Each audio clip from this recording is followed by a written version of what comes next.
At the Revolutionary Army headquarters, the top brass are gathering to discuss how to overthrow the empire. We have already contacted the Western ethnic groups. The governors of the major cities also agreed to let us open the city gates directly. Other rebel forces also agreed to cooperate with us. Everything is ready, the time to overthrow the empire is coming soon. Just when everyone was full of fighting spirit, a different voice sounded. But do we really have a chance of winning? Esteth, Bud, Nangong Long, can we win? Of course, no matter how powerful they are, they can't defeat an army of 1 million. So why did you include Nangong Long in it? Didn't Nangong say that Nangong Long's strength is even greater than Esteth's? It's only natural to take that into consideration, isn't it? 700. Haha, our spies have sent back news that Nangong has led the night raid team to defect to Nangong Long. It seemed that she had casually advised us to submit to Nangong Long before, but now it seems that she had planned it in advance. So, when she said that Nangong Long was very strong, it must have been an exaggeration. Wouldn't the situation be worse if this happened? All the members of the night raid are equipped with Imperial tools. We also have the Imperial tools, so it's okay.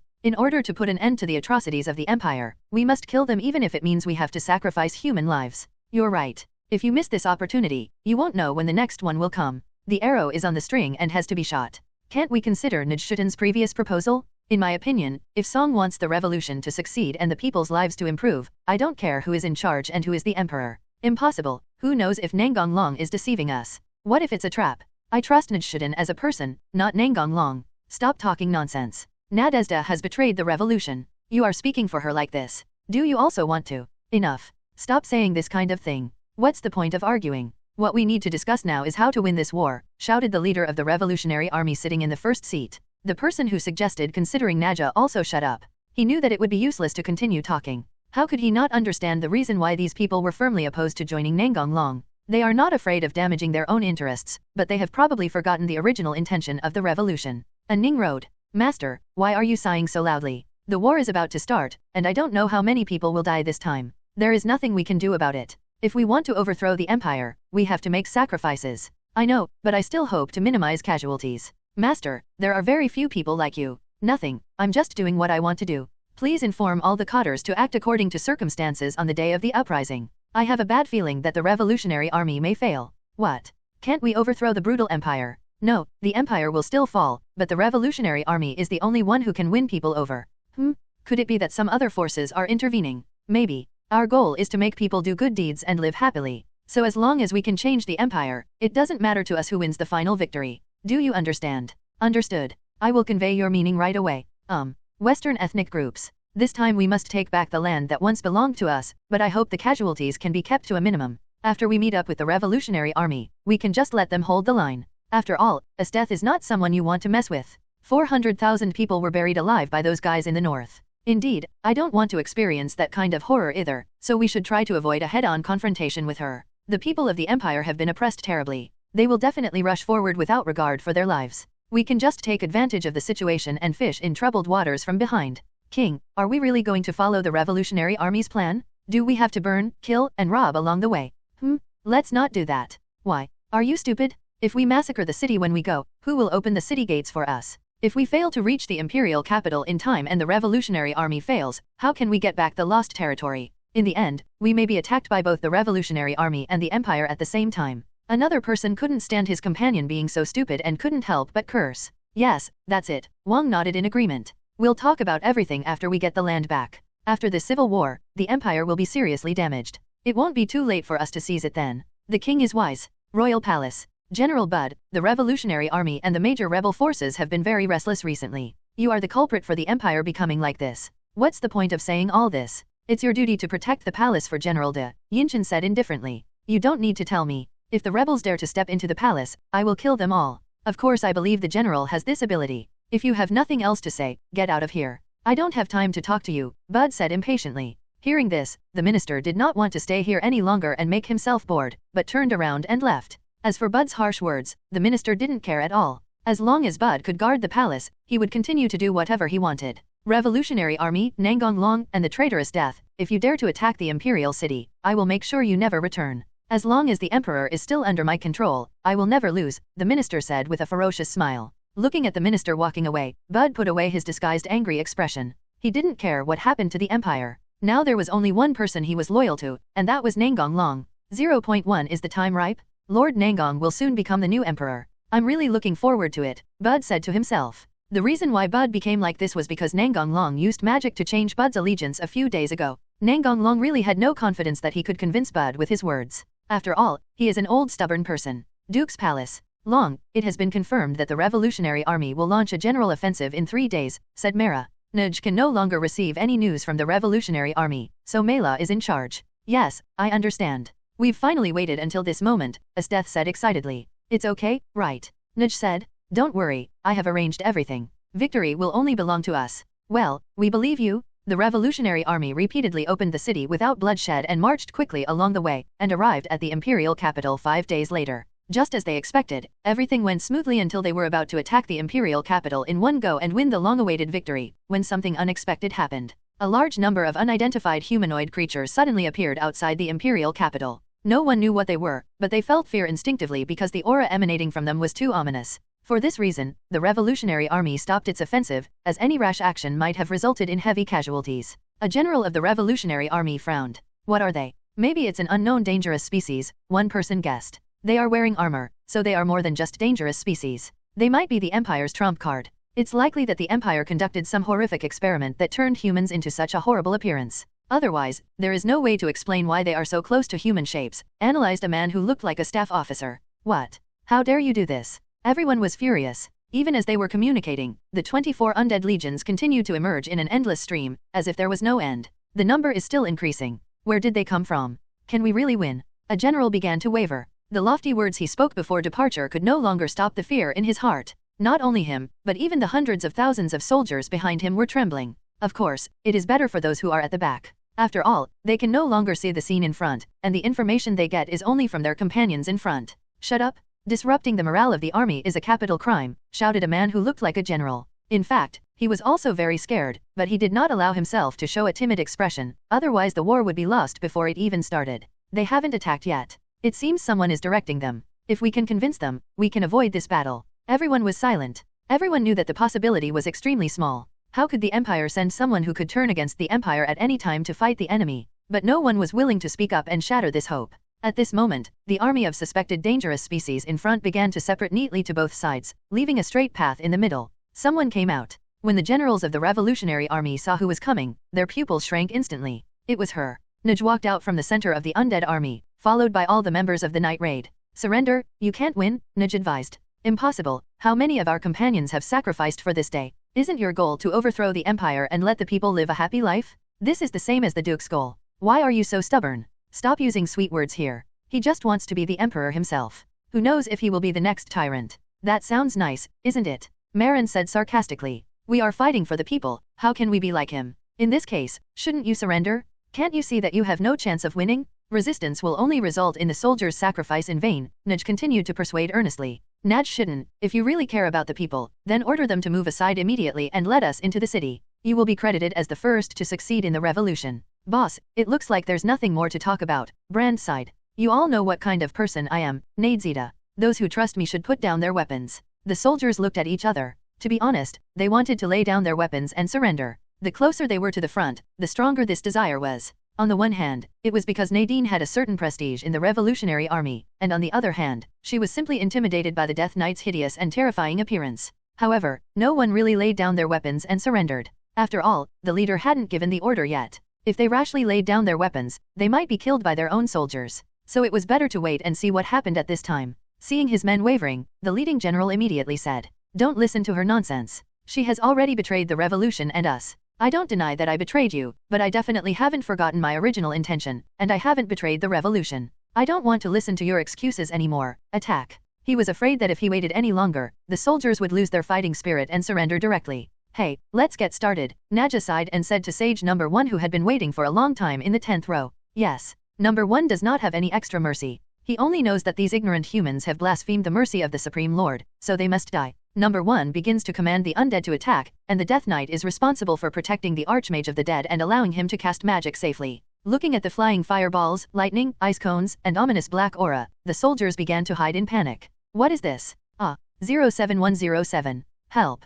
Don't want. The Ripper and Frankenstein rushed into the crowd and began to kill without restraint. Ordinary soldiers were no match for them for 10 years. In an instant, arms and limbs were broken and blood splattered everywhere. On the other side of the city, Seleucus was leading his guards to evacuate the panicked people, asking them to return to their homes and wait, and telling them that everything would be over soon. Not only Syrio, most of the girls in Nangong Long's family are also doing this. Of course, this is not Nangong Long's order, but the girls want to do it themselves. For this purpose, Nangong Long assigned a lot of undead soldiers to each girl. After all, not every girl has explosive combat power. At first, the people were naturally very frightened when they saw the horrific appearance of the undead, but since they had someone in command and did not attack them, they felt relieved. More importantly, the people leading these terrifying guys were the Duke's men. The people of the imperial capital already knew that Seleo was judging the evildoers who oppressed the people. Since Seleo was the Duke's man, everyone thought that this behavior was instructed by Nangong Long. In addition, Nangong Long often did good deeds, which led to his extremely high prestige among the people. As for the money used for charity, it naturally came from the proceeds from the confiscation of property. Nangong Long wanted peaceful rule, so he naturally hoped that the people would believe in him, so he built up a lot of reputation in advance. Royal Palace. Bud was leading the guards at the main gate to prevent thieves from breaking into the palace. He did this not to protect the emperor but to protect the integrity of the palace. After all, Nangong Long would become the new emperor, and Bud naturally did not want the palace to become dilapidated. General, don't we need to go out and quell the rebellion? No need. Our duty is to guard the palace. We don't need to worry about other things. Just stay at your post. Yes. Inside the palace. Your Majesty, it seems that we can only use the National Guardian Mecha, said the minister. Why? Aren't those strange subordinates of Duke Nangong annihilating the rebels? The little emperor asked curiously. Your Majesty, Nangong Long has long had rebellious intentions, otherwise why would he have waited until now to show such force? And the one commanding those weird guys is former General Nijshudan. I'm sure that after annihilating the rebels, the next target will be us. Is this true? The emperor asked in shock.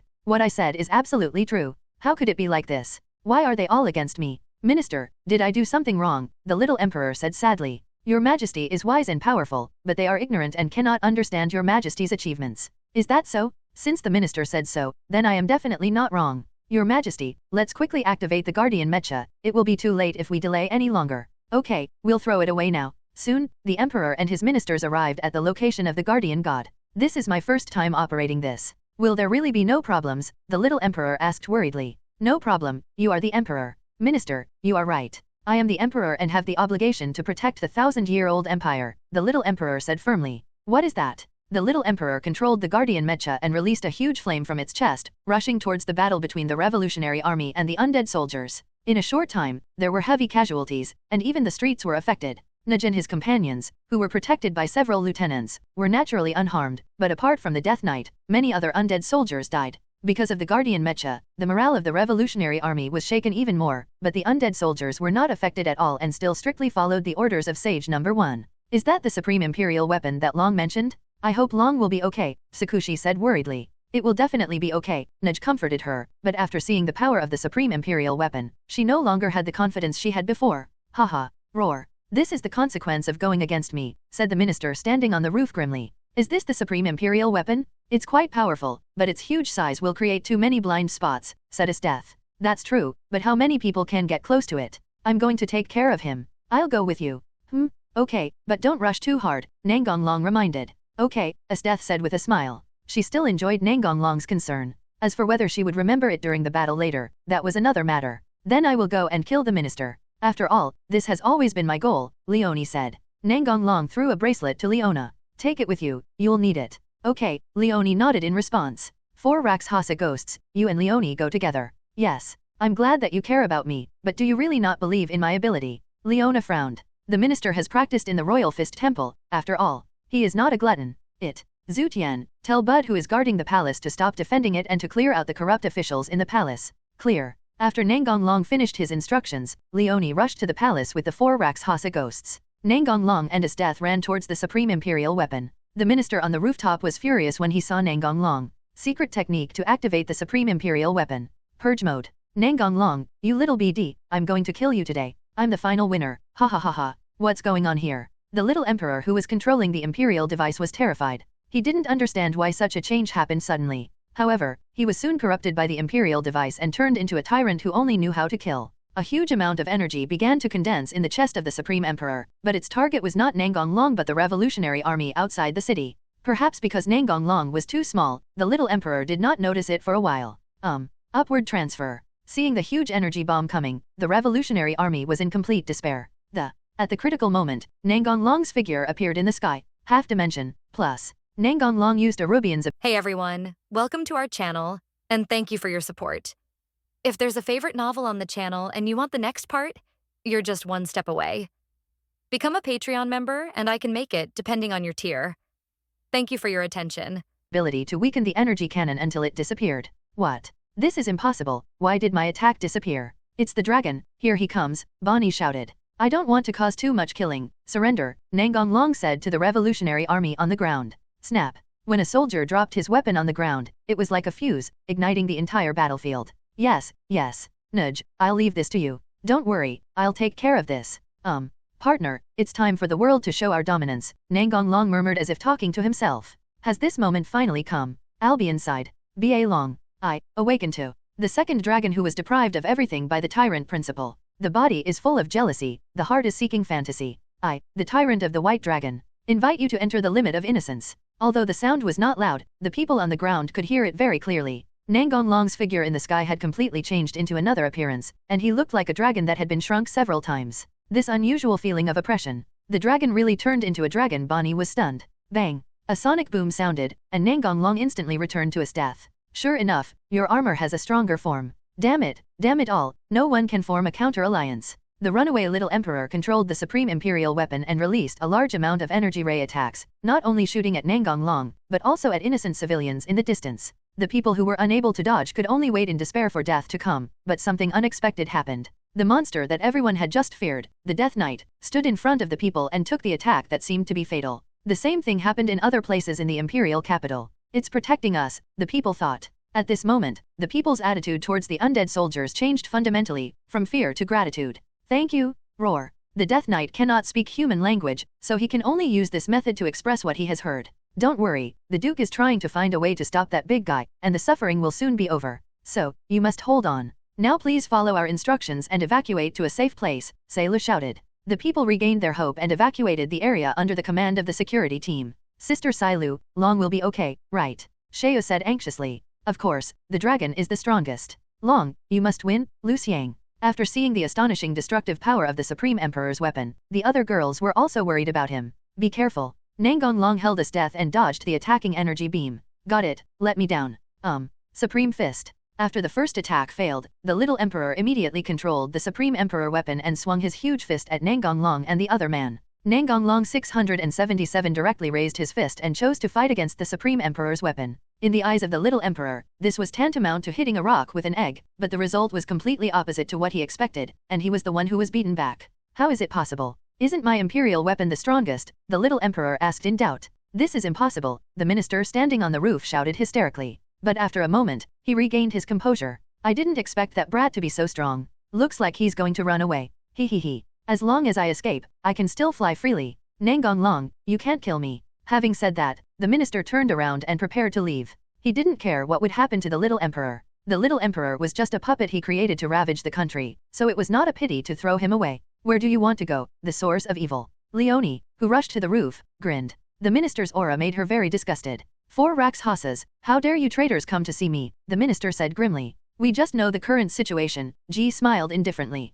If you are willing to protect me and let me leave here, I can forgive the past, the minister said firmly. In fact, he was panicking now. The 4 Rax Hassa ghosts were not imperial weapon users, so his anti-imperial weapon was completely useless. Although his strength was not weak, he had no confidence in winning against 3 of the 4 Rax Hassa ghosts at the same time. As for Leona, he completely ignored her. She was just an imperial weapon user. If anyone dared to attack her, he would just destroy her imperial weapon. I'm sorry, minister, you must die here today, said the horse head. You are seeking death. King of Beasts. Leonie directly activated the imperial weapon and attacked the minister. She didn't want to listen to the minister's nonsense anymore. You are the only one who will die. Ireston. The jewel on the minister's head shattered instantly. Imperial Fist 100 Splitting Fist. The minister thought that this move would seriously injure Leonie, but the opposite was true, and he was the one who was knocked away. Bang. Why wasn't your imperial weapon destroyed? The minister asked in disbelief. Leonie glanced at his left wrist and saw that the bracelet he had worn there had broken into pieces and disappeared. You don't need to know. Die.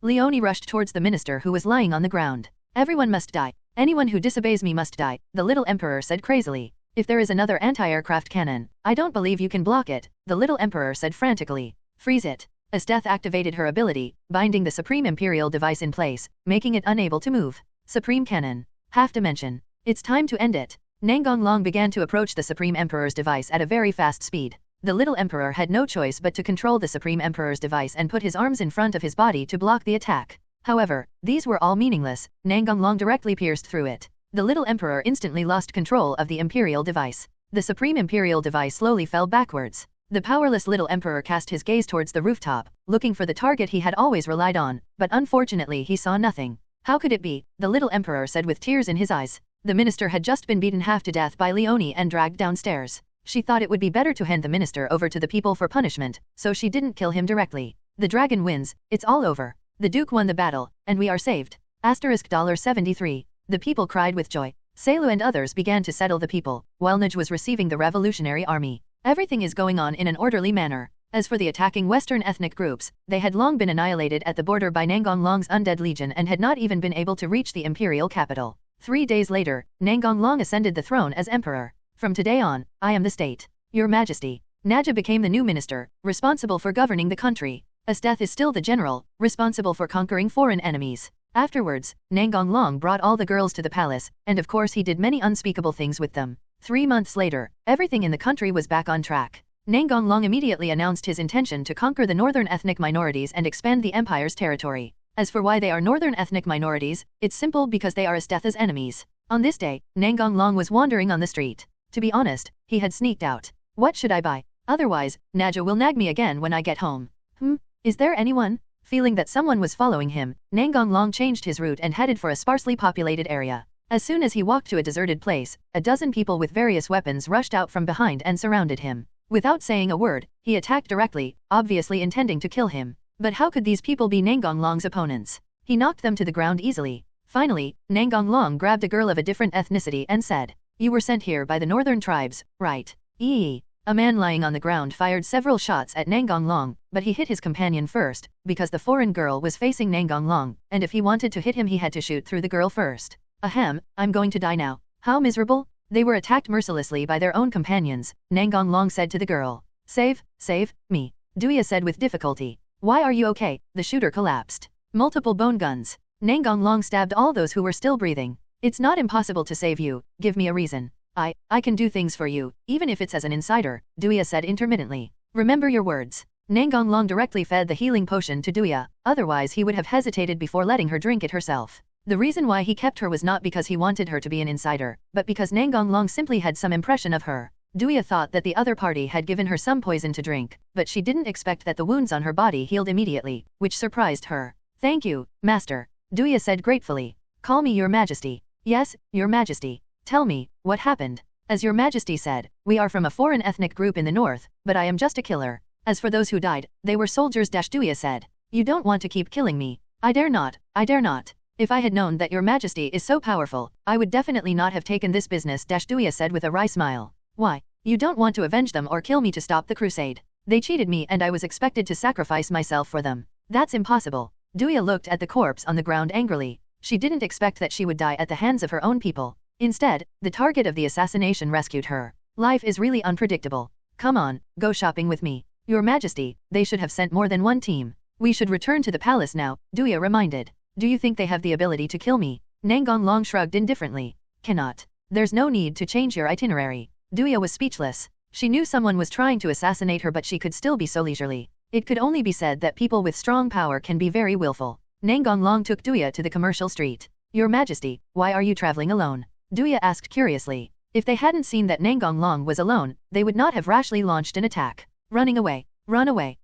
Too much work, come out to take a break. Hello, Your Majesty. Seeing Nangong Long coming, the people bowed and greeted him, with heartfelt respect and gratitude on their faces. Don't worry about me, just do what you should do. Why would I come here if you don't do business? Nangong Long said with a smile. The people dispersed as instructed. After all, this was not the first time such a situation had happened. Although they were still nervous, the people were almost used to it. Your Majesty is really close to the people, and everyone seems to be full of hope for life, Duya said with emotion. Because I am the emperor. Nangong Long took Duya into the clothing store. Your Majesty is here again to buy gifts for the ladies, isn't it? I'm so envious. I also want to be Your Majesty's wife, said a young girl. Then you have to work hard. I guess people who like His Majesty can line up from the palace all the way to the city gate, joked an old lady selling vegetables. Do you have to be so exaggerated? Not at all. Your Majesty is now the dream lover of the girls in the imperial capital. He is approachable and cares deeply about his wife. Who wouldn't love him? I also want to be as popular with women as your majesty, said an uncle selling fruits.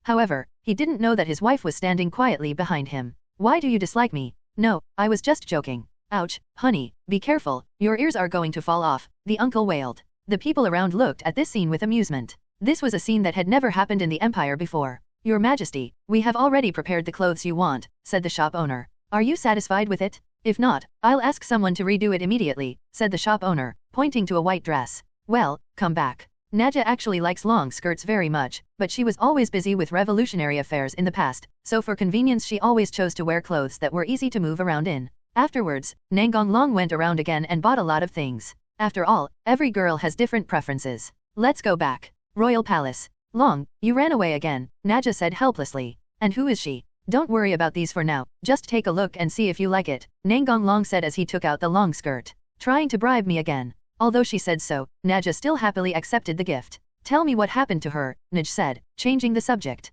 She is Duya, who was sent by the northern alien tribe to kill me. I saved her and now she has come to rely on me, Nangong Long said lightly. What a mess, Marin complained. Nangong Long briefly described what had just happened. I really think I'm not dying fast enough, Main complained crazily. I will send people to investigate this matter and find all the foreign races lurking in the imperial capital. I will deal with this matter later. You should first look at the general guidelines for governing the empire in the future, said Nudge. Still couldn't escape, Nangong Long looked through the documents. Okay, let's do it as you wish, but we have to add a clause that every city must build an orphanage and a school. It's no problem to have undead soldiers to work with, but it still costs a lot of money. It's okay. The empire is not short of money. It's the people who are short of money. When the empire's garbage was cleared, the wealth was piled up like a mountain. I plan to hire people to do this, increase their income and improve their lives. This is a good idea. I believe that the public will actively participate in it, Naja said with a smile. With the orphanage, no other child will have the same experience as me, said Marin. Certainly. After the discussion, Gu Gonglong went to find other girls and gave out the gifts he had bought to them one by one.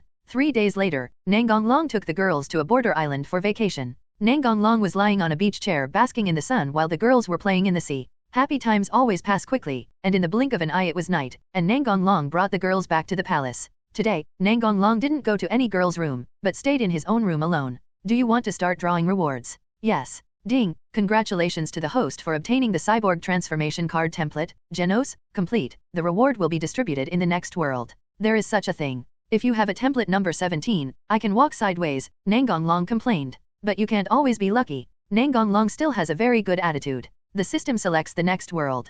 Ding, the next world is Black Bullet, please choose one. The protagonist route 2. Randomly generate an identity. Random. Confirm completion, do you want to start crossing? It's work. Yuhi quickly ran down the abandoned building and rushed to the meeting place. After arriving, Yuhi began to introduce himself. Nice to meet you. My name is Yuhi, and I am a dark stalker. Huo Shui stared at him with hatred in his eyes. You are the one who killed Mizuhara. Yuhi seemed to have suddenly realized something and said nonchalantly. Oh, you mean that guy? I killed him with one perfect shot. Well, there's nothing I can do about it. He knew something he shouldn't have known. I'm going to kill you to avenge Mizuhara. As Chui said this, she was about to rush over to deal with this enemy, but Nangong Long held her back. Huo Chui looked at him puzzledly. What are you doing? If it was in the past, Huo Chui would have been furious, but after a few days of getting along, she already knew that Nangong Long would not stop her for no reason, unless he thought his life was in danger or there was a possibility of injury. Calm down, the bullets in his gun are special. Even if you are hit by one, you will be finished. What?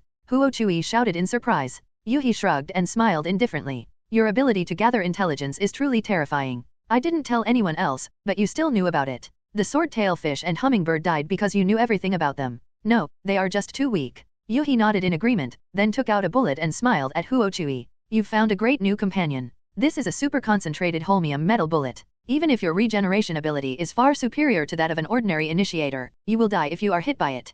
Huo Chui showed a surprised expression and said in a low voice. How do you know my abilities? Yuhi put on a matter-of-fact expression. I'm not one of those arrogant guys. I will do my best to investigate not only you but anyone related to him. Even if it can only increase the chances of the assassination being successful by a little bit, I won't lose anything. Yuhi changed the subject and continued helplessly. But now it seems to be of no use. Hey, before we fight to the death, can I ask you a question? Yuhi looked at the two people seriously and expressed their requests. Nangong Long nodded to indicate that he could continue, and Huo Chui did not rush to take action when he saw him nod. Have you ever cried because of the beautiful scenery and the changing seasons around you? I have been blind since I was born. I have no chance to see any beautiful scenery. Not only that, I am also excluded and laughed at by the people around me. But when I met the professor, everything became different. The professor gave me an artificial eye and I gained sight. It was the professor who saved me from hell, so I must defeat you who hindered the professor. I'm sorry, I don't understand what you said. But if we weren't enemies, maybe we could become friends. Yuhi stretched out his hand and invited.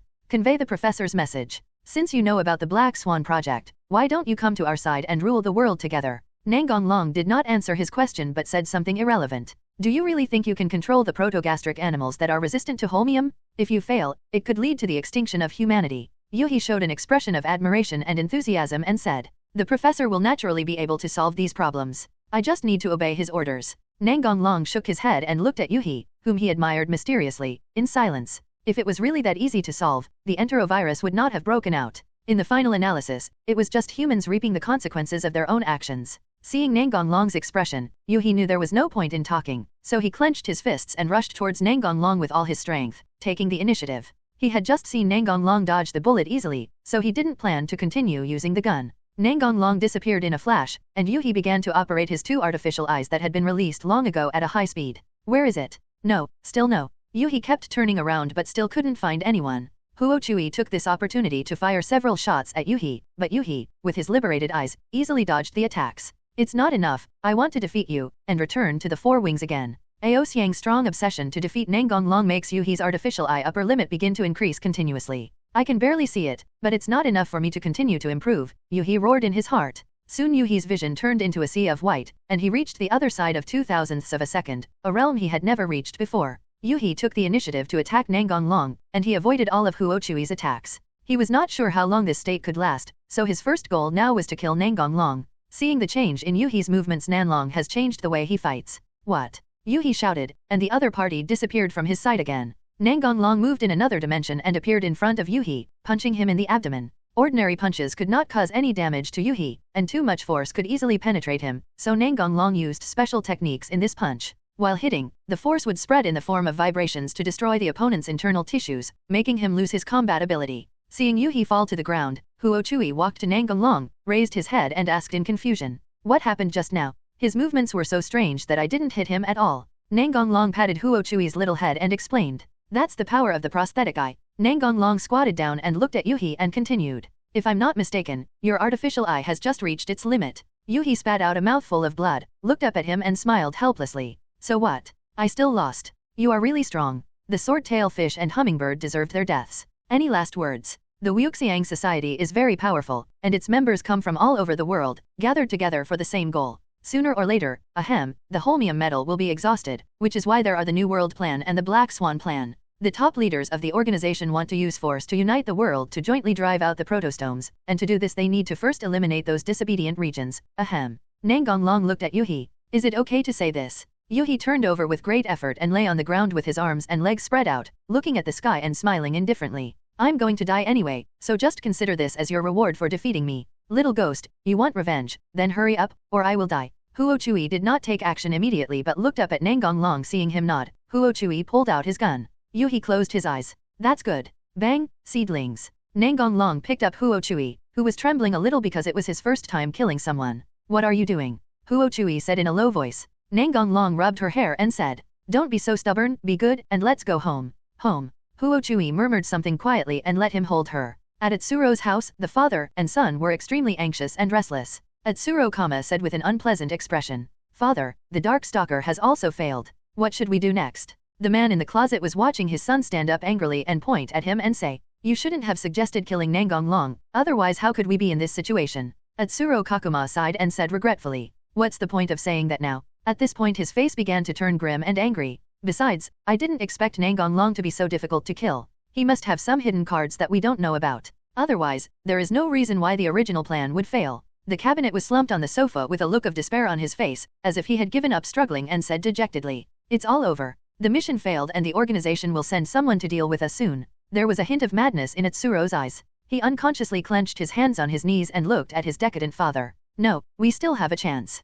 Didn't Tendu Kikunoshuk come to win us over before? As long as we use this opportunity to kill him and the Holy Emperor, there will still be room for recovery. A glimmer of light returned to Gaijianzen's eyes. Although his son's plan was crazy, it was worth a try. If he did nothing, there would be no way out. You are right. If we succeed, I believe it will offset the previous failure. The cabinet was taking a deep breath to calm his irritable and panicked mood and said slowly, "We need to plan this carefully, we can't fail again." After that, the father and son talked for a long time, and after finalizing the plan, the cabinet personally met with Tiantong Kekunoshuk to discuss the timing of the meeting with the Holy Emperor. What they didn't know was that Nangong long had been waiting for this opportunity. Tendo Civilian Security Company. Huo Chui, who was sitting at the dining table, was rubbing the corner of her clothes a little uncomfortably. Just now, Nangong long had pressed her shoulder seriously and said that he would give her an unforgettable memory, and then turned and left. What is he going to do? Is he going to do it here? Huo Chui quickly shook his head and reached out to pat his slightly red cheeks. Really?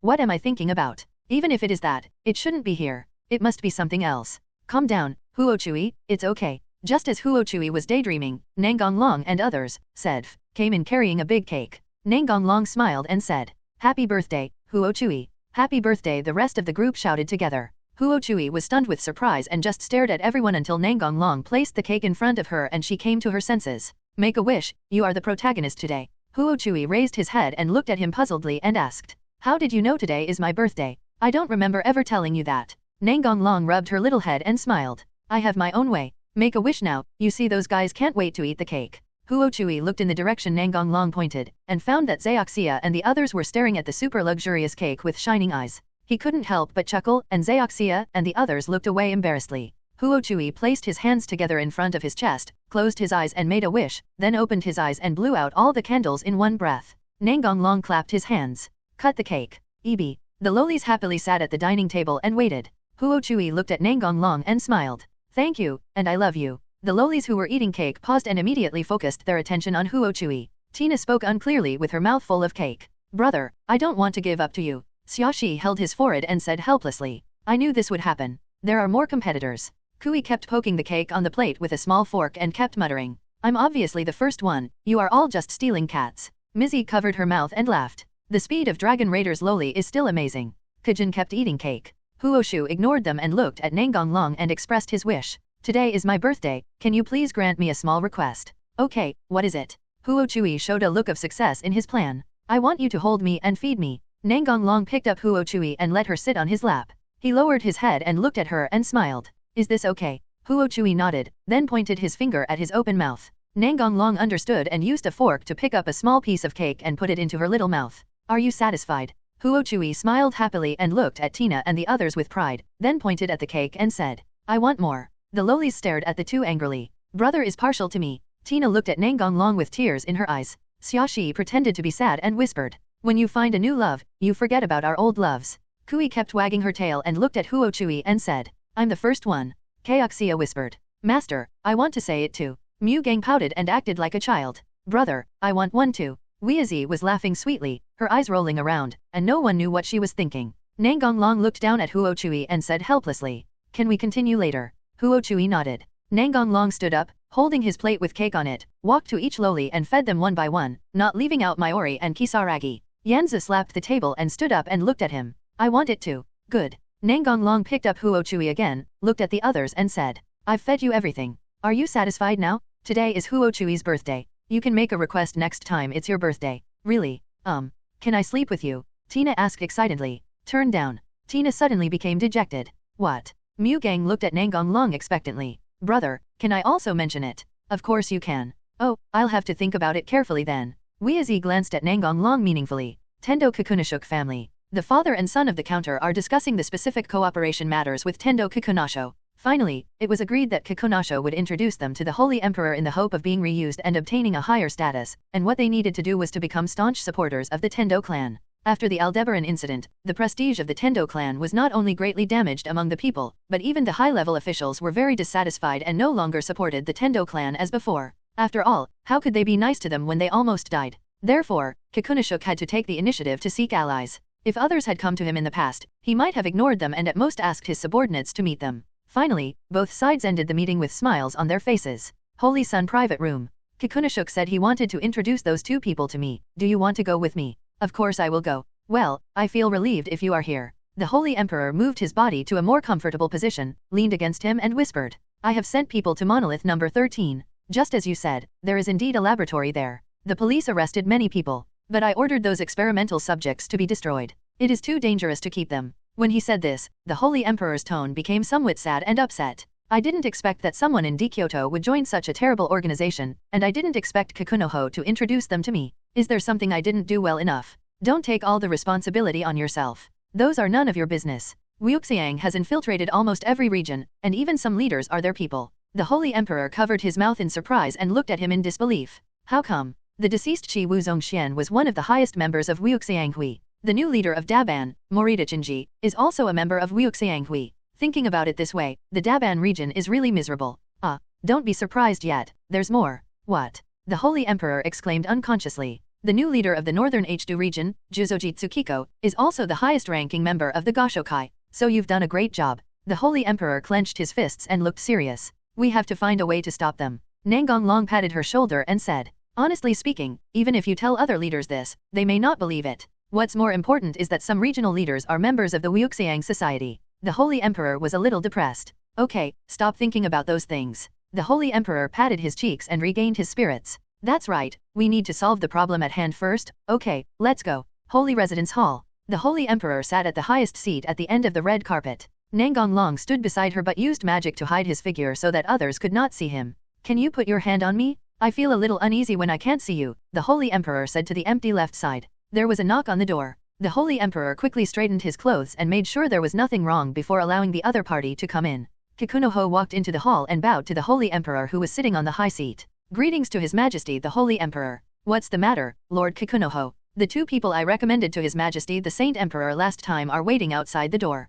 Can you please allow them in? Can. The father and son from the cabinet outside the door walked into the hall and then bowed respectfully. This is Masaru Kakuma and Itsuro Kakuma, who are in charge of the Metropolitan Police Department. Recently, many things have happened in the Kyoto district, resulting in a serious shortage of manpower, and the security of the Holy Residence is not in place. Therefore, I hope that the Holy Emperor can make use of these two people and at the same time give them the task of guarding the Holy Residence, Kikunoshuk said seriously. 0. The Holy Emperor looked at him expressionlessly. I am relieved that Mr. Long is safe in Shenzhou. The father and son in the counter looked froze. It was him again. Kikunoho looked displeased. Lord Saint Emperor is too dependent on Nangong Long. How can the safety of the Saint residence be entrusted to a policeman? The Holy Emperor stood up without hiding his anger and looked down at Kikunoho. Do you think there is anyone stronger than Mr. Long in the entire Beijing district? The most important thing is that I believe in him, and I won't allow anyone to question him. Feeling the touch on his shoulder, the Holy Emperor calmed down a little, sat back in his seat and looked at them. Seeing the resolute attitude of the Holy Son of Heaven, Kikunoho spoke in a deep voice. The Holy Emperor waved his hand to interrupt him. There's no need to say this anymore. I just want to ask one question, are they worthy of my trust? Kikunoshuk straightened his body and looked at the Holy Emperor and assured him. Absolutely no problem. I recognize the abilities and character of the father and son in the counter. Hearing this, the father and son smiled, and the haze in their hearts was swept away. The next step was to find an opportunity to kill Shang Tianzi and Kikunoshuk. In their view, as long as Kikunoshuk guaranteed to take over the security work of Shenzhou, it would be a sure thing. There was no joy on the Holy Emperor's face. Come here. The Minister of Defense rushed in with a team of people and immediately surrounded Kikunoshuk and the other two. Kikunoho frowned and looked at the Holy Emperor and asked, what does this mean? The father and son in the closet were confused. This script was wrong. The Holy Emperor sighed, looked at Kikunoho with disappointment, and said in a low voice, don't you know it clearly? I don't understand what your majesty is talking about. The Minister of Defense said with a playful smile on his face. Assistant officer, do you still want to resist? Kikunoho frowned, and a bad premonition emerged in his heart, but he still said firmly, when is it your turn to blame me? The Minister of Defense did not get angry but smiled and said, things have changed over time, tend to Kikunoshuk. Nangong Long clapped his hands and revealed his figure. Old man, you are always so tough, but this time it's useless. You are done for even if you are tough. Kikunoshuk and the other two looked at Nangong Long who suddenly appeared in shock, as there was clearly nothing there just now. The Minister of Defense was also surprised. He knew Nangong Long would be there, but he didn't expect him to appear in this way. However, he immediately performed the 403 salute respectfully. As expected of someone who had experienced many ups and downs, Kikunoshuk calmed down immediately. Is it because of his slander that your majesty is like this? The Holy Emperor was about to open his mouth to refute, but when he saw Nangong Long waving his hands at him and saying nothing, he looked like he could just make the decision. Seeing that the Holy Emperor listened to Nangong Long so much, Kikunoshuk was in a bad mood. Itsuro Kama clenched his fists in jealousy. Why not me? How am I worse than him? Don't talk nonsense, old man. You have already committed a capital crime. The two people behind you want to kill the Holy Emperor, and you are introducing them to me, so I don't guarantee that you have the same intention as them. Kikunoho's expression changed drastically. He lost his usual composure and shouted loudly. Impossible, I am absolutely loyal to the Holy Emperor. The father and son in the counter looked very ugly. Nangong Long glanced at the Minister of Defense. Show him. The defense minister winked at the secretary, who immediately handed him the information. After taking the information, the defense minister threw it at Kikunoho without any hesitation. He had wanted to do this for a long time. If the Holy Emperor had not been present, he would have thrown it at Kikunoho's face. See for yourself, don't say that Lord Long wronged you. Kikunoho suppressed his anger and picked up the paper that fell on the ground, but before reading it, he said sarcastically to the Minister of Defense, Lord Long, when did you become his lackey? The Minister of Defense sneered. You still have the time to care about me, but you can't even protect yourself. Seeing this, Kikunoshuk didn't say anything more and looked carefully at the information in his hand. The more he read, the more solemn he became, and his old face almost wrinkled. After reading it, Kikunoho stared at the father and son in the closet with fierce eyes. You actually took advantage of me. There was a strange flash in the cabinet's eyes. Master Tiantong, you can't turn your back on me. Didn't we agree on this before? Kikunoshuk was a cunning old man who could tell at a glance that the cabinet man was planning to use him as a scapegoat. He immediately turned around and looked at the Holy Emperor with a serious face. I guarantee with my life that I have no knowledge of the conspiracy between the father and son in the cabinet. Ha ha ha ha, old man, you are slapping yourself in the face. You just guaranteed the integrity of them. Is it really okay to change your face so quickly? Kikunoho was speechless because of Nangong Longding. Lord Tendo, what you said is meaningless, Atsuro Kakuma advised in a low voice. Kikunoho turned around and roared. Shut up, old man. Lord Saint Emperor, you know everything I have done. They are framing me. The Holy Emperor closed his eyes and didn't look at him. Nangong Long waved his hand to signal the Minister of Defense. Go on, let him see for himself how loyal the Tendo clan is. I understand. Kikunoshuk's face was as gloomy as water as he looked at the new information in his hand. It recorded all the shameful and dark events of the Tendo clan. The details made people doubt whether Nangong Long was personally involved. Nangong Long looked at Kikunoho and said playfully, assassinating political opponents, embezzling public funds, falsifying accounts, and being the mastermind behind the Scorpio incident. Is this what you call loyalty? That's really scary. That's right, the Holy Emperor doesn't need someone as loyal as you, the Minister of Defense echoed. At this point, Kikunoshuk had nothing to argue about and returned to his usual expressionless face. I finally fell into your hands. Although I had a premonition, I didn't expect this day to come so soon. The Holy Son opened his eyes and looked at him. Kikunoho, don't you want to explain? There is nothing to say, I admit that these are all true. Hearing him admit it so frankly, Saint Emperor felt somewhat uncomfortable. After all, Kikunoho really helped her a lot. Kikunoho seemed to have let go of everything and looked at Nangong Long calmly and said, I hope you can do your best to help Lord Saint Emperor in the future. I would do it without you telling me. Although I have always regarded you as a thorn in my side, I acknowledge your abilities. One last request, can you please let me die with dignity? Nangong Long shook his head and said, It's Kisara who can decide this, not me. Just pray that she will agree to it. Kikunoho laughed self-deprecatingly. I never thought that my fate would be decided by a little girl, and I never thought that she would lead to the downfall of the entire Tiantong clan. Kikunoshuk knew very well that the reason why Nangong Long always targeted the Tendo clan was entirely because of Kisara, so he said this. Nangong Long spread his hands and said seriously, I can't help it, but I love her very much. Seeing that Kikunoho was about to give up resistance, the cabinet member hurriedly shouted, Don't give up, Master Tendo. Our long-cherished wish has not yet come true. Kikunoho didn't bother to pay attention to them and walked aside. The guards wanted to subdue him who was moving freely, but were stopped by Nangong Long. At this point, there was no need to step on him again. Kakuma originally planned to let Tendo Kikunoshuk gather his loyal followers, and if he shouted, people outside might hear it, but it was obvious that Kikunoshuk did not have this plan. In fact, the cabinet was thinking too much. Would the Minister of Defense not deal with the people outside before rushing in? His brain probably forbade him to think in that direction. After all, it was too desperate. Atsuro Kakuma shouted at Nangong Long like a drowning man grasping at the last straw. You must know that Ziwan Xianyi is the top leader of DJing district. The master said that if you are willing to help him take the leadership position, he will give you the Holy Son of Heaven. You probably haven't met the Holy Son of Heaven yet, so this is a good offer, right? Yes, that's right, the cabinet man immediately agreed. When Kikunoho heard the name of Shiwen Senichi, his expression remained calm, because the previous information also contained evidence of Shiwen's guilt. Nangong Long glanced at them with a look of idiocy, then turned to the Holy Emperor and said with a smile, You heard it, they want to give you to me, I'm so excited, do you think I should agree or not? The Holy Emperor stood up and walked to his side, rolled his eyes at him, then took the initiative to lean into his arms. She felt that it was time to make their relationship public. I've been his for a long time. Nangong Long gave a gesture and the guards immediately subdued the father and son in the closet. I should have guessed it earlier. The defense minister was surprised but not surprised. He felt it was only a matter of time. Minister of Defense, aren't the new recruits still in training? Send them over here along with the previously captured Ziwangxian as live targets. Yes. By the way, don't kill him all at once. The Minister of Defense immediately understood and showed an expression that showed his subordinate understood. The father and son in the closet showed horrified expressions and wanted to say something, but unfortunately their mouths were sealed. The Holy Emperor hesitated. Isn't this a bit? Think about what they did, it's not serious enough, there's no need to pity them. The Holy Emperor nodded and said Nangong was taking Mugang to the residence of the Tendo clan. The lowlies also clamored to come but were rejected by him because what followed might be bloody. Nangong had already told Mugang what happened yesterday. Although revenge was imminent, Mugang's heart could not calm down for a long time. The jade hand held by her brother tightened unconsciously. Noticing Kujin's emotional fluctuations, Nangong stopped and pulled Kujin in front of him and put his hands on her shoulders.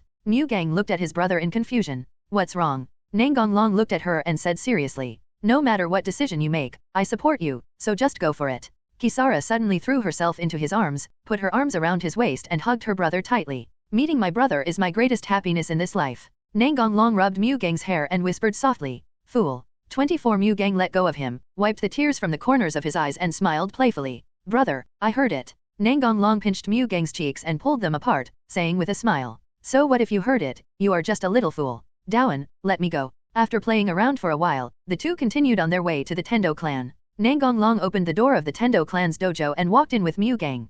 Kikunoho had been waiting inside, and behind him were the other three people who participated in the murder of Kisara's parents, Tendo Hinata, Tendo Gentaku, and Tendo Zaiman. Unlike Kikunoho who was kneeling, the three of them were pressed to the ground by the guards. After all, they were not as calm as Kikunoho, and they were still struggling until now. Of course, it is impossible that there were only 5 people implementing the plan, but they were just miscellaneous soldiers who followed orders, so Nangong had them executed directly. Hearing the sound of the door opening, Kikunoho opened his eyes and said calmly, You're here. Seeing that Mugang and the other 3 were vying to beg for mercy, they even played the family card. Kigura, please let me go. I know I was wrong. I am your uncle. Tendo Hinata cried miserably and looked at Kisara with eyes full of regret. Tiantong Xianzhou kowtowed continuously and begged for forgiveness. I was forced to do it. My cousin didn't mean to do it at the beginning. Tendo Zaiman was not so exaggerated and just looked at Kisara pitifully. And is just a woman and has no decision-making power at all. Seeing this, Kikunoho shouted coldly. That's enough. You guys have made me lose face. Hearing these words, Mugang was not moved at all. He walked up to the 3 people, looked down at them and said coldly. When you murdered my father and mother, did you ever think that they were your relatives? Looking at the 3 silent people, Mugang continued. Can't tell? Then let me tell you that you haven't thought about it at all. The only thing you care about is your own status. Today you must die. 1. I don't want to die yet. Don't kill me. Mugang turned around and returned to his brother, stretched out his jade hand, and motioned his brother to give him the knife. Nangong did not give it to her but took her hand, looked into her eyes and said seriously. Let me do it. Kisara was slightly stunned but soon understood her brother's intention, then she raised the corners of her mouth and nodded. Seeing that Mugang agreed, Nangong raised his left hand and threw a magic at Tendo Hinata. Evil Spirit Bite. The miserable wails of Tendo Hinata frightened the guard so much that he let go of his hand and stepped aside. Tendo Hinata kept rolling and even began to tear his own flesh, which made Xianzhou and Zaiman so frightened that their scalps tingled. 10 minutes later, the screams disappeared and Tendo Hinata completely lost his life. Xianzhou and Shimin begged for mercy desperately, fearing that they would suffer the same death. Nangong ignored them and continued to release magic. Next target is Tiantong Xianzhou. 10,000 ants invasion. Tiantong Xianzhou was in great pain. He felt like countless ants were crawling all over his body, even inside his body, constantly biting his flesh. A strange scene appeared. Under the horrified gaze of the guards and Tiantong Zaiman, Tiantong Sunzhuo's flesh began to disappear rapidly. The strange thing was that not even a drop of blood was shed. Soon a complete skeleton appeared in front of everyone. Seeing Nangong pointing his finger at her, Zaiman immediately broke free from the guards who had loosened their restraints due to fear.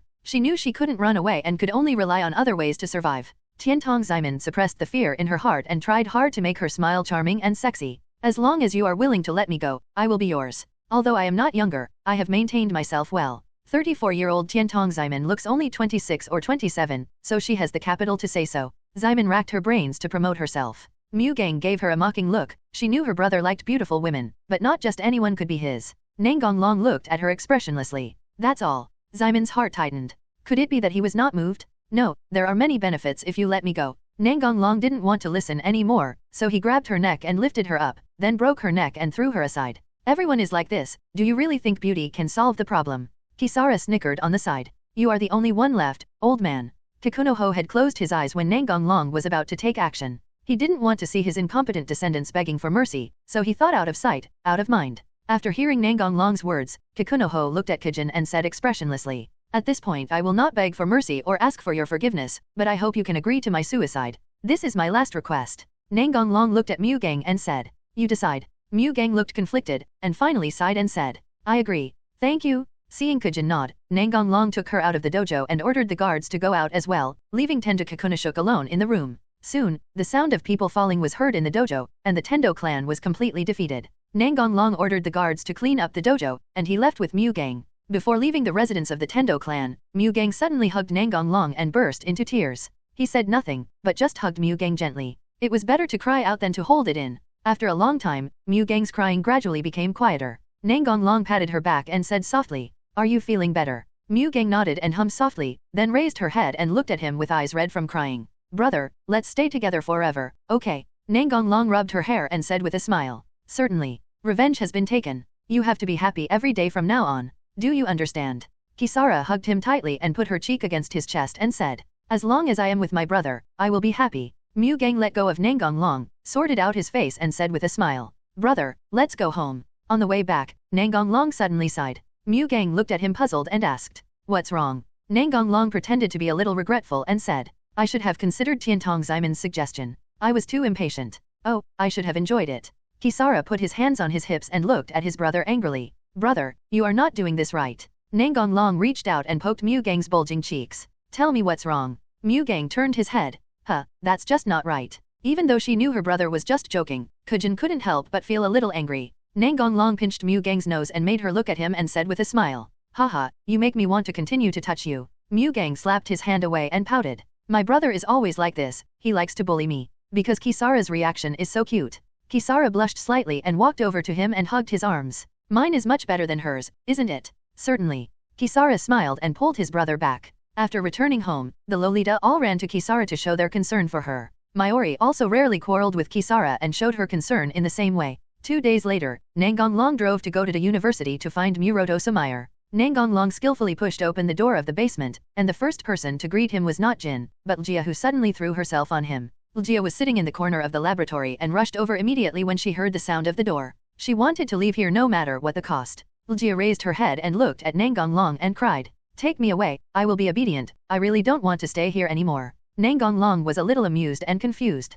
What was going on? I hadn't been there for just a few days and Ljia had already become like this. Nangong Long looked at Ljia carefully and found no injuries on her body, so he was about to pull her away, but Ljia held him tightly and refused to let go, as if Nanlong was her last hope. Muroto Samayer was standing by with her arms folded, watching the two of them with a smile. Nangong Long looked at Jin and asked, what happened? What did you do to her? Samayer shrugged and said, it's normal. You can see I didn't abuse her. Rika turned her head and looked at Samayer and loudly retorted, you did this and that to me. Samayer looked at her and smiled playfully. Oh, then tell me in detail what I did. Ljia was suddenly speechless. How could she say those things? Seeing them like this, Nangong Long knew that there was no big problem, so he said directly to Jin, let's go. Samayer's face turned red but soon disappeared. Ljia was still hanging on him, so it was difficult to pull it away forcefully, so he could only persuade her. How about you let go first and I'll take you away when I come back? Ljia looked at him suspiciously and asked, really, you're not lying to me? Nangong Long smiled evilly. If you don't let go, I'll keep you here forever. Upon hearing this, Ljia immediately let go of her hand and shook her head like a rattle. No, please don't, isn't it enough that I'm obedient? You promised to come back and pick me up. After seeing Nangong Long and Jin leave, Ljia started to save herself. Although she thought Nangong Long would not make such a mistake, Ljia tried various methods with the idea of giving it a try. After being exhausted, she finally proved that she was right and that she really couldn't escape by herself. What did you do to Ljia to make her so scared? It's a secret. Nangong Long planned to take Jin around for a walk, but was strongly opposed by Jin, so he could only take Jin directly to the hotel. After making love, she leaned on his chest exhausted. Let's go to my house, Jin, Nangong Long suggested again. Samayer shook her head and said, no, don't you think this is exciting? You still have this interest. I don't believe you don't feel this way. The next morning, Nangong Long saw Jin was still sleeping soundly, so he got up quietly. After washing up, he called the service desk and asked them to send up breakfast. Noticing someone outside the door, Nangong Long got up and opened the door to avoid the waiter ringing the doorbell to wake up Jin. The waitress was a little surprised. She didn't understand how the other party knew she was coming, even though she hadn't done anything yet. Nangong Long gestured to the waitress to keep quiet and whispered to her, my girlfriend is still sleeping, don't wake her up, just give this to me. Nangong Long put a stack of banknotes in the waitress's hands, then turned around and pushed the food cart into the room. It was not until Nangong closed the door that the waitress came back to her senses and looked down at the money in her hand. It was the first time she received such a large tip. The most important thing is that the man is so warm. Nangong pushed the dining cart aside and sat down beside the bed, waiting for Jin to wake up. The waitress returned to her post and talked to her best friend about what happened just now. I really want a boyfriend like that. It really warms my heart. I want it too. When he comes down, you have to show it to me. No problem. Sumire dazedly reached out her hand to her side but felt nothing. However, she immediately felt someone holding her other hand and felt relieved. She then opened her eyes and looked at him. Don't worry, I'm here. Are you hungry? A little bit. Nangong turned around and got a meal from the dining cart. Jin sat up, put the pillow behind her back, leaned against the head of the bed, and reached out her hand to take it. No, I'll feed you. Sumire smiled. Which one do you want to eat? After breakfast, I just looked at him and said jokingly. I didn't expect you to be so considerate. No wonder Mu Gang and the others were tricked by you. Nangong smiled evilly. You too. Yeah, I was also deceived by you. After eating, Jin felt a little sleepy again. After all, she had been busy for a long time last night. Jin lay back down and said to Nangong, I need to sleep for a while, you go and get busy first. The Tiantong clan's affairs have a great impact on the DJing district, and we still need you to help the Saint Emperor stabilize the situation. Okay, I'll leave after you fall asleep. Whatever. How thoughtful and gentle. Thinking of this, I fell asleep with a smile on my face. In fact, the affairs of the Tendo clan have been almost dealt with. All we need to do is find someone to take over the vacated position. The selection principle is very simple, whoever has stronger ability will get a higher position. As for the assistant officer position, Nangong was appointed in name only, and no one jumped out to oppose it. They were not stupid. The Tiantong clan was so strong that they didn't see it. They were not arrogant enough to be stronger than the Tiantong clan. What's more, the defense ministers who held military power all looked like little brothers. Seeing Jin fall asleep, Nangong muttered, Don't worry, I will be back before you wake up. Upward transfer. Nangong appeared directly in the office of Saint Emperor. She should have started working at this time. DF. The Holy Emperor exclaimed, then rolled his eyes at him. Can you please say hello next time you come, Sifa? Nangong spread his hands and said jokingly, If I say hello, I won't be able to hear my princess's lovely voice. Nangong walked to her side, the Holy Emperor stood up on his own initiative, and then Nangong held her and sat down. No problem, right? Well, it's basically back to normal, and the officials are now very obedient to my orders. Unlike before, they seemed to be obeying me, but in fact, they were all convinced by me. Although it's because of you now. Nangong interrupted her. That's different. I support you 100%. I'm just trying to intimidate your subordinates, but I won't interfere with your decision. I understand, so thank you for always helping me. Don't say things like this again. It's great to have you, the Holy Emperor said silently in his heart. Next, Nangong accompanied the Holy Emperor to process the documents. Nangong basically would not offer opinions on his own initiative. Only when the Holy Emperor asked him, would he express his views. After a while, the Holy Emperor said that she had a meeting to attend and asked Nangong if he wanted to go with her. As it was just an ordinary meeting, Nangong did not go but said goodbye to the Holy Emperor directly. The Holy Emperor nodded and went to the meeting room. She was not too surprised by Nangong's answer. After all, he basically did not attend ordinary meetings. When Jin woke up again, it was already afternoon. After rubbing her eyes, Jin looked at Nangong and asked, When did you come back? About an hour ago. Why didn't you wake me up? I can't bear to see you sleeping so soundly. Jin smiled and got out of bed. Would you like to take a bath with me? Okay. After taking a shower, Jin did not wear her usual clothes, but a black business suit. Not only that, she also put on light makeup. Nangong looked at her and said teasingly, How did you change your gender? Jin rolled her eyes at him. It's all for you. I can't go out to eat with you in such a sloppy way. Nangong smiled and put his arm around her slender waist and left the hotel. After stabilizing the DJing district, the Holy Emperor conveyed the conspiracy of the Wuxiang Society to leaders of other regions through video conference, and at the same time passed on a copy of the information he had about the Wuxiang Society to them. Leaders of different regions had different reactions. Some said they would seriously verify the facts, some questioned it, and some thought it was just a fantasy. The Holy Emperor had been mentally prepared for this. She had done everything she could. As for the rest, it was up to them. Nangong began to go to various areas to break through IISO and take away the initiators there. In order to disrupt the unified command of IISO, Nangong first attacked the headquarters of IISO. Nangong's behavior immediately caused an uproar. IISO had never been breached since its establishment, let alone Nangong's reckless attacks. Leaders of all regions ordered a thorough investigation into which organization was responsible. They didn't know who did this, they just knew there was such a madman, because Nangong cast interference magic on himself, affecting people's senses and making them unable to remember what they looked like. He didn't want to be disturbed before collecting all the lolies. No matter how the top IISO officials in various regions take precautions, they cannot stop Nangong's sabotage actions. In less than a week, IISO was already in name only. There were two reasons why it was resolved so quickly. First, Nangong had been to these places before and could be transferred directly. Second, the IISO branches in various regions were very obvious and easy to find. However, Nangong did not stop there. Instead, he went to various regions and used magic to manipulate the leaders to summon local police officers with extremely high-paying tasks and bring them together, eliminate the promoters who abused their initiators, and then take the lowly away. As for the promoters who treated their partners well, Nangong asked the lowly's opinion.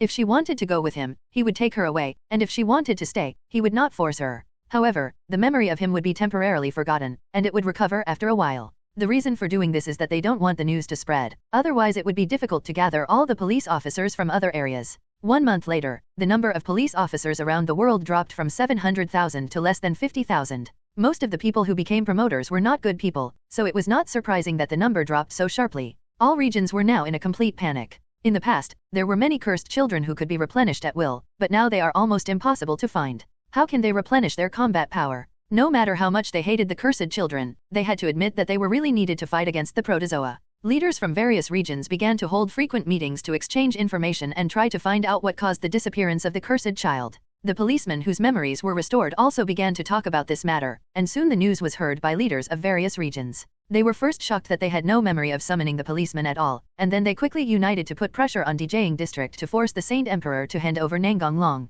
The Holy Emperor was suddenly very anxious, but when he saw Nangong was still calm, he felt like he was being stupid. After all, how could Nangong do something he was not sure of? Nangong asked the Holy Emperor to use satellite to film himself and transmit live to leaders of other regions. After seeing Nangong sink an island with one move, all the voices disappeared and no one wanted to be the first to stand out. The area of that island is obviously larger than any existing region. In other words, it only takes one move for Nangong to destroy any area. The helpless leaders of various regions can only treat the police officers who remain in their own regions well for fear that they will flee to other regions. At the same time, they are also trying to figure out how to make friends with DJing District and then Nangong. Of course, it would be even better if they could dig into their own regions. Because of Nangong's strength, the words of the Holy Emperor also became more important, and leaders of various regions began to pay attention to the Wuxiang Association that the Holy Emperor had mentioned before. As a result, various regions began to conduct strict inspections, which was unexpected for the Wuxiang Society. Therefore, after suffering heavy losses, they had to shrink their forces.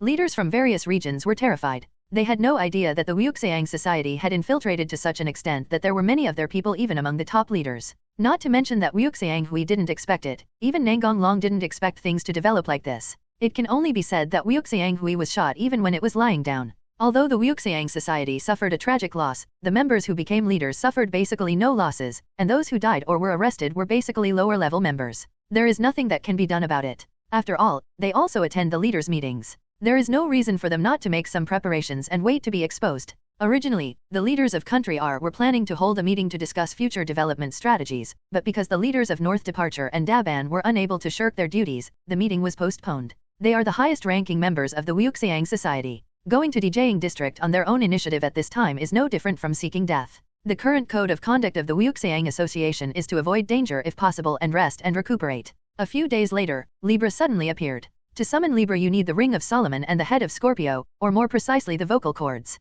In order to ensure the safe appearance of Libra, Nangong deliberately sold Scorpio to a laboratory in Country M, so that he could achieve his goal and cheat them at the same time. Andre's men will definitely try to snatch these two things, so a fight is inevitable. As for how many people will die on both sides, that is not something Nangong needs to consider.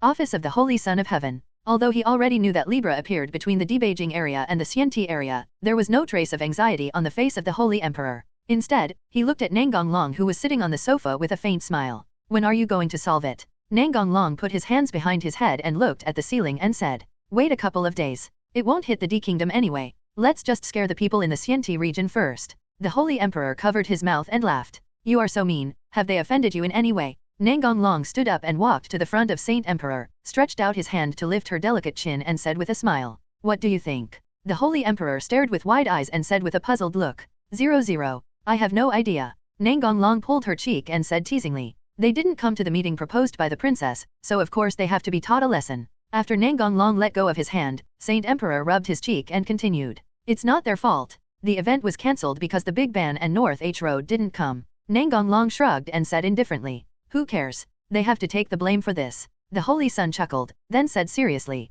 Do you think I should announce that the leaders of the Great Ban and Northern H Road are members of the Goshokai? I don't have any objection, but that might lead to a regional war. The Holy Emperor also thought so, which was why he had not exposed them yet. Then let's keep it like this for now, and look for opportunities later. By the way, there is one more thing. Andre said he wanted to see you. I guess the Libra incident was probably done by his men. He probably wants to use this incident to negotiate and regain his freedom. Do you want to go? Andre was an international terrorist who was captured by Satomi more than half a year ago. It was because he did not bring his initiator with him, otherwise it would not be easy for Satomi to catch him. Nangong Long waved his hand and said, I have no interest in meeting a man in prison. He, I think so too, said the Holy Emperor with a smile. Hurry up and kill him. Why keep him alive? His men might come to rescue him. The Holy Emperor thought about it seriously. She felt that what Nangong Long said made sense. After all, his men dared to attack the heavily guarded laboratories in various countries, so there was no reason why they would not dare to jailbreak. Well, you are right. The Xianti region quickly sent people to the DJing district with a clear purpose. They hoped Nangong Long could take action to deal with Libra.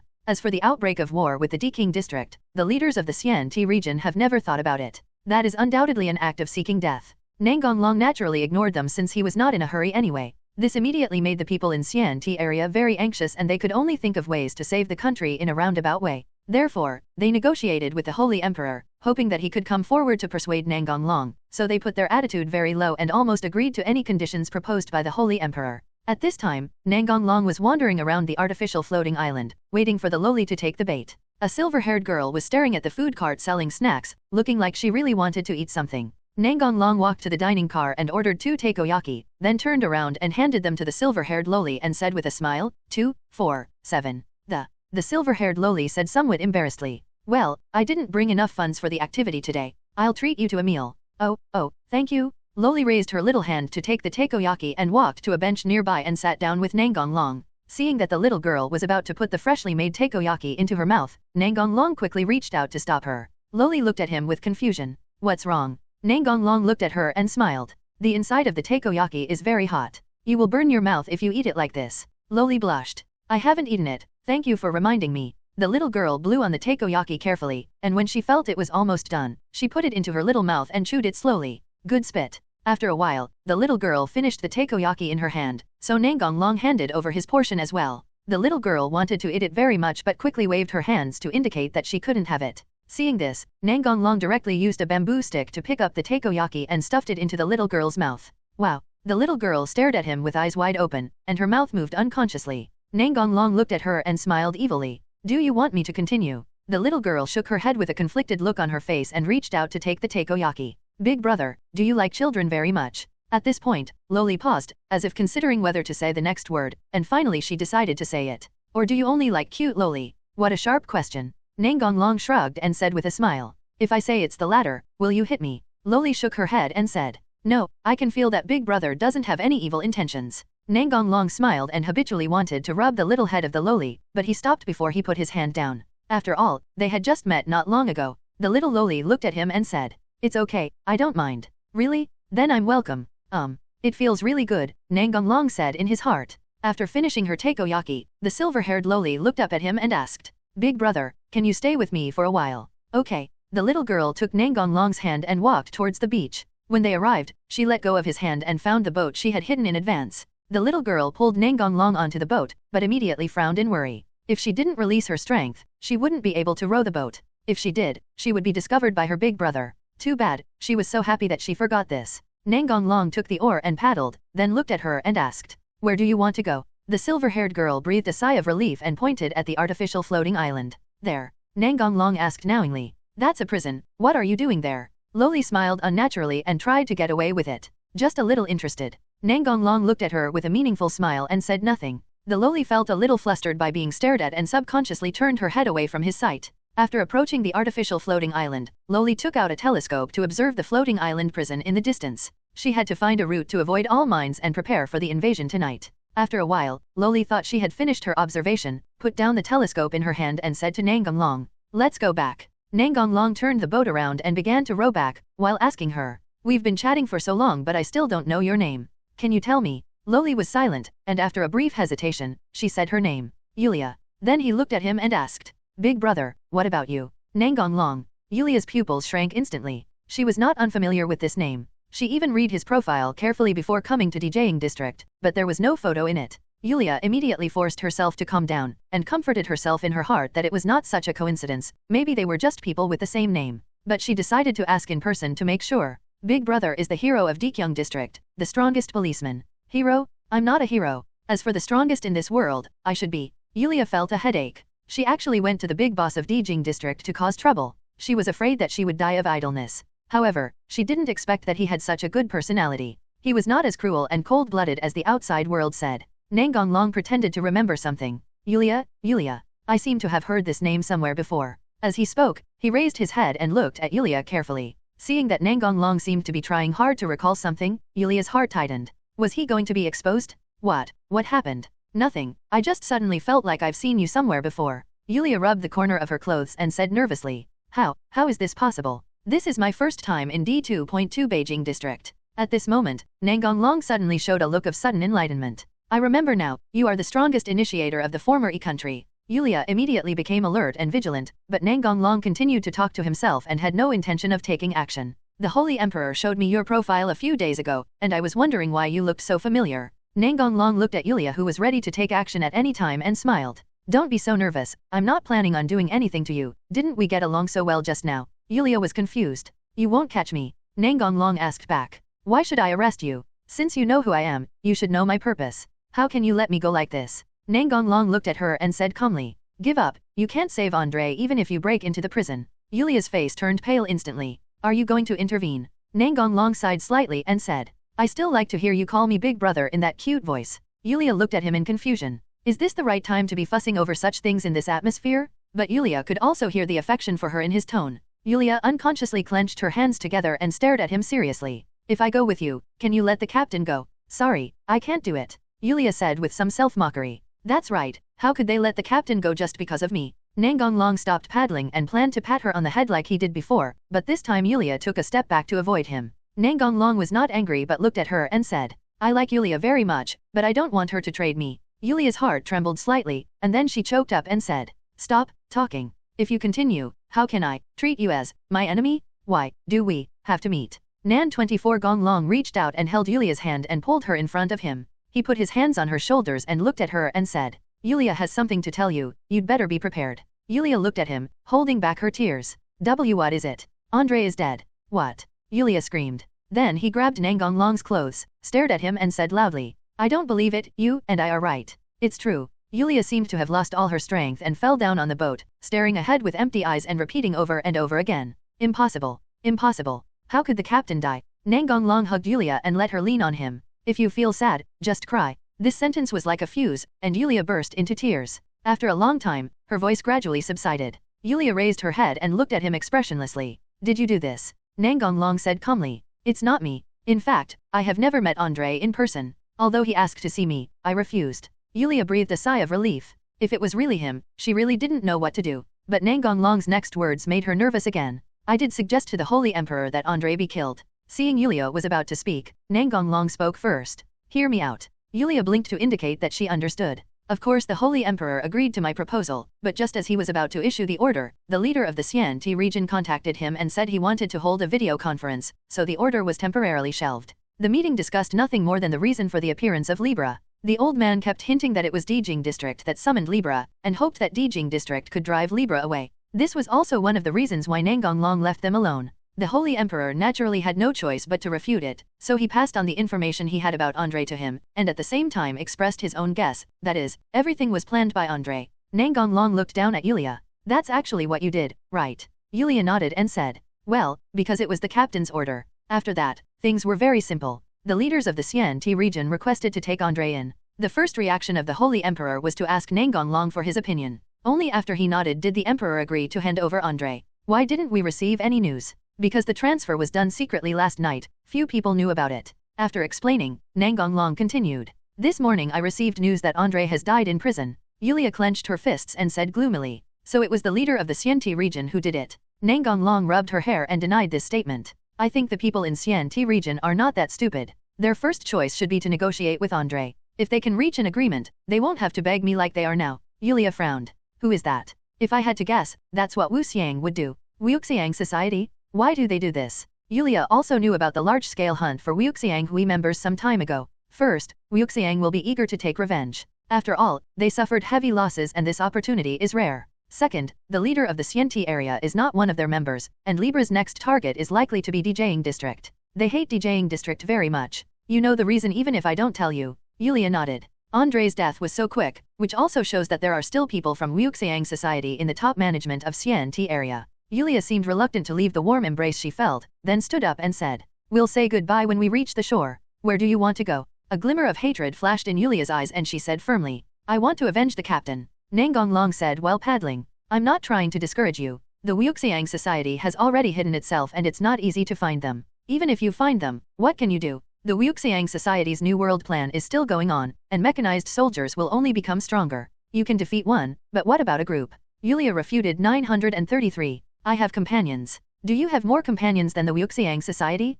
Yulia was silent. The silent atmosphere was not broken until the boat docked and Yulia reached out and grabbed the corner of Nangong's clothes. Yulia lowered her head and found it difficult to speak.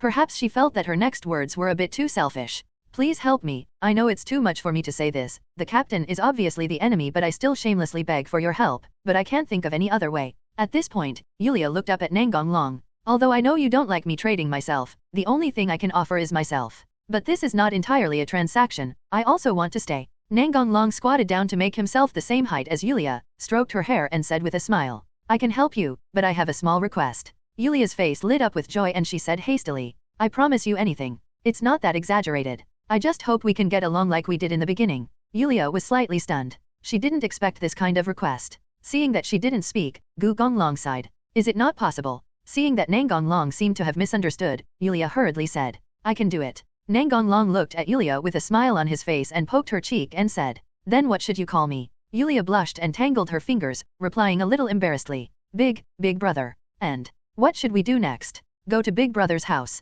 Yulia asked. "No, before that you have to solve your companion's problem." Yulia's face changed and she said in a pleading tone, "Can you not kill them?" Nangong thought for a moment and nodded and said, "If they don't cause trouble, I can let them go." Yulia breathed a sigh of relief. Fortunately, they did not do anything before the plan started in order not to attract attention. Nangong pulled her face to the sides and pretended to be angry and said, "I don't like this expression. You should smile more like when you eat takoyaki." Screech. "Go and say goodbye to your companions."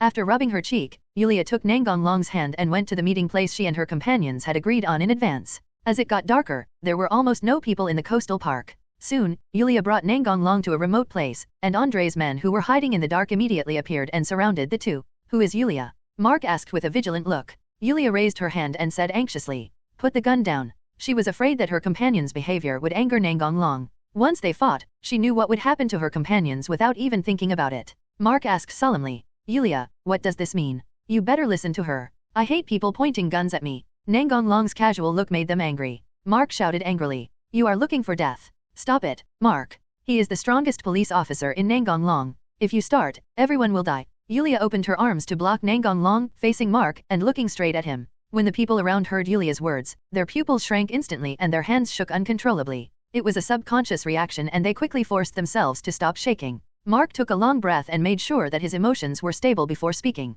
"Yulia, why did you bring this man to the meeting place?" Mark paused, and then said the guess he didn't want to believe. "You betrayed me." Mark knew very well how loyal Yulia was to Andre, so there was some disbelief in his tone. "No," Yulia retorted loudly. Then he turned to look at Nangong and asked, "Big brother, can you let me talk to my friends alone?" Nangong nodded and turned to walk away. The people around him unconsciously made way for him. They didn't have the courage to block the way of a tough guy who dared to destroy ISO alone and could move freely afterwards. Seeing Nangong walking away, Yulia began to tell her companions about her encounter with Nangong and the fact that Andre was dead. They could not believe their ears that the captain was dead. "Yulia, have you ever thought that he is lying to you?" Yulia shook her head and said, "Impossible. You have also seen the information about Big Brother. With his strength, is there any need for him to lie to us? He doesn't need to worry about anyone when he wants to kill someone." They were unable to refute Yulia's words, and the atmosphere fell into silence and grief for a moment. Although it was not appropriate to disturb her companions at this time, Yulia was the first to break the silence and told her companions about her future plans.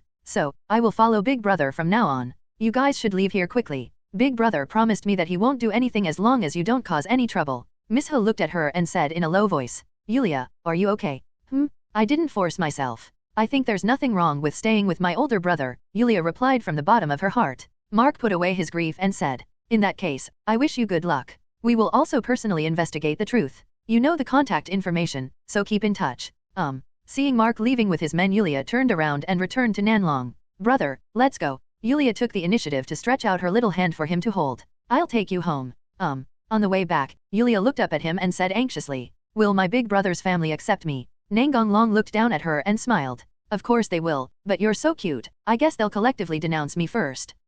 Yulia exclaimed. Why? Nangong did not answer her first, but bent down and picked her up. Yulia tilted her head and looked at him shyly and puzzledly. Why did you suddenly hug me? Aren't you tired of looking up all the time? Is that so? Tendo Civilian Security Company. Seeing Nangong coming back, the maid waiting on the first floor immediately bowed and said respectfully, welcome back, sir. Nangong nodded in response and went straight upstairs. As expected, Mugang and the others were waiting for him in the living room on the 5th floor. Seeing Nangong bringing a new lowly home, Tina looked at him with tears in her eyes. Brother, there are more opponents, right? Xiaoxi shrugged and looked at Tina. Aren't you used to it yet? Qian Eli Zhao. Kui's cat ears stood up, her tail kept swishing, and she looked at Yulia with an oppressive look. No matter who it is, I will never admit defeat. I am the first one.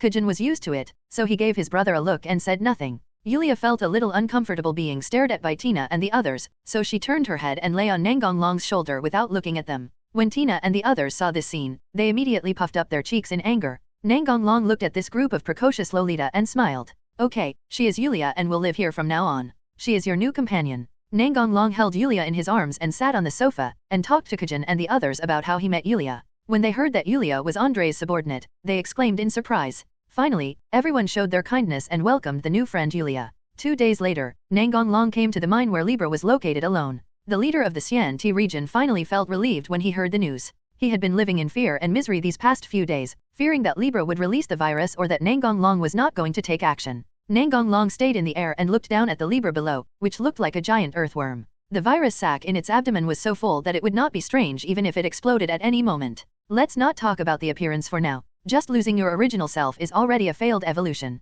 You are the last piece of the puzzle. Hearing his words, Arobian asked, partner, are we heading to the new world? Soon. I'm looking forward to what the next world will be like, Arobian said with a smile. Nangong stood at 520 and casually said, who knows? Libra discovered that there was a tiny thing above his head that suddenly roared. Its voice was very strange, as if it was a mixture of the sounds of countless different animals. In short, Nangong could not tell the difference, but one thing was certain, that was it was really unpleasant. Because of the virus sacs, Nangong did not plan to play slowly with Libra. After all, the spread of the virus sacs would be a very troublesome thing. Super-level magic, eternal hell. A huge and gorgeous magic circle appeared around Nangong, and the spells on it kept flowing. Nangong took out the paid prop hourglass and crushed it, and the magic started the next moment. Nangong spends time every day in the system's training space practicing magic of various levels, in this way allowing himself to better understand his own magic, hoping that one day he will be able to find a way to instantly cast super-level magic without the need for Krypton gold props, or even go a step further and cast it continuously.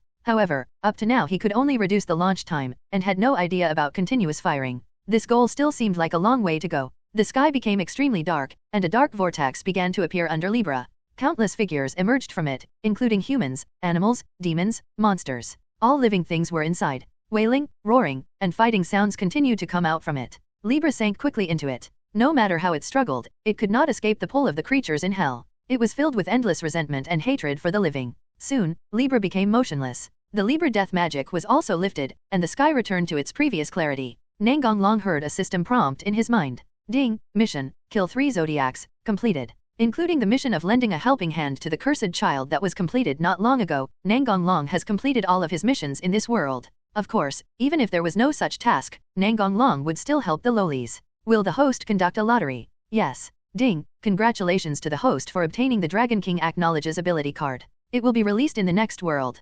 Nangong smiled. I made a lot of money. It seems that the lolis brought me a lot of good luck. Host, have you started extracting the next world? Yes. Ding, next world Devil High School, please choose one. Protagonist route 2. Random route. Nangong smiled playfully. It turns out to be this world, so of course I will choose one. Seeing 2 celestial dragons combined into one person, the expressions of those people would surely be very interesting. Confirmed completed. Do you want to cross now? No. He still had some things to do before leaving. After Nangong recovered Libra's body, he turned around and left the mine that had become a ruin and flew back to DJing district. If Libra's body was not kept for research, the super-level magic just now would be enough to destroy Libra to the point where not a single bone would be left. Office of the Holy Son of Heaven. The Holy Emperor cried out involuntarily when someone suddenly hugged her from behind, but she quickly regained her composure. There was only one person who had the ability and the will to do such a thing. I'm back.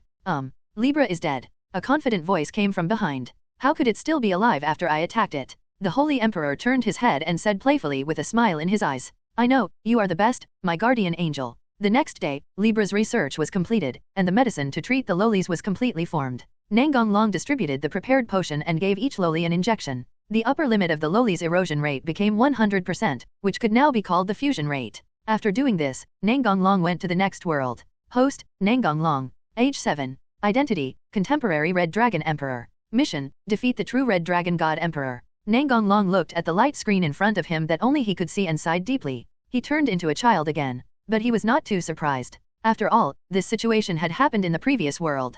Ding, do you want to use the Dragon King Acknowledge ability card? Yes. As soon as he finished speaking, Nangong Long felt a huge force merging into his body, and his physical attributes were instantly improved qualitatively. Nangong Long clenched his fist and then unclenched it, looking at his palm and muttering to himself. My current strength is definitely world class, so the next task is to spend some time getting familiar with my new abilities. The new power allowed Nangong Long to reach the level of a world-class boss in one fell swoop. Sensing the change in Nangong Long's power, Arubian said in surprise.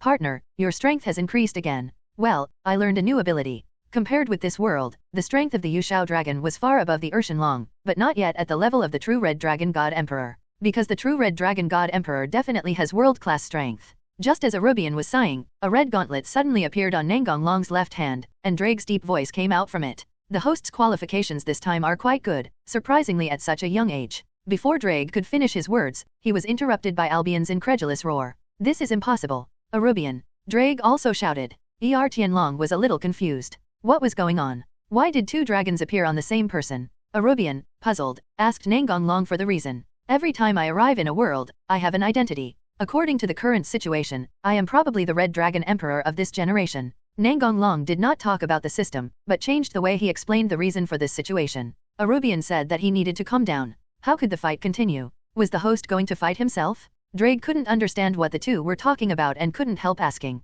What's going on? Can you explain it to me? After listening to Nangong Long's explanation, Delag felt that his view of the life of a dragon had been almost shattered. But he was Tianlong after all, so he recovered quickly. Noticing Arubian's reaction, he also knew that Nangong Long was not lying. Arubian never thought that we who have been fighting endlessly would encounter such a situation. Yet, it looks like there will be no more fighting in the future, Albedo said in a low voice. How could that be? When this host dies, our fight will continue. Arubian sneered. Drake, feel the host's aura carefully. Sensing the power fluctuations in Nangong Long's body, Drake shouted in shock. I+4. I say, aren't you too bored of fighting each other all the time? Why don't you change your goal? For example, defeat the true Red Dragon God Emperor, the Infinite Dragon God Orpheus, or something like that, Nangong Long suggested. The arguing Tianlong fell silent for a moment. Partner, to be honest, my strength is not enough to compete with them, said Arubian. I feel the same way, mate, Drake said in a low voice. Well, that was in the past. Don't you still have me now? 3 years later. Drake and Albion would quarrel at first, but after a while, the two dragons probably got tired of it and the quarrel turned into a chat. The lowly Irina who lived next door moved away some time ago, so no one came to visit Nangong Long anymore. Therefore, Nangong Long, who had nothing to do, activated the forbidden hand of the White Dragon Emperor Light Wings and flew around in the sky to kill time. Heimjima Akeno was running away desperately, trying to shake off the pursuers behind her. Akeno Heimjima is considered an ominous person by her family and a disgrace to the Heimjima family. Her mother died at the hands of an assassin sent by the family in an attempt to protect her. This time, the current head of the family, Jijima Zuhuang, personally led people to carry out the roundup.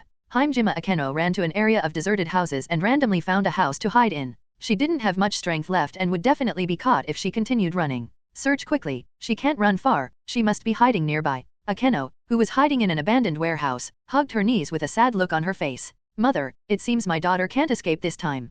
Please give me flowers. Soon, his men brought Heimjima Zuhuang to the abandoned warehouse. Master, this is the only place we haven't searched. Nangong Long, who was bored, found that there were a lot of people searching for something below, so he stayed in the air to observe. The men who rushed into the warehouse soon found Akeno hiding behind a waste box and pulled her out. Found it. The men shouted as they escorted Akeno out of the warehouse and brought her before the head of the household. Rias, who was hiding in the dark, was about to show up to save Akeno, but the situation on the field soon changed. The moment he saw the black-haired girl, Nangong Long swooped down. Although she was very young, he recognized that it was Heimjima Akeno. 00. Of. After knocking away the two people around Akeno, Nangong long protected Akeno behind him, ignoring the vigilant eyes around him, and turned to her and said, "Are you okay?" Himejima Akeno stared blankly at the man in full armor standing in front of her, and replied subconsciously, "Fine." Jideo Zhuang looked directly at the mysterious man in front of him. "Who are you?" Nangong long moved his eyes forward and said in a bad tone, "It is a very bad behavior to interrupt other people's conversations. And you guys are a bunch of men, do you have any shame in bullying a little girl?" Before Himejima Zhuang could say anything, his subordinates got angry first. "You are looking for death. It's not your turn to manage what our Himejima family does. If you know what's best for you, get out of here right now." Nangong long looked at them and said sarcastically, "Do I need to care about the Himejima family? Don't feel good about yourself, you barking dog." The faces of the people from the Himejima family suddenly turned very ugly and they were ready to get rid of the people in front of them. Zunai pulled Nangong long's arm with some concern. Who could this person be? He is so arrogant. Rias stared at the changes on the field with curiosity. Agrippa, who was standing beside her, frowned and did not answer. Jideo Zhuang looked slightly angry and said in a rather unhappy tone, "Your Excellency, it's too much to say that. Besides, this is our family affair and outsiders have no right to interfere." Imajima Akeno had a sad expression, obviously recalling bad memories. Nangong long naturally would not change his position just because of a few words from the other party. "If that's the case, you have no right to control what I do. Please give the order, sir, we will immediately capture this rude person." The others also looked at Jideo Zhuang and waited for his decision. Although Jideo Zhuang was angry, he still remained rational. The other party's quick and agile skills made him a little afraid. More importantly, he always felt that he had seen the person in front of him somewhere, but he just couldn't remember where he was at the moment. Jideo Zhuang raised his hand to stop his subordinates from looking directly at Nangong long and said expressionlessly, "Your Excellency is meddling in other people's business. You should consider whether it is worth it to provoke our Himejima family for an unrelated person." 530 Himejima Akeno showed a look of grief on her face. She reached out and pulled Nangong long's arm to make him turn his gaze to her. "Go away. I don't want anyone else to get hurt because of me. I am just a person with filthy blood. I am not worthy of you doing this." Nangong long did not answer but pulled Akeno in front of him. Himejima Zhuang showed a look of joy, thinking that Nangong long was going to give in and hand over Zeno, while the subordinates behind him showed mocking expressions, saying that no matter how tough he was, he would still have to admit defeat in the end. Rias muttered indignantly, "What? I thought he was so powerful." Agrippa, the bishop of Rias's father's family, had completely different ideas from hers. "My lady, maybe it's completely different from what you think. If my guess is correct, he will never compromise. The Himejima family is not qualified to do so." Rias looked at him in surprise, not understanding why he spoke so highly of the other party. Akeno, who was standing in front of Nangong long, had mixed feelings. Although she had made up her mind not to implicate others, she still had a little hope in her heart that someone would be willing to become enemies with the exorcist Himejima clan in order to protect her. In that case, her life in this world would not be in vain. The next moment, in Akeno's shocked eyes, her hope was realized. Nangong long looked at Himejima Zhuang and others on the opposite side, pointed at Zunai and made his declaration domineeringly. "From now on, she is under the protection of me, the White Dragon Emperor. As for you, you will die if you don't leave." Jideo Zhuang finally remembered why he felt this strange sense of familiarity. He had seen information about Tianlong in the family files. Rias turned her head and looked at Agrippa. Bai Long Huang, could he be the legendary second heavenly dragon?" "Yes, miss." Himejima Zhuang slowly exhaled. His face was serious and his tone was not as tough as before. "Your Excellency White Dragon Emperor, I have something to tell you. The person you want to protect has the blood of a fallen angel." Zunai's heart tightened and her hands moved nervously. She didn't know whether the person who was willing to protect her would change his decision after hearing this. Before Jideo Zhuang finished speaking, Nangong long interrupted him directly. "Why are you so nosy? If I tell you to go away, just go away now." Jideo Zhuang clenched his fists and tried to suppress his anger. He didn't dare to turn his face. The family's files clearly recorded how strong the White Dragon Emperors of previous generations were. The one in front of him had obviously reached the level of forbidden hands. If he didn't handle it well today, the Jideo family would suffer heavy losses. But his tolerance didn't mean that his subordinates who didn't know the White Dragon Emperor's strength could tolerate it. "Master, if we work together, we can definitely kill him." Yes, so what if it's the White Dragon King? *T. Jideo Zhuang turned around and shouted, "Shut up, everyone." Seeing the head of the family burst into unprecedented anger and solemn expression, they also realized the seriousness of the matter. "The Himejima family are really brave," Rias said teasingly. Agrippa said calmly, "They are finished. The White Dragon Emperor hosts of all generations have never had a good temper." Nangong long held his right hand in front of his chest, touched his chin with his left hand and muttered to himself, "Could it be that I acted too kindly, so I still had to kill a few of the group members?" Hearing his words, Zunai unconsciously glanced at the two people who had just been knocked into the wall and had not woken up yet. They might have died. Jideo Zhuang's face suddenly tensed up and he quickly turned around and said, Please, Lord White Dragon Emperor. Nangong Long ignored him and stretched out his left hand to one of his subordinates and shook it hard. Heart mastery. Seeing their companions fall down without any warning, the people around them were suddenly terrified. Rias asked in confusion. What's going on? Agrippa carefully recalled what had just happened and guessed. It must be some kind of magic we don't know about. Seeing Nangong Long raise his hand again, Jideo Zhuang said quickly. We'll leave right away. Nangong Long laughed mockingly. It's too late. Multiple punishments. The heart control just now only increased their fear, and now it's the main course. Suddenly, lightning flashed in the clear sky and accurately killed all the men behind Jideo Zhuang. No. Jideo Zhuang roared to the sky, then turned to Nangong Long and said fiercely. Why do this? Nangong Long shrugged and said indifferently. If you want to kill me, just kill me. Are you really angry and think I'm cruel and tyrannical? Then he pointed at Akeno. Didn't you do the same thing to her? I just let you experience her feelings. Himejima Akeno covered her mouth to stop herself from crying out loud, and tears as big as beans kept falling down her cheeks. Get out of here now. I'm not killing you because I want you to go back and convey my meaning. It's not that you are special. Jideo Zhuang could tell that the other party was serious. If he didn't leave, he would definitely die, and maybe even his family would be destroyed.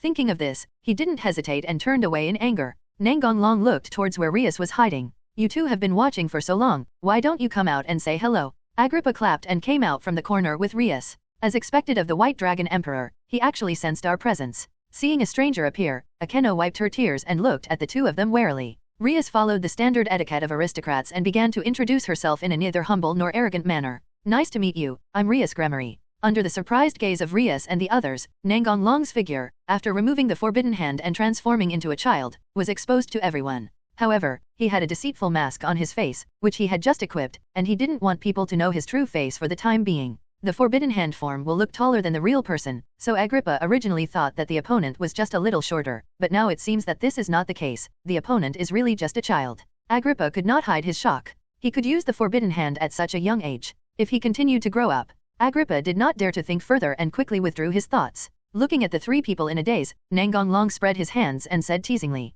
Is it necessary to be so surprised? Agrippa came back to his senses and exclaimed, Who would have thought that a child could manipulate the god-annihilating tool to this extent? And judging from your appearance, you should have taken the initiative to release the forbidden hand instead of running out of energy. Zunai showed a puzzled look. She didn't know what the title of White Dragon Emperor meant. It's just a ban, and it's easy for me to maintain it. Rias and the others' pupils shrank instantly. Although Nangong Long said it was 24 degrees of freedom, the two of them understood what that meant. Don't make a fuss all the time. How can you talk like this? Agrippa had a helpless expression. Anyone would be surprised. It turned out that the hosts of dragons were all strange people. Nangong Long pulled Akeno in front of him and looked at Rias and said seriously, Can you please take care of this girl? Don't want. Rias let out a surprised cry, and Akeno retorted subconsciously. Nangong Long looked at Zunai and explained, They had no ill intentions. If I hadn't shown up to save you first, they might have been the ones who saved you. Agrippa smiled helplessly. So you discovered us from the beginning, and not only that, you even saw through our purpose. What a terrifying insight.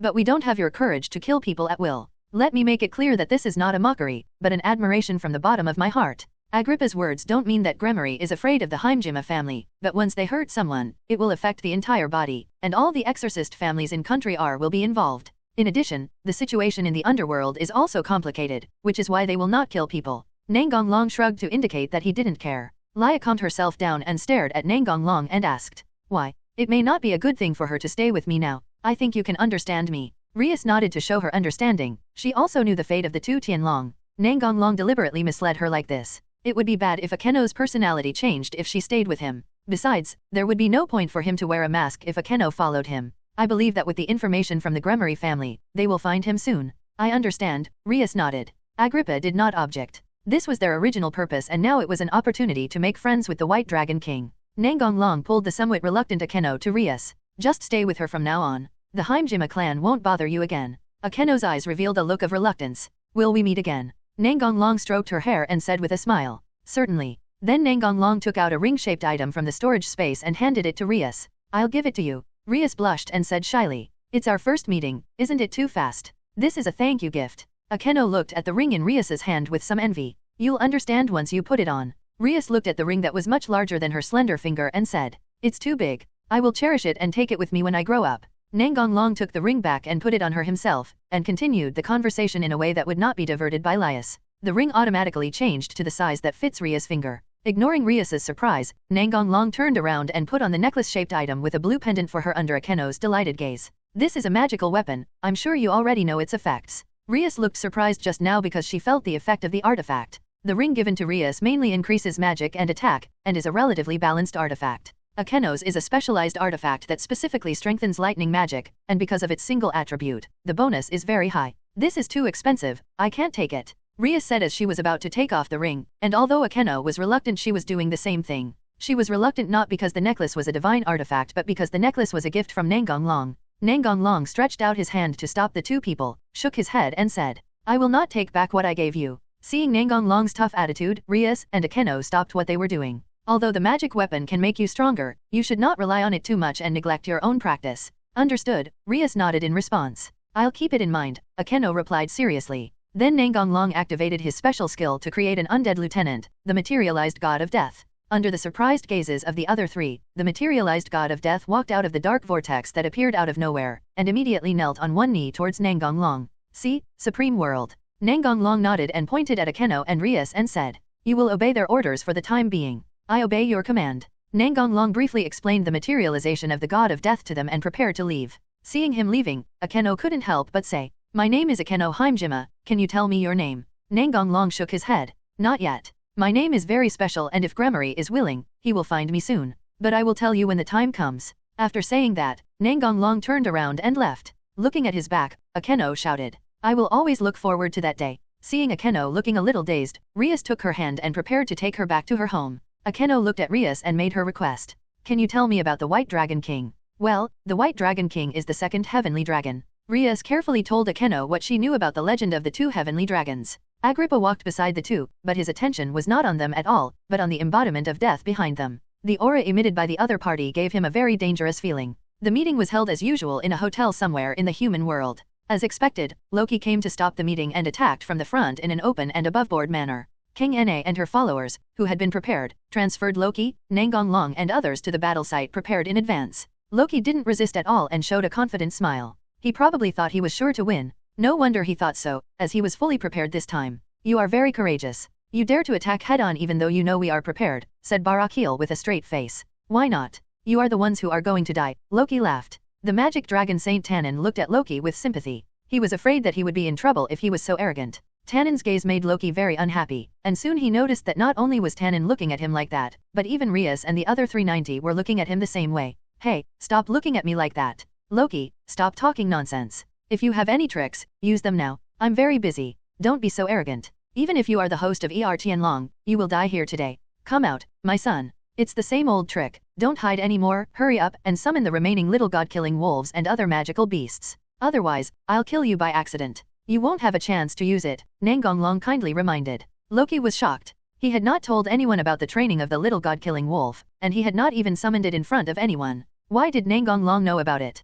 Could it be that he could read people's minds? Loki's pupils shrank at the thought. If that was true, it would be a big trouble. He must be dealt with as quickly as possible. The people on Nangong Long's side were also surprised. They didn't expect that there was more than one god-killing wolf. If Nangong Long hadn't said this, they wouldn't have believed it. I don't know where you got this news from, but it doesn't matter anymore. As long as you die, everything will be fine. School, Hutti. According to the game, the god-killing wolf is actually a monster with a very high defense-breaking attribute. However, with Nangong Long's defense, it would not be able to bite him even if he stood still and let the wolf bite him for a while. Of course, Nangong Long would not sit still and let the wolf bite him. As for the rumor that Fenrir could rival the living Tianlong, Nangong Long thought that was pure exaggeration. Fenrir, who was defeated by Tyrannosaurus, could not reach the level of a transcendent at all. It was just that its teeth were powerful. Because Loki was eager to kill Nangong Long, he ordered all three god-killing wolves to bite Nangong Long to death. Loki then summoned dozens of mass-produced Mithraki to deal with the others. What? Mitjaom is actually in mass production.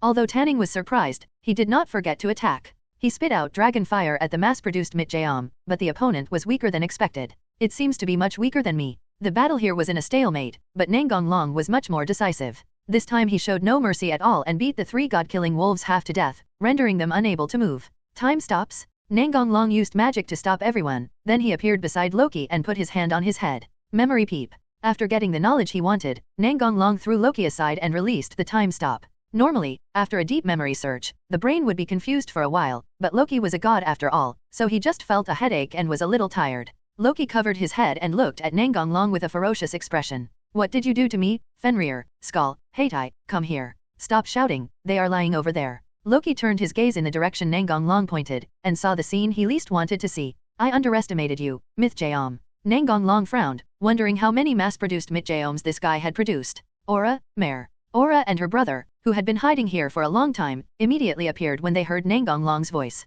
Aura helped Rias, while Mare killed the 3 new Mythjaoms that appeared on Nangong Long's side. Swampland. Mare stuck his staff into the ground and turned the land into a swamp. Mythjaom, who failed to dodge in time, immediately sank into the ground. Nangong Long stayed in midair, looked at Loki and said with a smile, "There is no use in numbers. I admit defeat this time, but I will definitely win next time." After saying this, Loki turned around and fled without any hesitation. "You should stay here." Hidden lock. Several pitch-black magic circles appeared around Loki, and chains shot out from them to imprison him. The dark lock is not only a magic that binds the enemy, but also reduces the enemy's physical and mental strength. Loki, who was already in a weak state, soon fainted. Nangong Long had no intention of killing him. If he died, there would be no one to cause trouble in Northern Europe.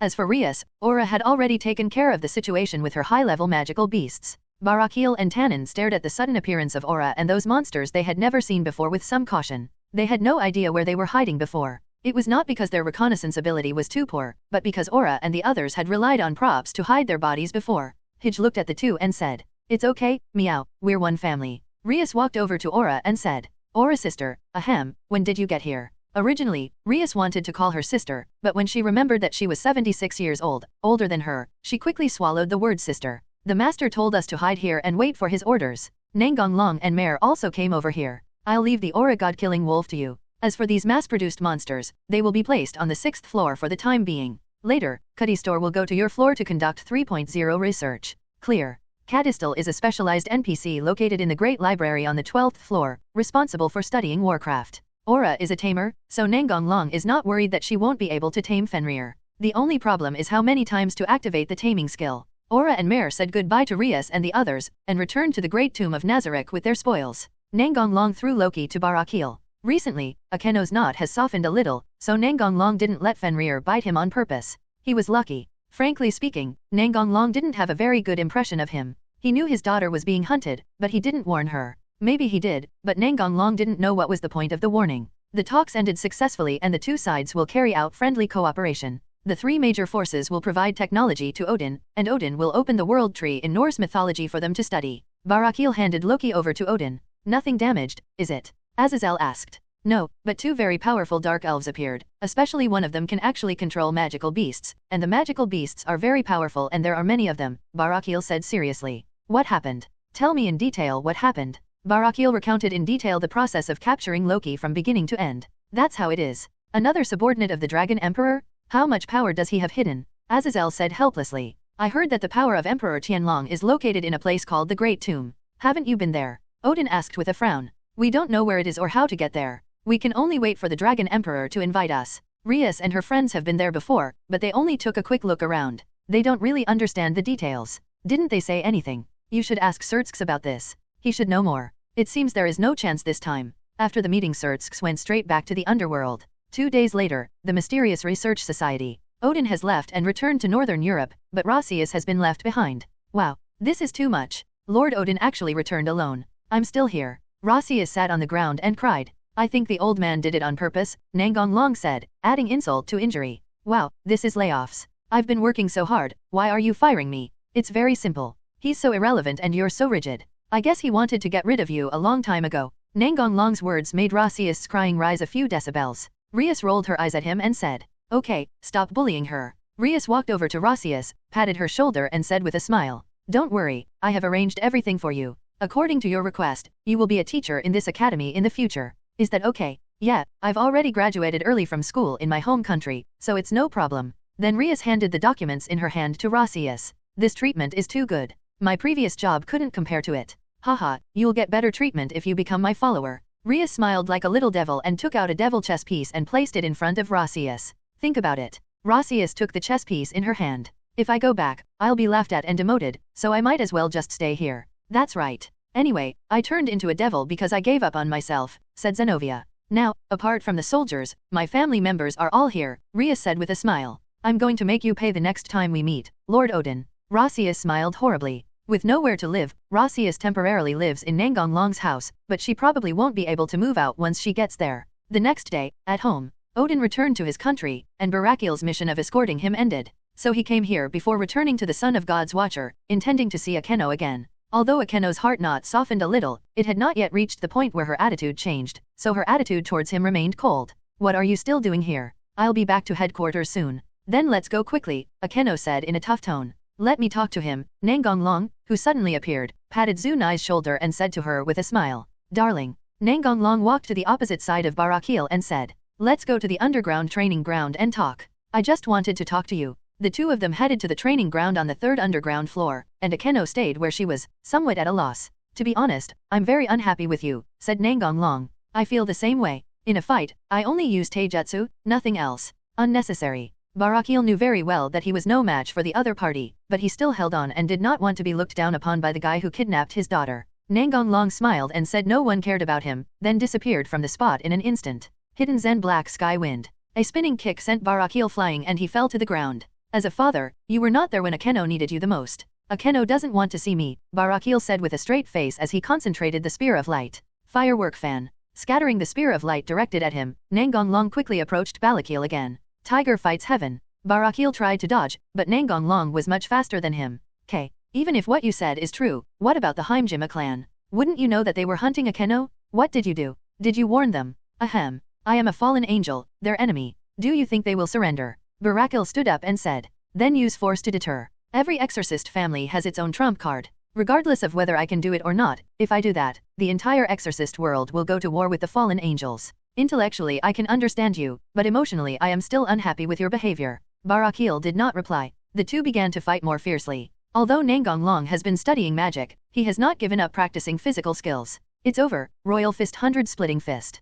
Countless fist shadows hit Barakiel. She's as strong as a monster. Now I can safely leave Akeno to you and take good care of her. If you dare to bully her, I will teach you a terrible lesson even at the cost of my life, said Barakiel lying on the ground. You don't have to tell me, I will take good care of her. Father. After much hesitation, Zunai finally decided to come down to take a look. When she came, she happened to hear the last conversation between Barakiel and Nangong. Akeno ran over and looked at Barakiel. Father, how are you? I was just exhausted. I didn't suffer any serious injuries. There was a glimmer of surprise in Barakiel's eyes that Akeno was willing to call him father again. Zunai breathed a sigh of relief and stood up, looking at Nangong and said angrily, Why do this? Nangong smiled bitterly and said helplessly, If you don't do this, how can you face your inner self so quickly? Do you want me to watch you contradict yourself every day with a heavy face? You can be angry with me or blame me, but please return to your usual energetic big sister self as soon as possible. Not only me, but Rias and the others are also worried about you.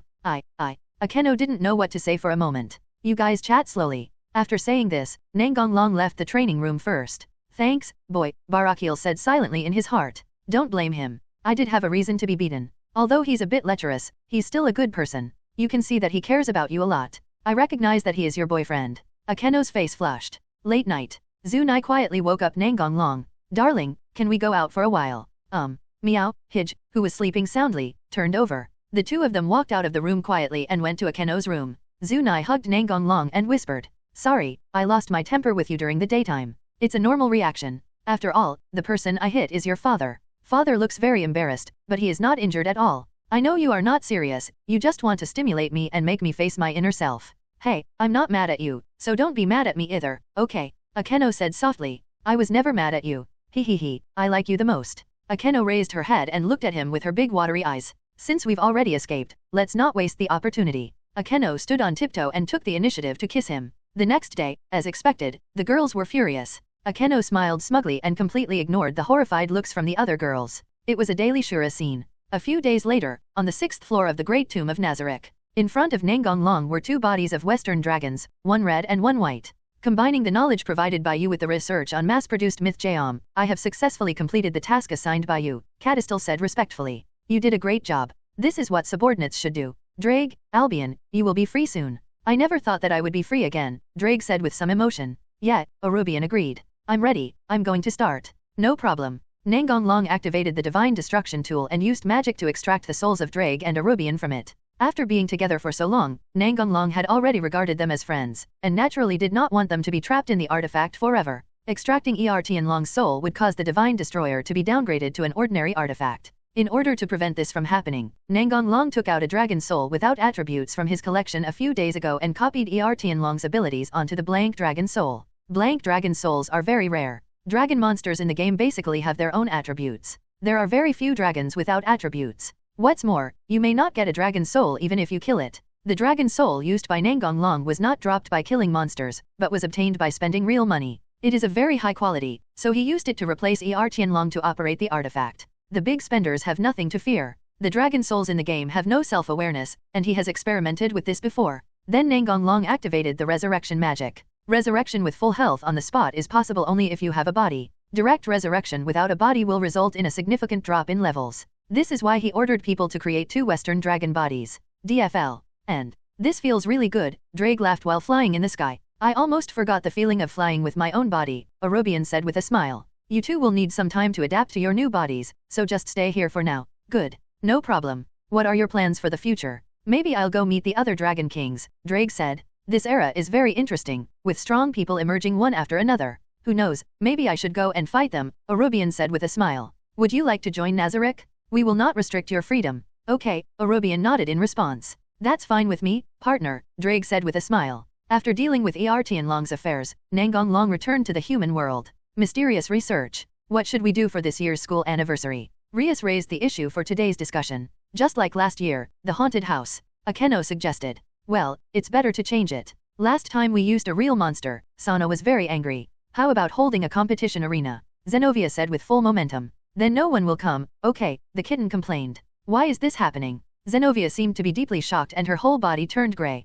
What about the cafe? Irina asked tentatively. Too ordinary, the kitten said. What do you think, darling? Akeno asked with a smile. Let's set up a haunted house. Like last year. Rias asked. How could that be? Didn't you use monsters last time? Why not use the undead this time? Skeletons, mummies, ghosts, something like that would be nice, right? The girls couldn't help but shiver. Well, that won't scare me to death, will it? How could that be? I'll tell them to control it to a level that won't scare people to death. How about turning Gasper into a bat to add to the atmosphere? No, senior, I'm so scared. Gasper immediately hid in a cardboard box in the corner. This is a practice to train your courage, Pa, Nangong Long said with a smile. No, President, help me, Gasper wailed. Xiaojia, work hard, the kitten encouraged him. Kitten, you bully me too. Okay, stop bullying Gasper, Rias said with a smile. Vote now. I support Darling. Although I am a little scared, I support Longsang's proposal. I also want to see the undead you mentioned, so I agree, Rossius said. In the end, everyone except Gasper who was frightened voted in favor. I'll leave Sana to you, Rias said with a smirk. No problem. The school anniversary has been settled, but what about this year's club reports? We can't put it off any longer, Zunai reminded. There have been so many things going on lately that I almost forgot. Just don't hand it in. No, darling. The president is a pure-blooded devil and should be attending the aristocratic school in the underworld. Coming to the human world to study is like studying abroad. But you still have to complete enough credits for the underworld school, otherwise you will have to go back to the underworld to study. It's so troublesome. How about using my name to scare them? Forget it. Let's just go through the normal process. I'm still very interested in investigating monsters. As long as you are happy. Well, let's go ask the Kappa. Kappa has returned home to inherit the family business, President, said Kiba. That's good. It's not good to always rap. Then let's go investigate the Dullahan. I heard he was hospitalized due to neck problems, Akeno chuckled. Why don't we investigate Gasper? There's only one cardboard vampire like him, Irina suggested. No, absolutely not. Gasper hid in the cardboard box again. No need, just go ask her, but I don't think she will agree so easily, Ria said with a headache. Tennis court. The female students who were playing tennis were immediately excited when they saw the 2 handsome boys in the school coming over. Nangong classmate, look at me. Kiba-san, you're looking at me, I'm so happy. Then look at me. Hey. Nangong smiled at me. Don't make me laugh, that's just a polite smile. It's none of your business. Can't you let me fantasize a little? Oh my, Darling is as popular as ever. Rias raised her eyebrows. Is it a mistake to come here? It's really rare for Miss Rias to come here, and Beiqing Yai walked over and said with a smile.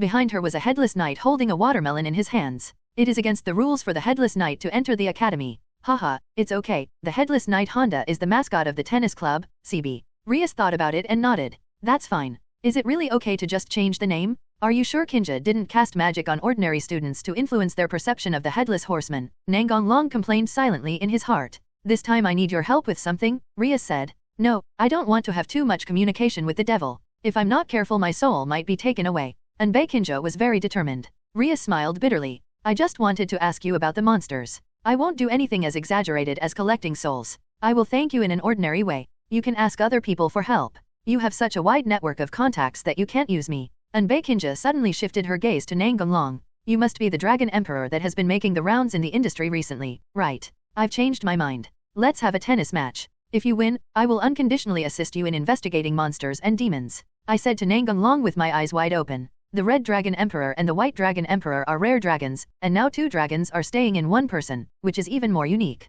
No, absolutely not, Rias immediately objected strongly. Nangong, who had been silent all this time, spoke up.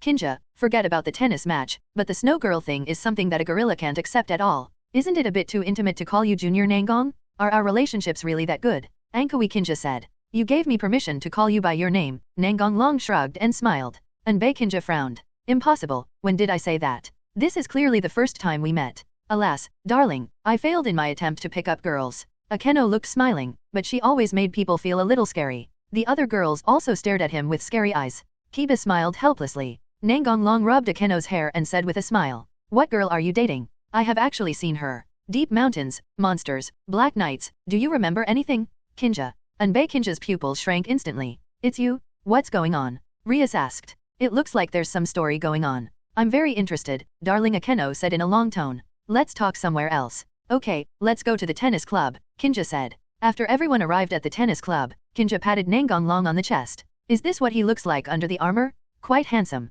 Why didn't you show your face in the first place? Can you please tell me, darling? And Kinja, please go back to your seat. Kinja smiled indifferently and sat back in her seat. She also wanted to confirm whether the Night was Nangong. It was about 4 years ago. At that time, I was very interested in monsters, so I often went to the mountains. That day, I went to sparsely populated areas to look for monsters as usual. I happened to meet Kinja who was being chased by a monster, and I saved her. This is how we met. Rias and Akeno couldn't help but laugh. What's so funny? Kinja said with a frown. I'm sorry, I just didn't expect you to be chased by a monster. Rias controlled her expression and looked at Kingmei, but there was a faint smile on the corner of her mouth.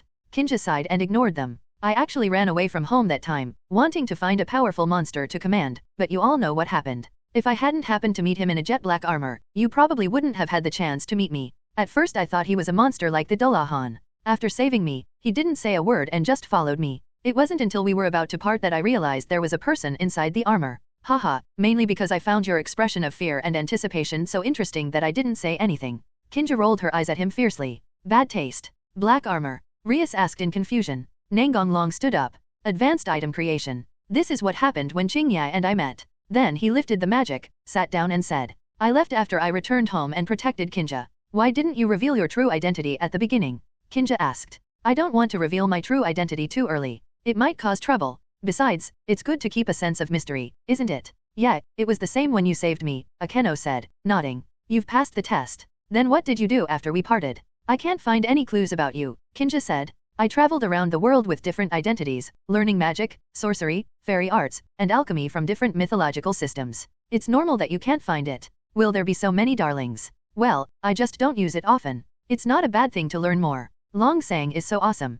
Kinja stood up, walked to Nangong, pulled him up, and then hugged him. This is the thank you gift we agreed on back then. It seems that the story just now is a little missing, don't you think? Rias said with a terrifying momentum. That's right, darling, I also want to know more details. Akeno smiled a little scary. Wow, is there a new opponent? Asia said with tears in her eyes. It took a long time for Rias and the others to return to normal, and the topic returned to investigating monsters. After some negotiation, Anbei Kinja finally agreed to let Rias help her. Rias successfully submitted the club report. Time quickly came to the night before the school trip. I feel so sad and lonely when I think about you leaving, Zunai said to Nangong with some sadness. We'll be back soon. I want to go too, meow, but the kitten keeps staring at me. I will definitely find a way to escape. Sister, what are you talking about? Said the kitten. Oh, I heard you, I'm in trouble. The kitten ignored the cute sister and said, I'd be lonely without you, too. The next day, in front of the station, Rias is handing out passes to Asia and the others. School trips inevitably involve visiting shrines and temples, and having a pass will help them avoid being attacked by local forces as they are enemies. Are we about to step into the pagan territory? Zenobia muttered. I'm a little excited, Irina said happily. Take your pass with you and don't lose it, Leah reminded. Others boarded the train one after another. Rias tidied Nangong's clothes. I'm the same as Akeno. I'll feel lonely when you're not around. I can tolerate not seeing you for a few days, but I can't stand it any longer. Remember to think of me every day. Well, you can also think of Akeno and the others, but you have to think of me more. In no mood. Then Nangong Long stroked her hair and said with a smile, because you are always in my heart. Rias, who was originally very sad after hearing the word don't want to, turned red in the face and emitted steam after hearing the following words. You are so smooth talking, don't try to pick up girls during the school trip. After giving instructions to her family, King Na also came over. Rias quickly took a step back and turned around to prevent Sana from seeing her red face. King Na hugged Nangong Long for a while and then let go. Have fun and remember to bring me a gift. Please give me flowers. And Rias and the others watched him leave, and only returned to the academy after the train disappeared from their sight. On the train, Nangong Long sat in the seat by the window, Asia sat next to him, Zenovia and Irina sat opposite him, and Kiryu-Aika and her friends sat on the other side of the aisle. Lan Hua had a conflicted expression as if he wanted to go but couldn't because there were no seats left. Asia, come to me. Asia blushed and sat on Nangong Long's lap. It's my turn next, darling, said Irina. Then I'll be the third one, Zenovia continued. We discussed this issue when we got to the hotel. Lan Hua, come and sit down. I think you want to say something. Lan Hua stood up and sat in Asia's previous seat. You have a very detailed observation ability. No big deal. Let's discuss this trip. Is there any place you want to go? I want to go to the Kinkakuji Temple and the Ginkakuji Temple, said Zenovia. I want to go to Tenryuji, which has the same name as darling. Irina smiled with a gleam in her eyes. Where's Asia? Wherever Longsang goes, I will go. Asia really likes you. Tell me where you want to go. You decide. Haven't you done all the research? Okay, leave it to me. I will take all your ideas into consideration and arrange a perfect itinerary, Lan Hua said confidently. After the train arrived at the destination, Azazel and Rasius, who had just become a teacher, began to explain the precautions. Rasius began to promote the benefits of the 100 yen store. Although Rias paid her a high salary, she was still so frugal. She only bought discounted items and didn't dress up at all, but she was pretty and could be willful. Then you will be assigned a room, and then you will have free time. However, you must come back on time and you cannot go too far to play. After dismissing the students, Azazel went out to find a place to have fun. After getting the keys, the students began to look for their own rooms. The boys' and girls' rooms were on different floors, with 2 people in each room. However, Nangong Long was special in that he had his own room. After the girls packed their luggage, they went to his room together. Hey, you have your own room? Lan Hua asked in surprise. Lan Hua rolled his eyes and said with a wicked smile. Would you like me to sneak down to accompany you at night? You must be lonely alone. Before Nangong Long could say anything, the other 3 girls spoke first. No, if that's the case, I'll come too, Asia said with her big watery eyes. Well, then I want to have a baby too, Zenovia said calmly. Well, then I can't not come, Irina said a little embarrassedly. Lan Hua waved his hand and said, that's impossible. Ms. Rasius will definitely check the room, so we need someone to cover for us. If there's no one in the room, we'll be exposed. Then I won't let you come by yourself. I will keep a close eye on you, Irina said seriously. Irina and Aika shared a room and Zenovia and Asia shared a room. Lan Hua smiled bitterly and said, I was just joking, don't take it so seriously. You know that the 3 of them will definitely be punished. That's right, let's not talk about this. Time is limited, we have to quickly confirm the itinerary. I recommend going to a shrine not far from here, which enshrines the Fox Fairy. What do you think? The other 3 girls turned their eyes to Nangong Long, obviously waiting for his decision. Well, let's go here. Shrine. There are many interesting products here, said Zenovia. Wow, what a cute fox doll. Asia showed a cute expression. Let's buy some when we return, Lan Hua suggested. Good. There are still quite a few people visiting the shrine, and Lan Hua and his group start to move forward with the top of the mountain as their destination. You guys have really good physical strength, Lan Hua said. Let's slow down a bit. No, I can still keep up. If I try harder, I'll reach the top of the mountain. The environment here is really nice, Irina exclaimed. There are a lot of pagans here, but the architecture here is really great, Zenovia said excitedly. Well done, pagans, that's awesome, they both said in unison. The dead gods will cry if you 2 continue like this, Nangong Long complained silently. Hey, there's a community temple up ahead, let's go there and pray. Lan Hua's proposal was immediately approved by the 3 members of the church. The 4 girls stood in front of the community temple and made their wishes. Nangong Long did not pray but just watched them from the side. He did not think that the so-called gods could do what he could not do. Please bless me and Longsang to be together forever. May everything go well for darling and me. I found that I seemed to have fallen in love with my good friend Nangong Long, but there are so many rivals. Please bless me and him to make smooth progress, Lan Hua prayed. Unlike the other 3 who prayed in their hearts, Zenovia said it out loud. Please bless me to give birth to Nangong Long's child smoothly. Although I am a pagan, please bless me. Thank you very much. Hey, I want one too. Please bless me to give birth to Longsang's child. It won't work if you say it out loud, Lan Hua reminded. Is that so? Zenovia said with regret. At this time, Lan Hua fainted without any warning, and Nangong Long instantly appeared beside her to support her. He also felt some kind of power acting on him just now, but the power was too weak to be used against ordinary people, but it was still not enough to deal with him. Careful. After hearing Nangong Long's words, Zenovia immediately took out Durandal, which had just been transformed not long ago, from the alien space. Durandal was too difficult for Zenovia to control, so Nangong Long directly handed Durandal and Ascalon over to the Dwarf King Horn to transform them. The final product is the one in Zenovia's hand now. A copy of the Sword of Kings is made into a changeable scabbard that covers Durandal's sword, and Ascalon is embedded in the scabbard. When you want to use it, you can modify the mechanism to separate it, or you can use the 3 holy swords as one, complementing each other and greatly enhancing their power. Even if Zenovia exerts her full strength with her current strength, it won't last long, but the power can be adjusted by herself, and she can control the rhythm of the battle. Irina also untied the enhanced king's sword, which was disguised as a short rope, from her arm and held it in her hand. A little blonde girl with fox ears on her head and a fox tail behind her appeared in front of the shrine, and around her appeared Tengu and some strange-looking monsters. Why are you okay? If you were a human, you should just fall down. Hiding one's own strength is a normal skill. If Nangong Long does not actively remove it, he will look like an ordinary human being. Since you look a lot like Ai-chan, I will have someone use magic to make you forget these horrible memories of episode 5.0. Go ahead, catch these outsiders and rescue my mother. I have no idea what you are talking about, Zenovia said. Xiao Jizhong, stop. Huh?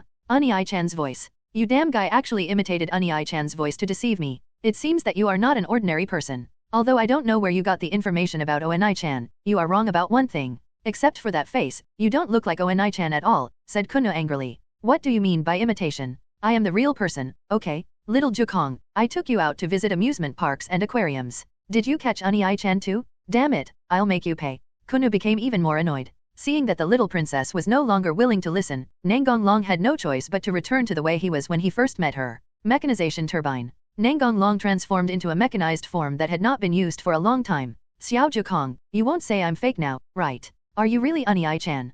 Kuno asked uncertainly. Nangong Long handed Lanhua to the dazed Irina and walked towards Jukong. Seeing him approaching the princess, Yingo immediately stood in front of Jukong. Stand back. But princess, who knows, the other party might have some conspiracy. Even if I really want to do something, you can't stop me. Nangong Long disappeared from the spot in an instant, bypassed Tengu and appeared in front of Jukong. What? Tengu's eyes were full of disbelief. He didn't see the other party's movements clearly at all. Nangong Long squatted down to make himself as tall as Jukong, rubbed her golden hair and said with a smile. Little Juzhong has grown up a lot, but he is still so impatient. We are not enemies, we are just here for a school trip. This familiar feeling, you are really Ai-chan, Kuno said excitedly. Then she hugged 24's neck and said with a tearful voice. Ai-chan, mother has been kidnapped. This is not the place to talk, come with me to the hotel. Cao. Orpheus is no longer in the disaster group, so what is his purpose in capturing Yasaka? Is it simply to challenge the limits of human beings, or does he have other purposes? Yes, I'll listen to Ai-chan.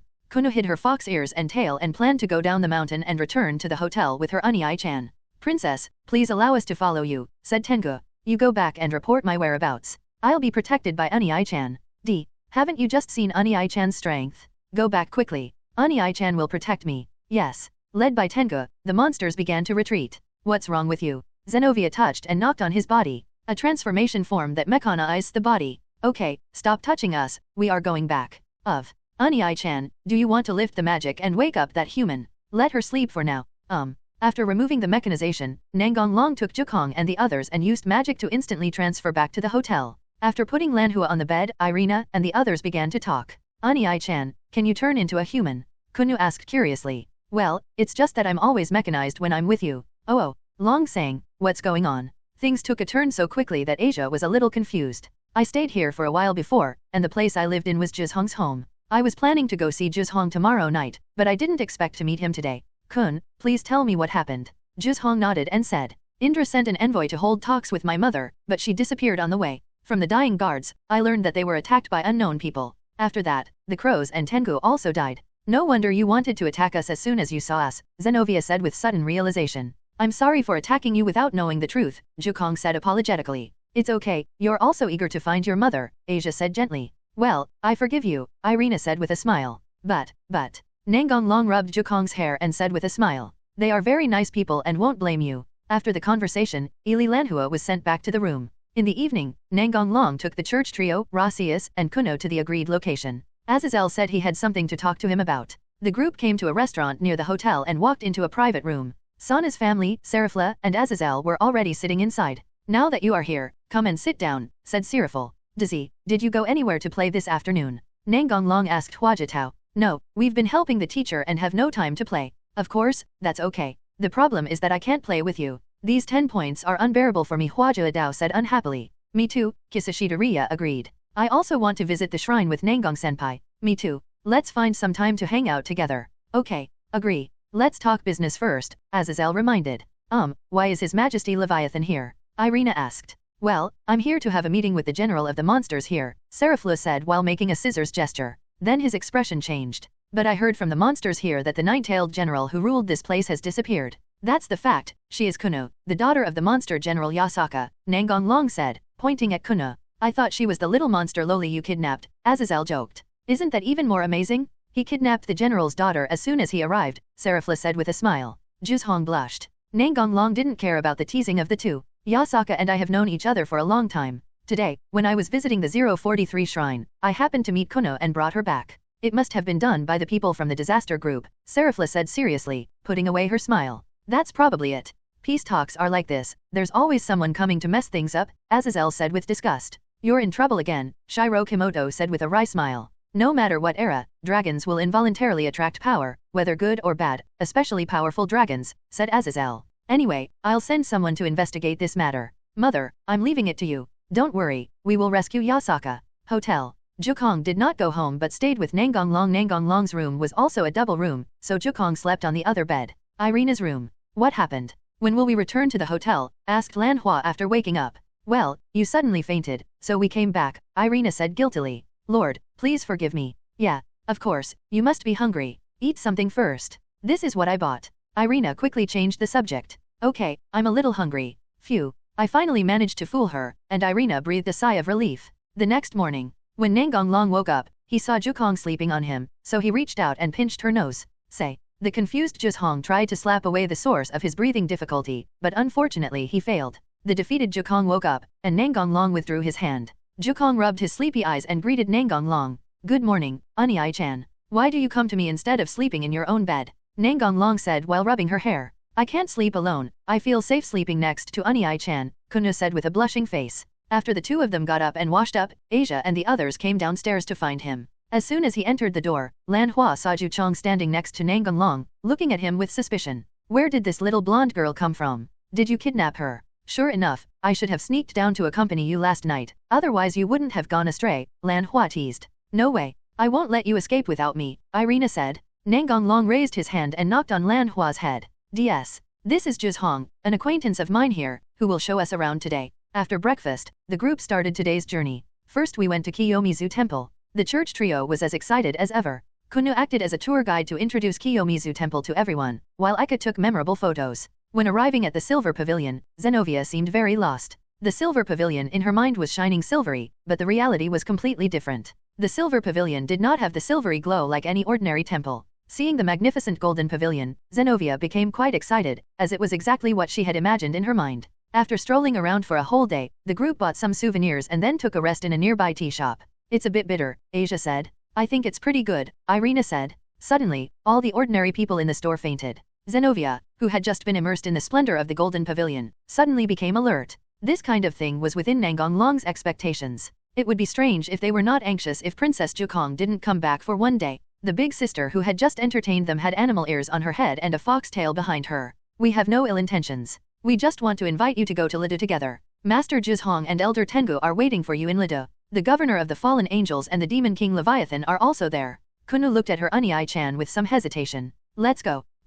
By the way, please look after this girl, Nangong Long said, pointing at Lan Hua. Okay, Master Nangong. If it weren't for Master Juzhong's guards coming back to report, I wouldn't be sure you were Master Nangong. Your appearance has changed a lot. This fox girl knew him. Gu Gonglong often saw her when he lived in Jukong's house. That was a transformation, just think of it as a divine weapon. That's a really interesting artifact, the girl with fox ears laughed. The crowd passed through the barrier and came to another space, seeing many monsters along the way. The church trio seemed very surprised. It must be the first time they saw so many strange monsters, such as Kappa, Lantern Monster. The buildings here are from completely different eras than those outside, and the architectural style is from long ago. After walking a long way, everyone finally arrived at their destination. Not only Azazel and Serafla were there, Rossius was also there. Perhaps because she knew the relationship between Nangong Long and Jukong, she did not let Rossius go to find them. I have brought Elder Tengu, Master Juzhong, and Master Nangong and their group to you. Long time no see, Tengu Ja Suko. Yes, Jukong was sad for a long time after you left last time, and she has been looking forward to you coming back to see her, but you look really different now, said Elder Tengo with a smile.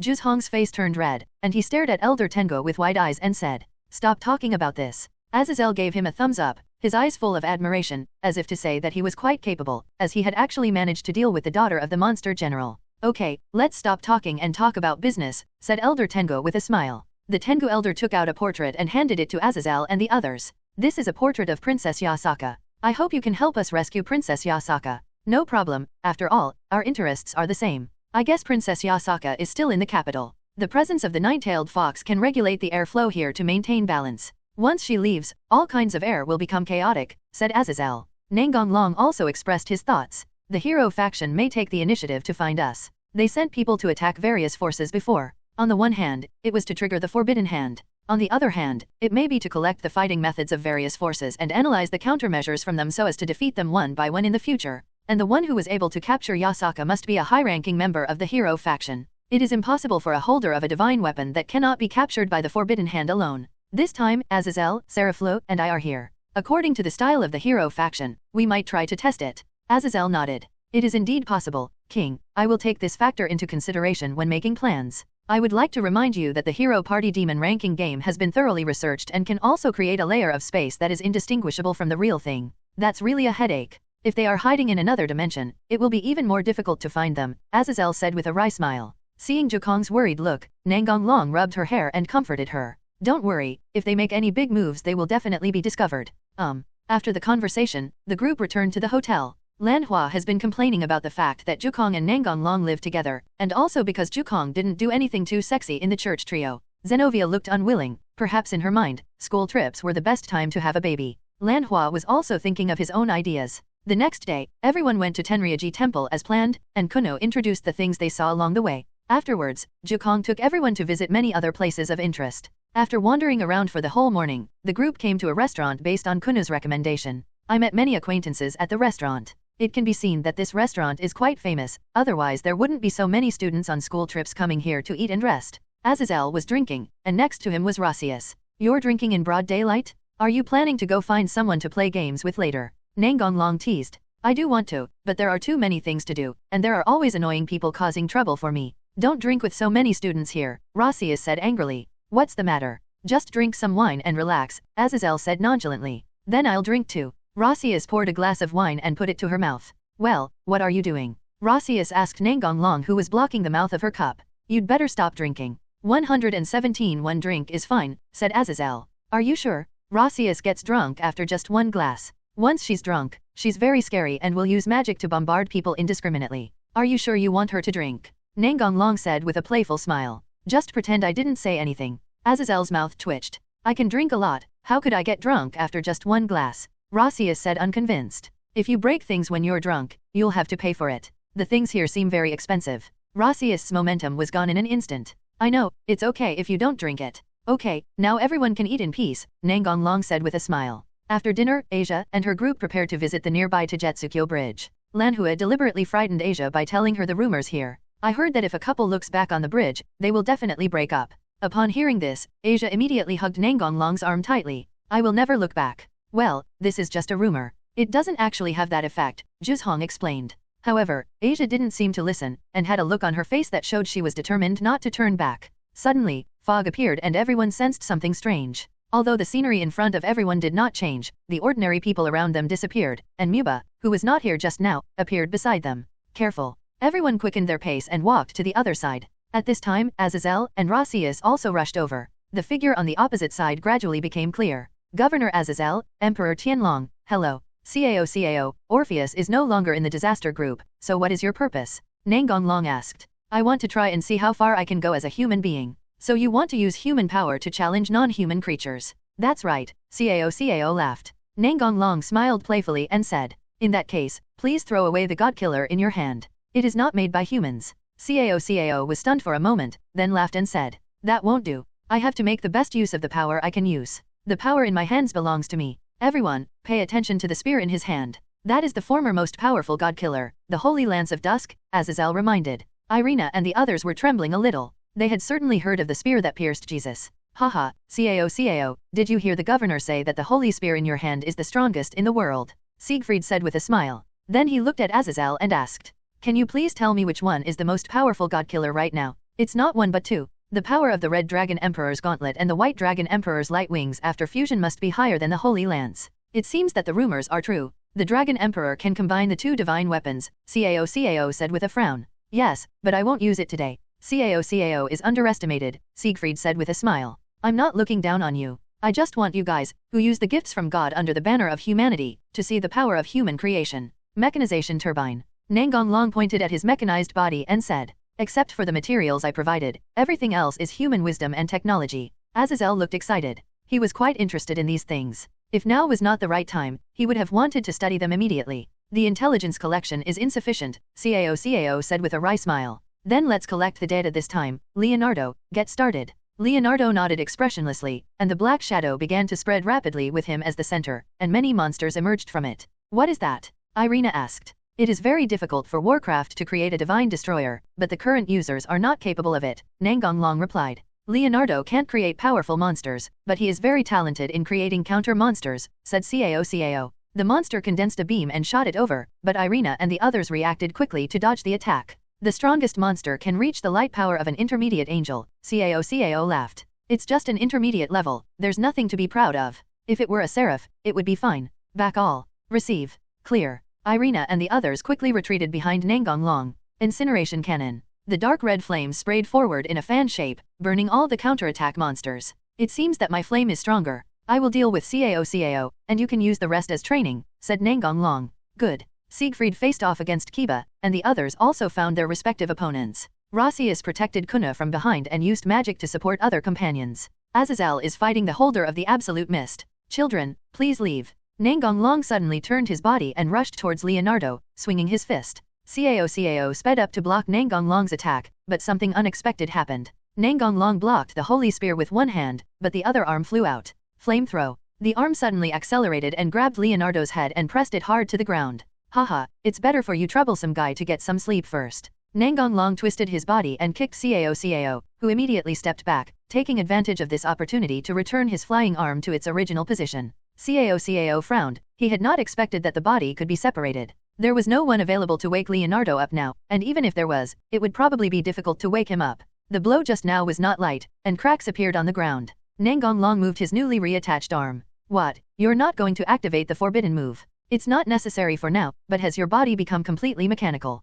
Yes, except for the brain, everything else is a machine. To me, it's just a form. If you were an ordinary person, you would have to be prepared to abandon your body. If one can gain such power by giving up their bodies, perhaps many people would be willing to do so, Cao said with a smile. As soon as he finished speaking, Cao swung his spear and stabbed directly at his opponent. Nangong Long dodged and kicked at Cao at the same time. In other battlefields, Kiba was competing with Siegfried in swordsmanship, Zenobia was wielding the new Durndal to wreak havoc, and Irina was using the 7 forms of the replica of the Sword of the King to beat her opponents so hard that they were exhausted. Asia and Rossius stayed together and fired healing beams at the right time, and Kuno also released foxfire attacks from time to time, but the power was more touching, and the focus was on participation. The Zetsu Master used a variety of magic to neutralize Azazel's attacks. Cao held the holy spear across his chest to block Nangong Long's straight punch, but unexpectedly, flames suddenly spurted out from the back of Nangong Long's arm, increasing his force and knocking him away. At this time, all the heroes suddenly exerted their strength to force back the opponents and quickly retreated to Cao's position. The fog rose again and gradually surrounded Cao and others. Tianlongdi, you are really strong. I have memorized your moves. Remember to change your moves next time, otherwise you will be the loser. Tonight we will use the general of the monsters and the air currents of the city to conduct an experiment in Nijo Castle. If you want to save her, come on. After saying this, Cao and his entourage disappeared from their sight. Disarmament and we go back. Azazel and the others were teleported back to real space. What's wrong with you? Lan Hua looked at the 3 church members who were worried and asked with concern. It's okay, let's stop here for today and go back to the hotel, said Nangong Long. Okay. Lan Hua felt like something had happened that she didn't know about, but she didn't ask any more questions. In the hotel, all staff gathered in Nangong Long's room. Why didn't you keep them just now? Azazel asked. No one is using their full strength. If they had used real fire, the alien space would have collapsed and no one outside would have been spared. Another point is that you have already searched the entire city, haven't you? But to no avail. I think Yasaka is in the alien space. Instead of wasting effort to look for her, why not let them take us there? It's easier. After all, Nangong Long didn't want to kill Cao. He had other uses for him, but he would definitely teach him an unforgettable lesson the next time they met. What you said makes sense, but that brat is too arrogant. He actually did some experiments right under our noses, Azazel said angrily. Think about what to do next, little Azazel. Being angry won't help, said Serafla. Although Leonardo was injured by me, the hero faction must have a recovery artifact. In addition to the lesson learned this time, I guess Leonardo will not show up next time, but just send the monster he created to the battlefield. Indeed, but leave this to me, Serafla and Sana's followers, and the rest is up to you, said Azazel. No problem. I assume you have no shortage of healing potions, Azazel asked. It's no problem to use it for taking a shower, Nangong Long said with a smile. Due to the chaos caused by the Trouble Group, the Phoenix's tears are in short supply. Demiurge takes this opportunity to launch an improved version of the healing potion. The improved potion was made by combining the magical knowledge and medicinal materials of this world, and some medicines unique to Nazarick were also mixed in. The effect of potions of the same level was temporarily inferior to the original version, and higher-level potions could not yet be successfully made using medicines from the native world. However, research was ongoing and perhaps one day a more powerful potion would be developed. Only the improved version is sold to the outside world, and the ones produced by Nazarick are stored in the warehouse and are not sold to the outside world. At first, I bought it with the mentality of giving it a try. After all, it is a brand of the devil and it will not be fake. After using it, I found that the effect is still good. Although it is not as good as the tears of the Phoenix, there are more of them, at least I can afford it. Please give me flowers. The 3-level potion system was also praised by buyers. After all, there is no need to use more expensive potions depending on the degree of injury. Although the potion is not as rare as the tears of the Phoenix, it is not an unlimited supply. Demiurge understands that rare things are valuable. His purpose is to make money and run his own power, not to do charity. Now the improved potion has become the second largest brand of underworld recovery potion. The Phoenix's tears were also affected to a certain extent, but the impact was not very great. After all, the potions sold could not completely heal the dying. 0. You are so proud, Azazel said with emotion. Why? Rossius asked. Anyo, actually the real owner of the potion is Longsang. Hey. Rossius was surprised. I heard that it is the property of Demon Lord Demiurge. Didn't Mr. Odin tell you that Demiurge is Darling's subordinate? Irina asked. That damn lecherous old man didn't tell me anything. He is extremely rich now, so we should act early, Azazel said with a smile. Ani-chan is mine, Kunu said loudly with a blushing face. Even if it's the lovely Kunu, I won't give in, Asia shouted. You see how popular he is, Azazel teased. Okay, there is still some time for everyone to adjust themselves, said Nangong Long. Everyone relieved their tension in their own way in order to face the upcoming battle. Let's go, the goal is to rescue Kunu's mother. Yes. Nangong Long took Asia and the others to Nijo Castle, while Azazel and the others were responsible for guarding against Leonardo's sneak attack. Nangong Long wanted to save Yasaka alone, but considering Asia and the others' intention to change, he gave up the idea. Ju Chong was eager to rescue his mother, so he followed her to Shi. After arriving at Nijo Castle, fog appeared again and transferred the group to a different dimension. Everyone was teleported to different locations. Nangong Long and Jukong were together, the 3 members of the church were together, and Kiba and Rossius were alone. Soon the enemy appeared and blocked their way to the center of the city. Nangong Long happily sent the guy off on his way. As for what kind of miserable life he had in the past, Nangong Long was not interested in knowing, nor did he want to know. Then Nangong Long led Jukong towards the center of the city. Any obstructions on the road were killed instantly. Soon, a huge city gate appeared before them. Ani-chan, should we wait for Asia and the others? No, let's go in first. Nangong Long blew up the city gate and rushed to the garden in the city, where the member of the hero faction 50 was already waiting. Emperor Tianlong, you are too impatient. I was planning to open the city gate after you two meet up, said Cao. I don't have to act according to the enemy's ideas. Mother, Kuna shouted at Yasaka, whose eyes were dim. There's no other way. Since you're already here, the experiment can only start early, Cao said helplessly. Experiment? It doesn't exist. Seeing the smile on Nangong Long's lips, Cao felt a bad feeling in his heart, and sure enough, this feeling came true the next moment. Time stops? Nangong Long increased his magic output. If he used normal magic output, he might not be able to stop those holders of the god-destroying tools, especially Cao's holy spear. When time flows again, Yasaka is already beside Nangong Long. What? Cao looked at the scene in disbelief. He didn't feel the other party's movements at all, and the nine-tailed general was rescued. How is this possible? The other members of the hero faction found it just as hard to believe. Cao took a deep breath and said slowly, I didn't notice anything, so there are only 2 possibilities. One is that you are too fast, so fast that I can't react. The other is that you have the ability to manipulate time, such as stopping time like the vampire in Gremory. So which one are you, Tianlongdi? I prefer the latter. You are good at analysis, so just think about it yourself. Jukong didn't think too much about it, but kept calling his mother. Mom, I'm heavy. It's useless even if you snatch it back. I used a lot of magic to control her for the experiment, George, the holder of absolute mist, said expressionlessly. Ai-chan, Kuno looked worried. Nangong Long rubbed her hair, and Jukong felt a lot more relieved. Then Nangong Long patted Yasaka on the shoulder a few times, and Yasaka's eyes became clear again. 9 layers. Mother, you've finally recovered. Kuno was so worried about you, Kuno said with a little cry while hugging Yasaka. Your magic attainments are indeed good, and you know a lot of different types, but to me you are not much better than others. Impossible. I clearly used magic from more than a dozen different systems. How is it possible? How is it possible that it can be dispelled by just patting my shoulder? George's face looked extremely ugly. You know, he has always been very confident in his magical attainments. Okay, George, put away that ugly expression. It is obvious that Emperor Tianlong's magical attainments are far superior to yours. There is nothing wrong with admitting it. Just get it back later, Cao said loudly. Yes, George said through gritted teeth. I miscalculated this time. You, the Dragon Emperor, are the biggest surprise. I didn't expect that with the 2 great divine extermination tools, you would still take the time to learn magic. I just want to become stronger, that's all. Cao, Fies is no longer your boss, why do you still need to summon the Great Red? The hero faction was suddenly shocked. How did you know? Cao asked. I guessed it. After all, you have to stir up the airflow of the entire city. As expected, Vale is right. You are a good opponent. I am just trying to summon the Great Red. It would be great if I can summon her. It would be even better if I can capture her. Don't you think studying her is valuable in itself? You guys are so naive to think you can capture the real Red Dragon God Emperor. Only people like you who don't know the difference in strength between the 2 sides would have such a daydream. Except for Cao, all the heroes were furious. How do you know it won't work if you don't try? Cao said nonchalantly. The plan has failed, let's retreat, Cao ordered decisively. The heroic faction's execution was pretty good. Although he looked unwilling, George still activated his godkiller. Next time, I will definitely defeat you, Dragon Emperor, Cao said with a firm look. Haha, just hold on through this first. Meteor shower. Dozens of fireballs of various sizes appeared in the sky and fell downwards at high speed. Don't die, Cao. After saying this, Nangong Long picked up Yasaka and Kuno and ran towards Asia and the others. He had already sensed that Asia and the others were approaching here. That can't be. Joan of Arc said with a look of horror, pointing at the sky.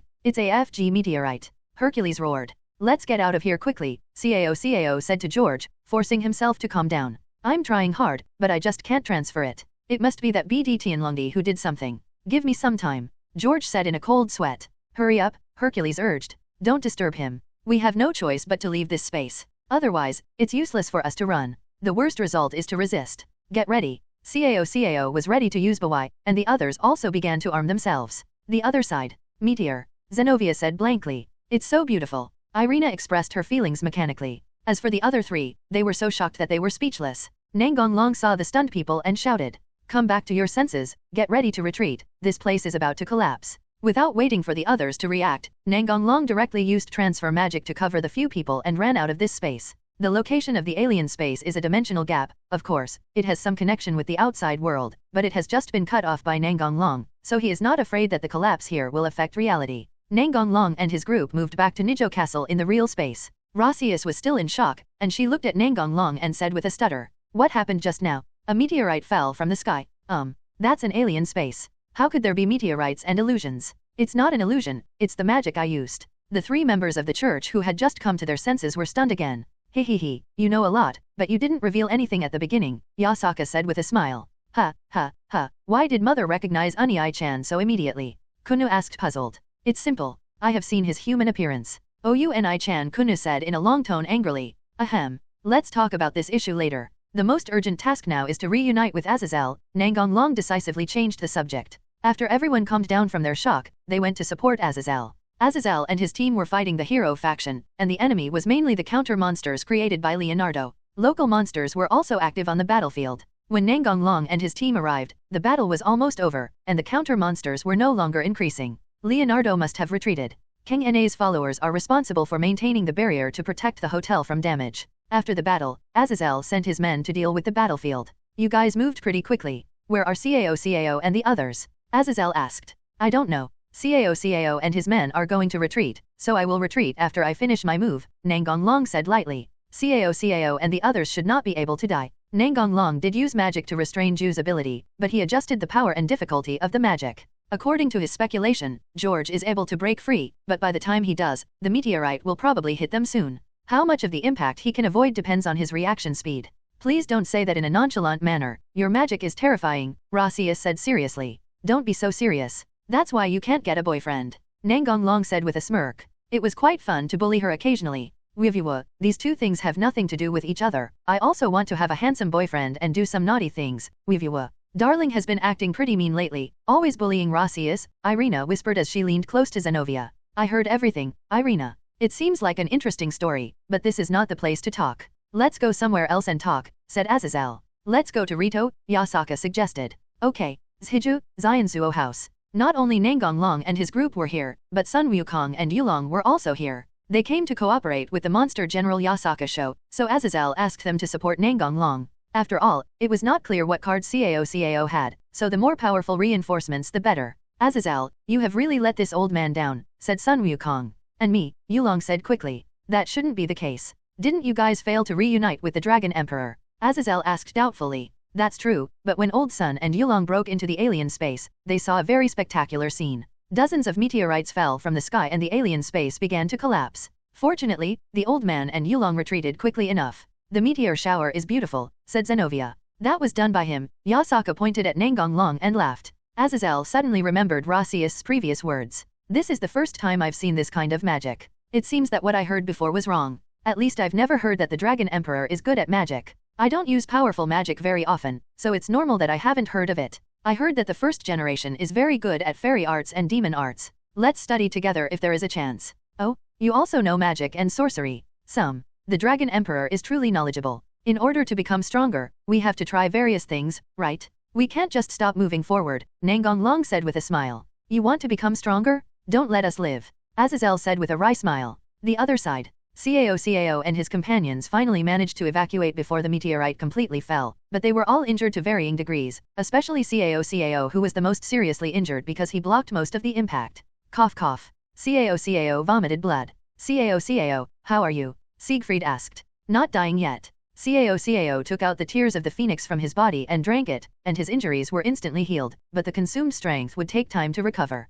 Others also took out healing potions, which they had obtained through special channels. Although we suffered a crushing defeat this time, it's not a complete loss. At least we know that the Dragon Emperor's magical attainments are incredibly strong. It seems that the only way to deal with him is to send out the Dragon Eaters, but we still need to plan carefully and must not fail again, said Cao. Do we need to temporarily stop the attacks on the major forces? Siegfried asked. After thinking carefully, Cao said. The plan is as usual. We need to add companions who can bend hands. Judging from the past situation of 117, the Dragon Emperor will not personally take care of these things. Indeed, with his strength, he would never consider those people as opponents. This is the first time I've seen such horrific magic, Joan of Arc said with some fear. I just don't know if there are any limitations to his magic. If not, that would be the worst situation, Cao said with a wry smile. Of course there is. I don't believe he can use magic of that power unlimitedly, George said with a frown. It doesn't matter if that's the case. I have my own way to deal with it. Cao said after taking a deep breath. Lido. After the discussion, everyone left, but Nangong Long was kept by Yasaka, saying that they had some private matters to discuss. This guy Azazel secretly gave Nangong Long a thumbs up. You are really awesome. Don't do anything weird, Long-san. Darling, you promised to go shopping with us tomorrow, don't forget it. I want your jeans. Hey, I want one too, Asia said hurriedly. The church trio gave instructions for a long time before returning to the hotel with Rasius. You really are popular, Yasaka teased. Yasaka had the reluctant Kuna sent back to her own room, and Yasaka took Nangong Long to her private room. Just tell me what you want to say. You can't possibly want me to sleep with you, Nangong Long said jokingly while sitting on the floor. The buildings here are all ancient, so there naturally can't be anything like beds. He. We can discuss the issue of serving and sleeping with each other later. Let me talk about something else first. Yasaka knelt down beside him and patted her thigh, motioning for him to lie on it. Your knee pillow is as great as ever, Nangong Long said with a smile. It's really my honor that Emperor Tianlong likes me, Yasaka teased. Angry. I dare not, Yasaka's voice was gentle. I can't tell everyone that I'm the host of Tianlong, don't you think it's weird? Nangong Long said with a smile. You are right, I am not keeping you here to blame you. I'm going to dance for you as a reward for saving me, but I don't know if Emperor Tianlong will dislike me, said Yashiro with a smile. How could I dislike it? It's just a dance, why don't you consider marrying me? Nangong Long teased. Then you have to work harder, Yasaka chuckled with her hands covering her mouth. I'll try my best, Nangong Long said with a melancholy look on his face. Agagag. Yasaka stood up and walked to the center of the room to dance. Her dancing was beautiful and her figure was simply too attractive to be any more. After the dance was over, Nangong clapped his hands. One dance to the city. It's not that exaggerated. Yasaka's eyes were full of smiles. The two talked for a while, and Nangong stood up and prepared to leave, but Yasaka reached out and held him back. Why do you want to sacrifice yourself? Nangong said with a wicked smile. You wish, I'm just letting you stay here overnight. Oh, this is the first time you let me stay overnight in your room. Haha, are you going to stay or not? Yasaka smiled charmingly. Stay, why not stay? There was no conversation that night and nothing dirty happened. The next morning, Nangong returned to the hotel. Today was the last day of the school trip, and he was going to accompany Asia and the others to buy souvenirs. Jukong was also with them, introducing them to the local specialties. Although many accidents happened during the school trip, the girls were still full of energy and chose what they liked. Soon it was time for them to return to school. Yasaka brought Kuno to the train station to see them off. Ani-chan, remember to come and see me. I'll always be waiting for you, said Kuno with a slightly blushing face. Okay. There was a hint of teasing in Yasaka's eyes, and she suddenly took a step forward and hugged Nangong. Haha, I was very happy that night. The blush on Yasaka's face made it easy for people to think in the wrong direction. Then he whispered in his ear. This is the price you pay for not coming to see me and Juzhong. Nangong also replied in a low voice. You're still trying to trick me before you leave. You're worthy of me, right? Remember to come visit me and Kuno often. Maybe one day I'll be ready and we can have a more in-depth conversation, Yasaka said. Then I will definitely come here often. Pervert?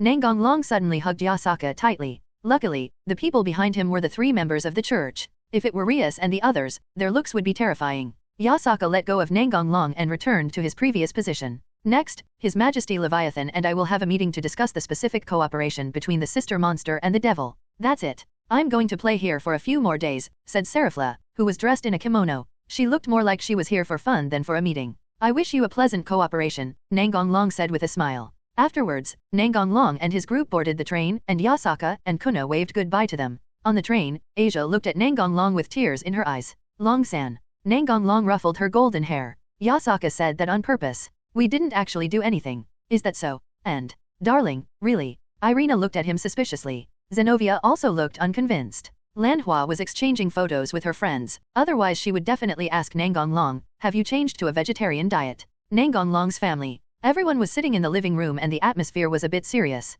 Why didn't you tell us what happened? Ria said with a serious expression. If I tell you, you will definitely be worried, right? Nangong said. But, even if that's the case, we still want to know, Ria said. I hope that in the future, you can tell us about this kind of thing as soon as possible. We are a couple, aren't we? King Na looked at Nangong and said seriously. I thought so too, Akeno agreed. I think there is nothing wrong with what Nangong did. The hero faction will not be his opponent, so there is no need for him to send a message to ask for help, Orpheus said expressionlessly. Rias looked at her and said, Orpheus-chan, the reason why we are angry is too complicated for you.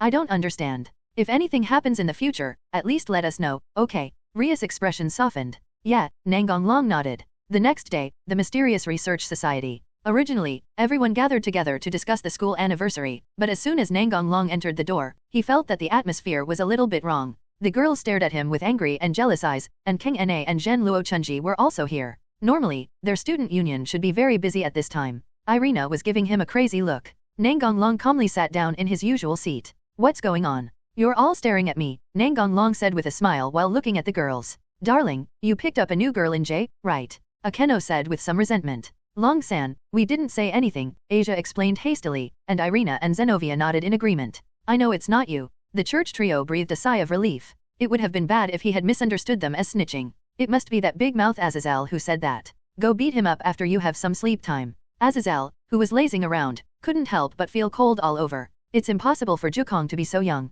The kitten was a little angry and hit Nangong with its little fist. The body just moved on its own, the kitten said expressionlessly. She's cute when she's angry, Nangong said with a smile. The kitten's weak punch had no effect on him at all. As for Yasaka, our relationship hasn't reached that stage yet. It's not as exaggerated as you think. The relationship between Yasaka and him is probably more than friends but less than lovers. But we've already spent the night, haven't we? Shinra Chunji asked suspiciously. Yasaka was just dancing to thank me. Darling, do you like to watch the 330 dance? I can dance for you too, meow, Hij said with a smile. She was just here to watch the fun. Please introduce us to each other if you have the chance. We might be sisters in the future, Ria said, and the other girls nodded. They hadn't planned on doing anything, after all, they might end up living together in the future, but they were still very jealous. Next, the meeting returned to the track to discuss the school anniversary. We have decided to open a haunted house, so let's discuss the specific implementation plan next, said Rias. Darling, Seft provides the undead as the ghosts, so our task is to design a scene that can set the mood. Akeno showed his sadistic side. You have to be careful not to overdo it, he reminded. It's okay, don't worry, Rias said with a smile. Everyone expressed their own ideas one after another. Now that everything has been discussed, I will return to Nazareth. Rias, give me your soldier chess piece first. Without any hesitation, Leah took out her only 4 remaining soldier chess pieces and placed them in his hand. I will ask Death Number 1 to bring some undead to help decorate the haunted house. I will probably be back in a few days. What happened? Rias said with a frown. Aren't you going to fight Sarayorg? I'll find you a strong soldier. But I only have 4 chess pieces. I can't reincarnate if they are too strong. I will find a way to solve this. Rias's mouth curled up and her eyes turned into crescent shapes. Unlike her, Kang Na did not show any emotion on the surface, but she was still a little angry in her heart. After all, she also had to compete. Nangong Long walked up to Kangna and pinched her smooth face. I know you are going to fight against the Grand Duke Agar's family, so I will not forget you. Who asked you for help? Kang Na was rarely arrogant. Nangong Long smiled. I'm leaving. After Nangong Long cast his magic and left, the girls couldn't help laughing. It feels good to be cared for, Sana, Rias said with a smile. Kang Na didn't reply, but the upward curve of her lips showed her mood at the moment. That's why Nye fell in love with Darling without realizing it, Akeno chuckled. On the 12th floor of Nazareth, Nangong Long was compiling a complex magic array in a laboratory in the Great Library. He planned to make these 4 chess pieces mutated by rewriting the equations inside the chess pieces and adding a certain degree of external stimulation. However, this was a probability, and it was hard to say how many would successfully mutate in the end. After doing all this, he told the manager of the Great Library to watch the chess pieces and report any changes to him in a timely manner. 3 days later, Nangong Long returned home with the god-killing wolf Fenrir and the soldier chess pieces. Luckily, 3 of the soldier chess pieces successfully transformed into mutant chess pieces. After letting Fenrir stay in the underground training ground, Nangong Long went to the school and brought Rias home. Rias looked at the god-killing wolf in front of her in surprise, and said with a trembling voice, Darling, you don't want it to be my soldier, do you? Nangong Long smiled and nodded. Can I do it? Rias asked a little unconfidently. Of course we can do it. Nangong Long handed the soldier chess piece to Rias. You are very lucky. 3 of the chess pieces have successfully transformed into mutant chess pieces. If 3 of them hadn't succeeded, I wouldn't have let you try to subdue Fenrir. Change, mutation, chess piece. Rias' eyes widened and she stuttered. Rias took the chess piece and took a deep breath to calm her excitement. How? There is a chance of mutated chess pieces appearing during the manufacturing process, but the probability is terribly low. I studied the equations written for chess pieces and combined them with my own magical knowledge to try to write a set of magic equations specifically designed to stimulate chess piece mutations. I achieved some results not long ago, and after countless improvements, it has now taken shape. Amazing, you are the best, Rias said proudly. Nangong Long rubbed her hair and said with a smile. Although it has been completed, the probability is still not very high and needs further improvement. So I say your luck is simply amazing. Rias smiled rather smugly. Of course, my luck couldn't be bad to meet you. Nangong Long pinched her nose. Okay, let's try reincarnating Fenrir first. Although I'm a mutant chess piece, is there any problem with my strength? Rias said worriedly. No problem, I will help you. The mutant chess piece itself can increase the success rate, plus I will transfer the multiplied power to you. There is no reason for you to fail. Do you still have this trick? Boost. Transfer. Rias, whose power has been enhanced, walks up to Fenrir and gives him the chess piece in her hand. Due to various factors, Fenrir is successfully transformed into Rias's soldier. Rias hugged Nangong Long excitedly, and couldn't stop smiling. I succeeded. I told you it's definitely okay. Rias leaned close to his ear and whispered. How do you think I should reward you? Serve, go to bed. Okay, but before that I want to give you a gift first, Rias said with a blushing face. What is it? Let's go to my room first. When he arrived at Rias's room, the first thing Nangong Long saw was the steel pipes in the room. Rias, with a shy look on her face, pulled him to the bedside. Wait a minute, I'll go change my clothes. Rias, who had changed her clothes, walked over to the pole. I learned this secretly in my room without telling my sisters. Don't laugh at me if I don't dance well. How come? Although she had learned it for a short time, the demon's stamina and her flexible body enabled her to dance quite well. Rias learned to dance because she didn't want to be left behind by Yasaka. After some exercise, Gu Gonglong held Rias and lay on the bed. I'm so tired. Let's take a short rest before going back to school, said Rias. Nangong Long pointed to the alarm clock on the bedside. Oh, it's already this late, Rias exclaimed. Nangong Long got up and covered her with the quilt. Rest assured, I will send Fenrir to the final step. Rias looked at him in confusion and asked. Hasn't he already been reincarnated successfully? What else is there to do? You'll know when the time comes. Request flowers 0. Phew. Rias wanted to turn her head away and ignore him, but she couldn't help but asked in a low voice. When will you be back? Tonight. Rias, who was a little drowsy in her sleep, seemed to hear someone calling her. *0444. Rias' sister. Rias suddenly woke up and quickly got up and put on her clothes. Oh no, I overslept. Akeno and the others are back. Rias put on her school uniform and hurried out of the room. She didn't want anyone to see the current scene in the room. 00. Living room. Why didn't Rias go home this afternoon? Akeno asked. Oh, that time took a lot longer than expected, so I didn't go back, Rias said somewhat unnaturally. Really? Akeno asked suspiciously. Where is he? Asked King Na. Darling said he had something else to do, so he went back, but he said he would be back tonight, Rias replied. Who is your new soldier? Asked Shinrit Subaki. Keep it a secret, you will be surprised when you see it, Rias said with a smile. Akeno moved closer to Rias and hugged her. Let's put this question aside for now. It shouldn't take long for a family member to be reincarnated. So what have you been doing with all this time, my dear president? That follower was too strong, so it took a lot of time to reincarnate, Rias said with a wandering look. We've known each other for so long, do you think I would believe you? You must have cheated on me, Akeno said with a wicked smile. Rias blushed.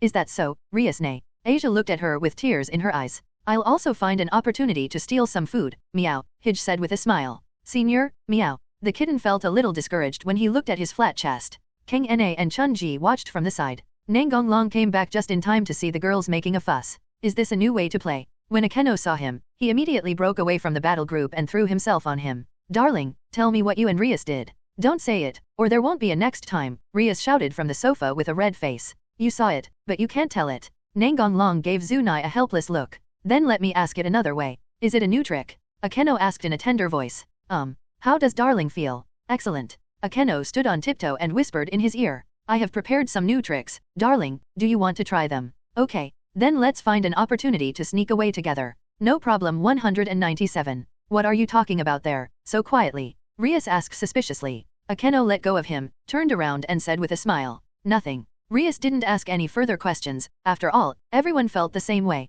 Darling, how are my soldiers? It is being strengthened and will be completed before the game. Strengthen. Rias gave a cute expression as if to say, what are you talking about? To ensure that everything is foolproof, of course we have to strengthen it. As for the rest, it depends on your tactics. Rias looked at him firmly. I will definitely win. I'm looking forward to it. Then Nangong Long walked up to King Na, rubbed her hair and said, as for you, you have to wait until the day before the game. Don't be too surprised then. Well, I'll try to be calm, Sana said with a smile. She had noticed the change in Rias's expression just now. She thought that the soldier must be unexpectedly strong, so hers must be at the same level. Normally, she was right to think so, but when the day came, she was still shocked. The situation was completely beyond her imagination. The next day, the Mysterious Research Society. Brother, there is news that the TV station in the underworld wants to interview us. Huh, why? Asia asked puzzledly. Let me explain this, because we were very active in the fight against terrorists, although most of the credit was due to Darling, Akeno explained with a smile. Are you going to interview me too? Of course, how could it be possible without the order?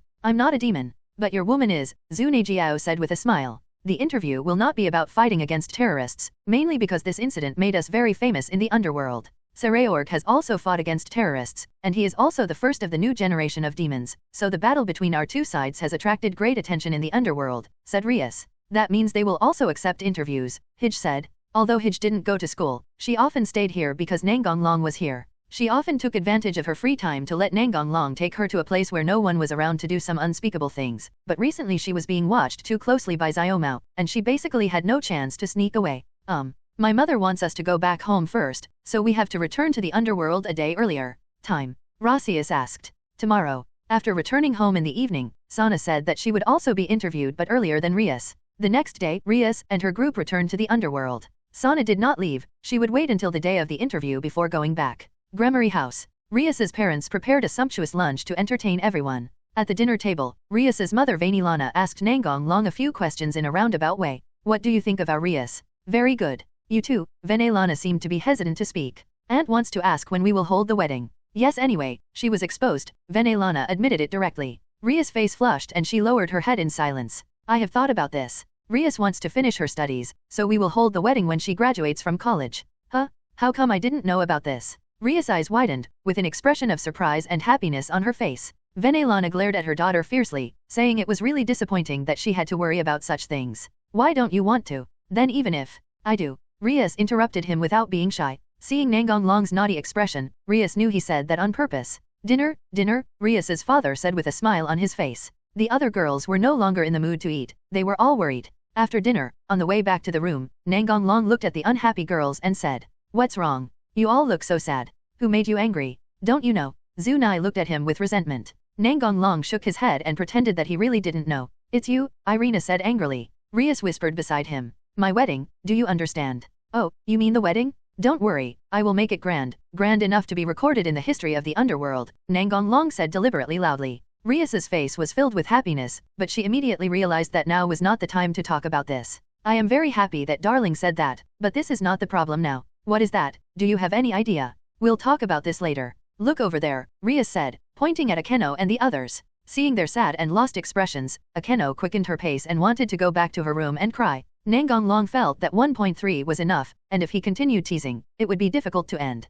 "Ahem, beautiful lady in front, why are you walking so fast? Don't you want to know when your wedding will be held?" Akeno reacted halfway through her words, turned around and pointed at herself, uncertainly. "You were talking about my wedding. How could I forget you? And you too," Nangong Long said with a smile while looking at the other girls. Seeing his expression, the girls realized that he did it on purpose. Then they looked at him angrily, but they were very happy in their hearts. Darling Hij showed a malicious smile. "What do you want to do? Sisters, come together, meow." Hij was the first to pounce. The interview went smoothly. It started with a formulaic interview process, and the second half was basically asking about some gossip. Due to a series of events, Nangong Long was also promoted as a hero of the underworld. Surtsks probably did this in the hope that Nangong Long could maintain a friendly relationship with the underworld. By the way, Nangong Long has an overwhelming number of female fans. Although the underworld is now in a peaceful period, there are still conflicts within it. There are too many factions of demons and their ideologies are very different, which leads to minor frictions from time to time. At present, the underworld can be divided into 4 major factions: the current Demon King faction headed by Surtsks, the extra-story demons who have no contact with the current Demon King government.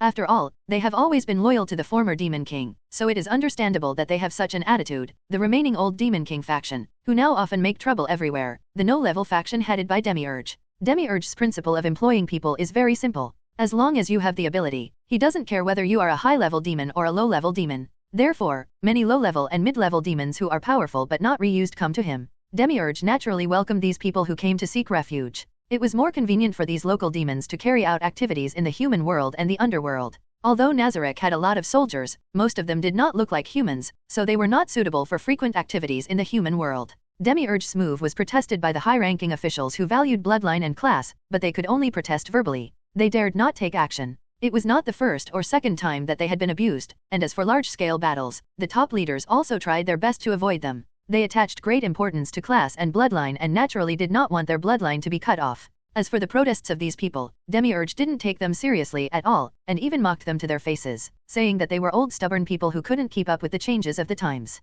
The other 4 Demon Kings just watched from the sidelines. They were also quite annoyed with these old stubborn people, and it was a pleasure to see them suffer a setback. Demiurge believes that there are big problems with the Devil's hierarchy, as talented people are not given important positions because of their low ranks, and are even looked down upon. However, this is also a good thing, as it makes it easier for him to gather talents. Because of Demiurge's actions, the number of demons supporting him in the underworld is now expanding at a very fast rate. Although the proportion of strong people among low-level demons is far lower than that of high-level demons, their population is far greater than that of high-level demons, so naturally there are not a few strong people among them. In the past, even if they worked hard, they had no chance to succeed. But now, the Demon King Demiurge has given them hope. As long as you have talent, you can get a corresponding status. Therefore, many demons in the underworld are now practicing madly in order to change their current situation. After the interview, Sareorg expressed his desire to fight Nangong Long, so everyone came to the special training ground in the underworld, which is extremely strong and can withstand severe damage. Of course, this is only relative. Nangong Long can destroy this place with just a small part of his strength. The others stood in the corners of the training ground, leaving the center position for the 2. Sareorg smiled confidently. "Finally I get the chance to fight you. You will lose miserably," Nangong Long said with a smile. "I know that I still have some self-awareness. It's impossible for me to defeat you who surpasses the Demon King now, but I still want to fight you. It's rare that someone recognizes my efforts. If I give up without fighting, you will look down on me," Sareorg said with great vigor. "I won't show mercy. I'll fight with all my strength, so today I will untie the shackles." Runes appeared on Sareorg's limbs, glowing faintly, and then disappeared. "Drink." Sareorg roared, and a terrifying aura erupted from his body. His entire body emanated a white aura different from magic, and the ground beneath his feet had sunk deeply into a pit. "What is that?" Rias asked in surprise, and the other followers also looked shocked. "Fighting spirit," Seek Verisan said to herself. She was there when everyone left, so she came here to watch the game as well. "Magic?" Meowhidge said. Sarayorg's Queen Kuisha spoke up. Sarayorg has never learned any magic. He has trained his body to the extreme and awakened his fighting spirit. Seeing your fighting spirit, I can probably imagine what kind of cruel training you have gone through. Sarayorg disappeared instantly. 646,467. Except for Kiba, everyone present could only see the afterimage. Kiba could see clearly because he often practiced with Nangong. The use of fighting spirit is too crude. While fighting, he pointed out Sarayorg's shortcomings. Let you experience the use of fighting spirit yourself. Immediately afterwards, Nangong's fighting style changed, and a black aura began to emanate from his body. What? Sarayorg's pupils shrank instantly. What followed was a one-sided battle. In the end, Nangong condensed his fighting spirit into his fist and sent it out in the form of a shockwave, hitting Sarayorg 133 times, and the battle ended. The gap is really huge, Sarayorg said with a wry smile while lying on the ground. Sarayorg, how are you? His followers ran over and asked. It's okay, just fatigue and skin injuries. Give. Kuisha handed the potion to Sarayorg, and after drinking the potion, Sarayorg's injuries were mostly healed. Darling, you can still fight, meow. Hidge jumped on his back and laughed. I'm a magician, how can I do this without physical skills? People can't understand. I will become stronger, and then I will challenge you again, Sarayorg said. How did you do that last move? Sikvera asked curiously. How come I haven't seen it before? To be honest, it's the first time I've seen you. Fighting spirit is also a kind of power, and naturally it can be used in various ways. That's why I said that Sarayorg's use of it was too crude. But I can understand this point. There are very few demons who practice on their own. Most of them rely purely on their talents. As long as they reach adulthood, their magic power will naturally increase. People like Sarayorg can be said to be special cases used as special cases. Hearing Nangong's words, Sarayorg could only smile bitterly. He had relied on his own perseverance to get through this journey, and there was no demon to help him. I can introduce you to someone. I learned my fighting spirit from him. Not only Rias and the others showed surprised expressions, but everyone else did as well. Nangong was already so strong, so how strong must the person who taught him be? Is it necessary to be so surprised? I wasn't this strong from the beginning. I will naturally learn from others to reduce my weaknesses. Sarayorg took a deep breath and said, Thank you very much. Please tell me who he is. I want to visit him in person. This is a bit difficult. He is my butler Sebastian. He is currently out on a mission. When he comes back in a while, I will ask him to find you. No one looked down on the other person just because they heard that he was a butler. After all, he was recommended by Emperor Tianlong. Although he is only my butler, if Cocytus goes all out, he will probably be defeated. His hand-to-hand combat ability is second to none among my subordinates. Ordinary people don't know the relationship between Nangong, Demiurge, and Cocytus, but high-level officials already know it, and the successor lord like Sarayorg is also aware of it. Everyone gasped. They had heard about how powerful the insect king Cocytus was. Demiurge has become a demon king so he can no longer participate in ranking games, but Cocytus has been playing ranking games all the time and is currently ranked in the top 10. It is estimated that the first place will be replaced in a while. As for the top few cheating, sorry, it is useless to cheat. It is only a matter of time before they are eliminated. Do you really have to be so strong? Sikvera couldn't help but say. Rias and the others were fine. Although they had never seen Sebastian, they had seen many other guardians and were almost used to it. Sarayorg showed an excited look. With such a strong person training him, he will definitely become stronger. I just introduced you to him. It's up to Sebastian to decide whether to teach him or not. It's my duty. Sarayorg nodded. After talking for a while, everyone said goodbye to each other, and Nangong and his group returned home directly. Time soon came to the night before the game, and Rias and the others gathered in the living room. Nangong brought back a smaller version of the god-killing wolf from Nazareth. It feels like I've seen this somewhere before, Irina said, lost in memories. Fenrir, the god-killing wolf, Akeno exclaimed after remembering. Except for Rias, the other girls were very surprised. Is this your new soldier? Sana asked. Yeah, Rias nodded with a smile. Your number of chess pieces probably won't be enough to reincarnate the god-killing wolf, King Ene asked doubtfully. Rias recounted what happened that day. I see, that makes sense then. The other girls are no longer surprised by Nangong's abilities. King Ene stared at Nangong without saying anything, but her meaning was very clear. Nangong smiled and then pointed at himself. King Ene showed a puzzled expression. What's the meaning? I will serve as your retainer when I come. What? The girls shouted in disbelief. Ahem, don't be so surprised, okay? And didn't King Ene remind you before? Don't be too surprised. How can you expect me to stay calm? This is too exaggerated no matter what you say, King Ene retorted loudly. Okay, give me a chess piece. Is it possible? I can't be reincarnated with your strength. I still have a way to deal with it in the short term, so I said it was temporary. I will return the chess pieces to you after the game is over. Darling, the higher UPS will recognize you immediately, Rias warned. Of course I won't go there directly, otherwise the game will lose a lot of fun. It's a competition, although it's also entertaining, the girls shouted in their hearts. Which chess piece do you want? I also have castles, knights and soldiers. Castle. Well, if Lord Long wasn't present at the match between Ria-senpai and Sana-senpai, it would arouse suspicion. After all, everyone knows that you two are a couple, Ravel reminded. She also moved into Nangong Long's house not long ago. Don't worry, I have an arrangement. Tomorrow I will have my subordinates change into my appearance and appear at Lia Yu's competition site. You sit next to him tomorrow to prevent any flaws. Okay, there will be no problem if you leave it to me, Ravel said confidently. Then Nangong Long transformed into his initial mechanized form and integrated the chess piece into his body. He planned to participate in the competition in a mechanized form. Not many people knew about his appearance. The hero faction would not go around talking about it. As for Asia and Azazel, he had already told them not to tell anyone. So even Rias and the others didn't know. #Oh, what is this? Akeno chuckled. Mechanization. I've seen it during the school trip, but it's a little different from this, said Zenovia. Huh? Why haven't I heard of it at all? It seems I have to take good care of you guys, Rias said with a smile. The three members of the church couldn't help but shudder, and Irina hurriedly explained to Rias and the others. Darling, please join my competition next time, Rias said with a pout.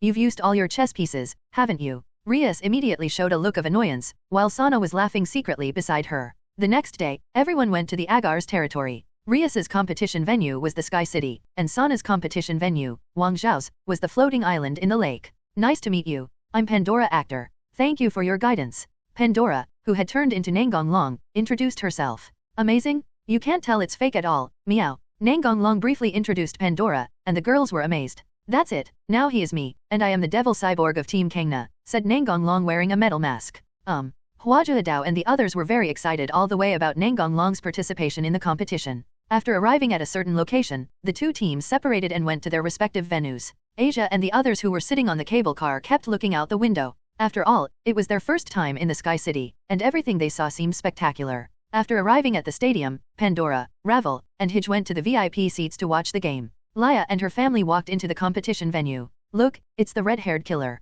Sereorg, the strongest devil of the new generation. The audience was excited when they saw the two teams enter. Let's go, victory will definitely be ours. Yes, President. Rias led everyone up the spiral staircase in the center of the field to the rock formation floating in the air, and the Baal team did the same. Today we have the Fallen Angels Governor Azazel and Emperor Daihauser as our commentators, said the announcer. There was thunderous applause from the audience. Thank you for the welcome. Azazel and Daihauser said some words of thanks. Please come to your respective stages. Next, I will explain the rules of this competition. This competition is a dice game. The sum of the points thrown by the kings of both sides will determine the followers who will participate in the competition. That is, the value of the follower chess pieces cannot exceed the sum of the points. The king's value of both parties is determined by the top leaders. Sereorg is 12, and Rias is 7. It's much lower, said Zenovia. This can be changed based on performance, said Kiba. Yes, as long as we perform well, Rias's evaluation will improve, Akeno said with a smile. The game has officially begun.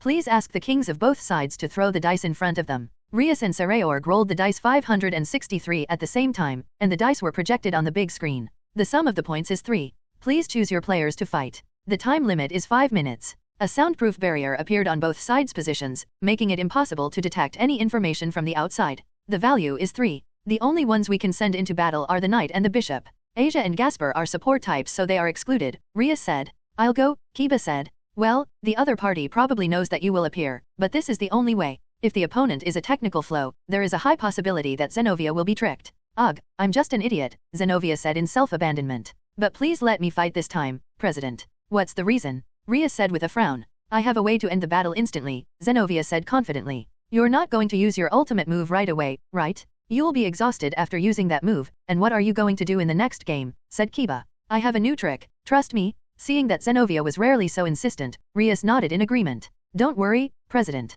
I will win the first battle. Time is up. Please walk to the magic circle. The barrier will not be visible before the battlefield is transferred. It will return to normal after the game is over. The players from both sides were transferred to a battlefield in a different dimension, which was a large plain. Oh, I thought it would be Kiba who would fight, but it turned out to be Zenovia. What is Rias thinking? Azazel showed a look of surprise. Haha, a technical knight and a strength knight, very interesting, said Yuhazar with a smile. The knight riding a warhorse covered in blue and white flames opened his mask and said loudly, I am Beluga, the knight of Sereorg Baal. I am Zenovia, the knight of Rias Gremory. Although my opponent this time is not Master Kiba of the Holy Demon's Sword, I will still do my best to defeat you. Governor, who are the 4 horses? Asked the announcer. They are the lowest creatures in the underworld. They are extremely difficult to obey and have such bad tempers that they will kill their masters. Game on, the referee shouted. Where's your sword? Beluga said in a bad tone. He thought the other party was looking down on him. Zenobia smiled but still did not take out her weapon. The people watching the game were also puzzled as to why she did so.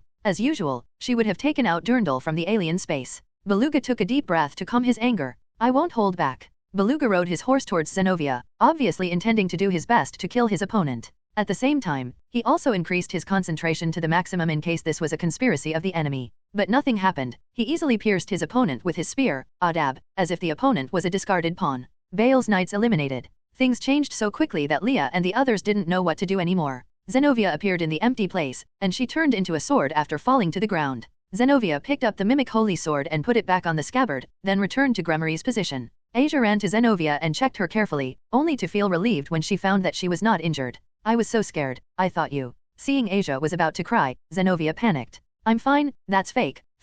Well done, partner, Irina praised. How did you do that? Akeno asked curiously. I used the mimic holy sword to disguise myself, and used the transparent holy sword to hide myself and Durndal, waiting for the moment when the other party relaxed to kill him. The idiot actually used his brain. The kitten's sharp tongue flared up. Actually, it was Nangong-san who taught me, so I did a lot of practice. Ah, so you and Darling were training without us knowing, Akeno said with a smile, but it was clear that her focus had strayed. Irina is here too. Hey, don't drag me into the water. Irina, who was watching the fun, was caught in the crossfire. We'll talk about this later. The competition is the most important thing right now, said Rias. Azazel explained the battle just now, and the audience finally understood what had happened. I didn't expect that the guy who usually relies on brute force would actually use tactics, Azazel said with some emotion, but he was still very happy. After all, his students were constantly growing. The second game begins. This time the score was 9, Bale sent out a knight and a castle, while Rias sent out Konako and Irina. After both parties introduced themselves, the competition began. The opponent's castle is 5 meters high.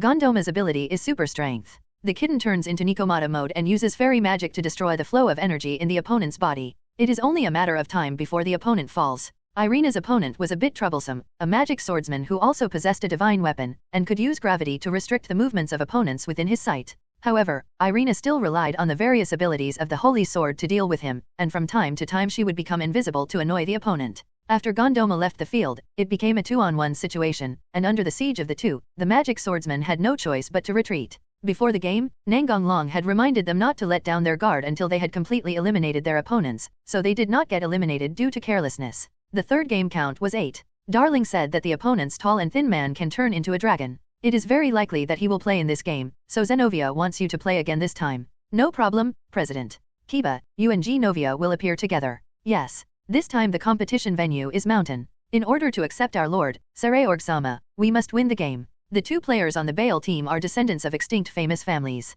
In order to continue their own bloodline, they mixed with human blood. Such half-blood demons are also looked down upon by the higher UPS. In other words, their status in the underworld is very embarrassing. When he saw the opponent's player, Kiba's pupils shrank instantly. Kiba gave Zenobia a look, indicating that they should use their ultimate skills together. A large number of armored knights appeared around the subspecies Forbidden Hand created by the Holy Sword. The appearance was very close to that of a dragon. Kiba asked the armored knights to surround himself and Zenobia and did not choose to attack. He wanted to protect Zenobia and let her complete the charging, while guarding against the opponent's bishop's blocking ability. Zenobia transformed her scabbard and began to release her energy to accumulate power. The tall and thin man had transformed into a giant dragon. Another beautiful young bishop was holding a staff and chanting a spell. However, the opponent's bishop stopped chanting very quickly. In this situation, he was not sure he could hit the opponent accurately and block his ability. The main reason was that he did not expect the opponent to use his ultimate skill right at the beginning, and the opponent's forbidden skill was completely different from what he had heard in the intelligence.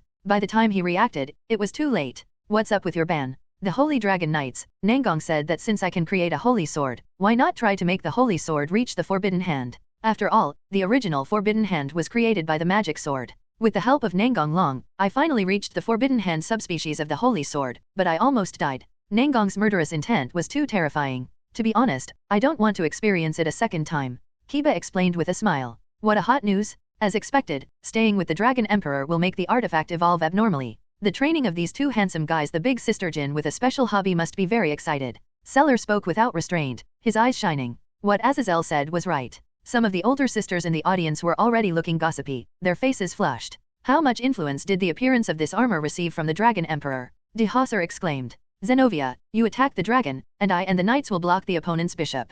Okay, you have to be careful, the opponent's ability is too troublesome, it will be terrible if you get hit. The beautiful boy had a bad feeling in his heart. From the conversation between the enemies, it seemed that they knew his abilities. The giant dragon spewed out dragon fire to attack Zenobia, and Kiba directly sent an armored knight to serve as cannon fodder to resist. He himself was relying on his speed to constantly change positions to interfere with the opponent's bishop, so he couldn't go over to help directly. But this was enough. Zenobia completed the charge and released a terrifying aura, forming an air blade that was nearly 30 meters long. This was the effect of the interaction between the sword of the king, Durandal, and Ascalon. Then she swung the new Durandal at the dragon and knocked it out. You have to know that her Ascalon is a dragon-slaying sword, and the damage bonus is not ordinary. Not only did the enemy retreat, but even the mountain behind it was flattened. What an exaggerated power. But now she has exhausted all her strength and won't be able to play in the next game, said Azazel. At this time, Muba also successfully eliminated the opponent's bishop by cooperating with the knights. Gremory won the third game. Currently, Gremory is leading by a large margin, but Sareorg has not yet appeared, so it is hard to say who will win.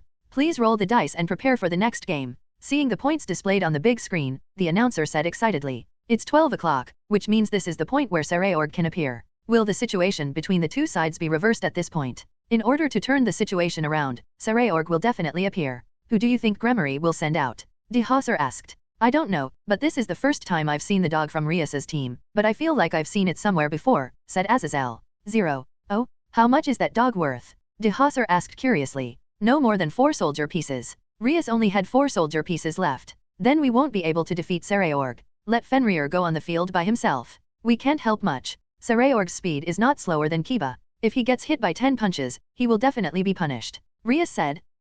Irina squatted down and patted Fenrir on the head and said, Xiao Wang, you have to work hard. If you win, I will make you something delicious. Fenrir, who had never tasted Irina's cooking, nodded happily. Then, with great anticipation, he ate the most unpalatable food in his life. No, it could not be called food but poison. Fenrir walked to the magic circle and waited for the teleportation. Everyone was shocked to see only a dog appear on the field. Is Gremory ready to give up this game? But this is also a strategy. Even if she loses the game, the top management's evaluation of her should improve, said De Hauser. I always feel that it won't be that simple, Azazel said with a frown. He was trying hard to recall where he had seen this dog. Sareorg standing on the field was tense, he felt threatened by the dog. The game begins, the referee said expressionlessly. Fenrir roared towards the sky and his body began to swell. The wolf's howl finally made Azazel realize what was going on. He stood up excitedly and shouted, Fenrir the god-killing wolf. What did you say? De Hauser yelled out of control. Azazel took a deep breath to calm himself. I was wondering why it looked so familiar. It turned out to be a smaller version of the god-killing wolf.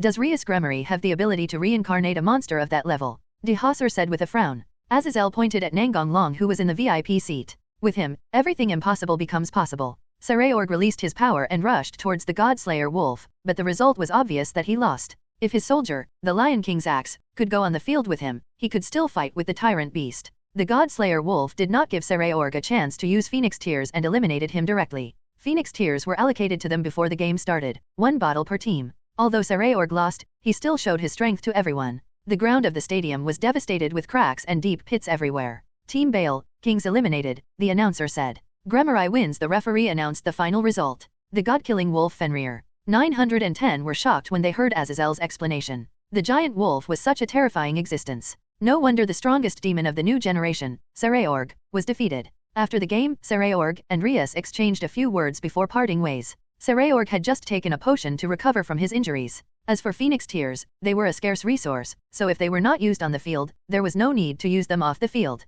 Sareorg took the remaining followers to the hospital to visit the followers who had just been eliminated, while Rias took her followers to Sana's stadium. Pandora and the other two joined Rias and the others, and Azazel also went with them. Although the stadium would be closed after the game started, they could still enter with their identities. King Na's match was a flag match, where a large number of flags were planted on the field and the two sides competed for them. Under the restrictions of the rules, this match focused more on strategy rather than force. After all, as long as you have more flags than the opponent, you can win. There were much fewer spectators watching the match between Sana and Sikvera than there were at Rias's party, and the match was almost over when Rias and her group arrived. Azazel almost popped his eyes out when he walked to the VIP seats to watch the game. He actually saw the Dragon Emperor on the field. He turned his attention to Pandora, so this one must be fake. What a great disguise. Azazel had another reason for making such a judgment. Logically speaking, since Rias won, she should have excitedly hugged the Tenryu Emperor. Moreover, today, the other girls were not as clingy to the Tenryu Emperor as before, especially Kuraka, who would stick to the Tenryu Emperor whenever she had the chance.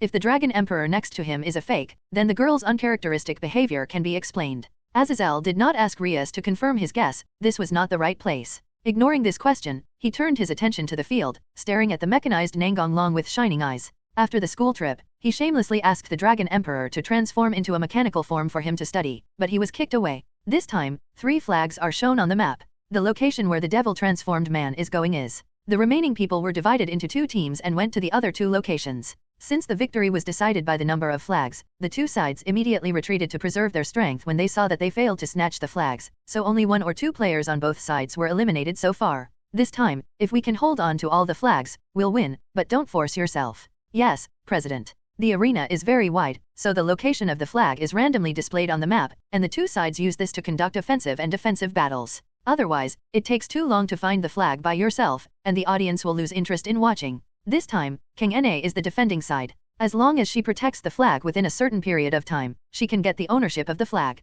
No one went to grab the flag at the location where the Devil Cyborg was in charge. This must be Agarza's tactic to avoid fighting with the extremely powerful Devil Cyborg and preserve their own strength, said the announcer. Sikvera led most of her followers to attack location C, which was guarded by Shinrit Subaki. Sikvera's other followers were responsible for holding back Sana at location B. As for the Devil Cyborg at location A, it was far away. According to the information collected during the previous fight, the opponent would not be able to arrive in a short time, unless he could upgrade again, but the probability of this was too small. In the previous battles, Nangong Long had already upgraded from the initial form to the turbine form. Moreover, Sigvila deliberately let one of her followers hide to control the enemy invisibly. The meaning is self-evident. Once the Devil Cyborg leaves location A, her followers will go to pick up the leak. Your family members can communicate with each other, so you can inform each other when the enemy appears. Because the opponent's attack was too fierce, Shiro Kimoto lost control. DF. Oh no, Shiro Kimoto is still unable to control the changes of the Dragon King. Azazel frowned when he saw this scene. During Loki's attack, Azazel implanted the rest of Vritra's sacred gear into Shiro, but because he was out of control, he was not sent into battle. Answer me if you can hear me, Shinra Bangji shouted.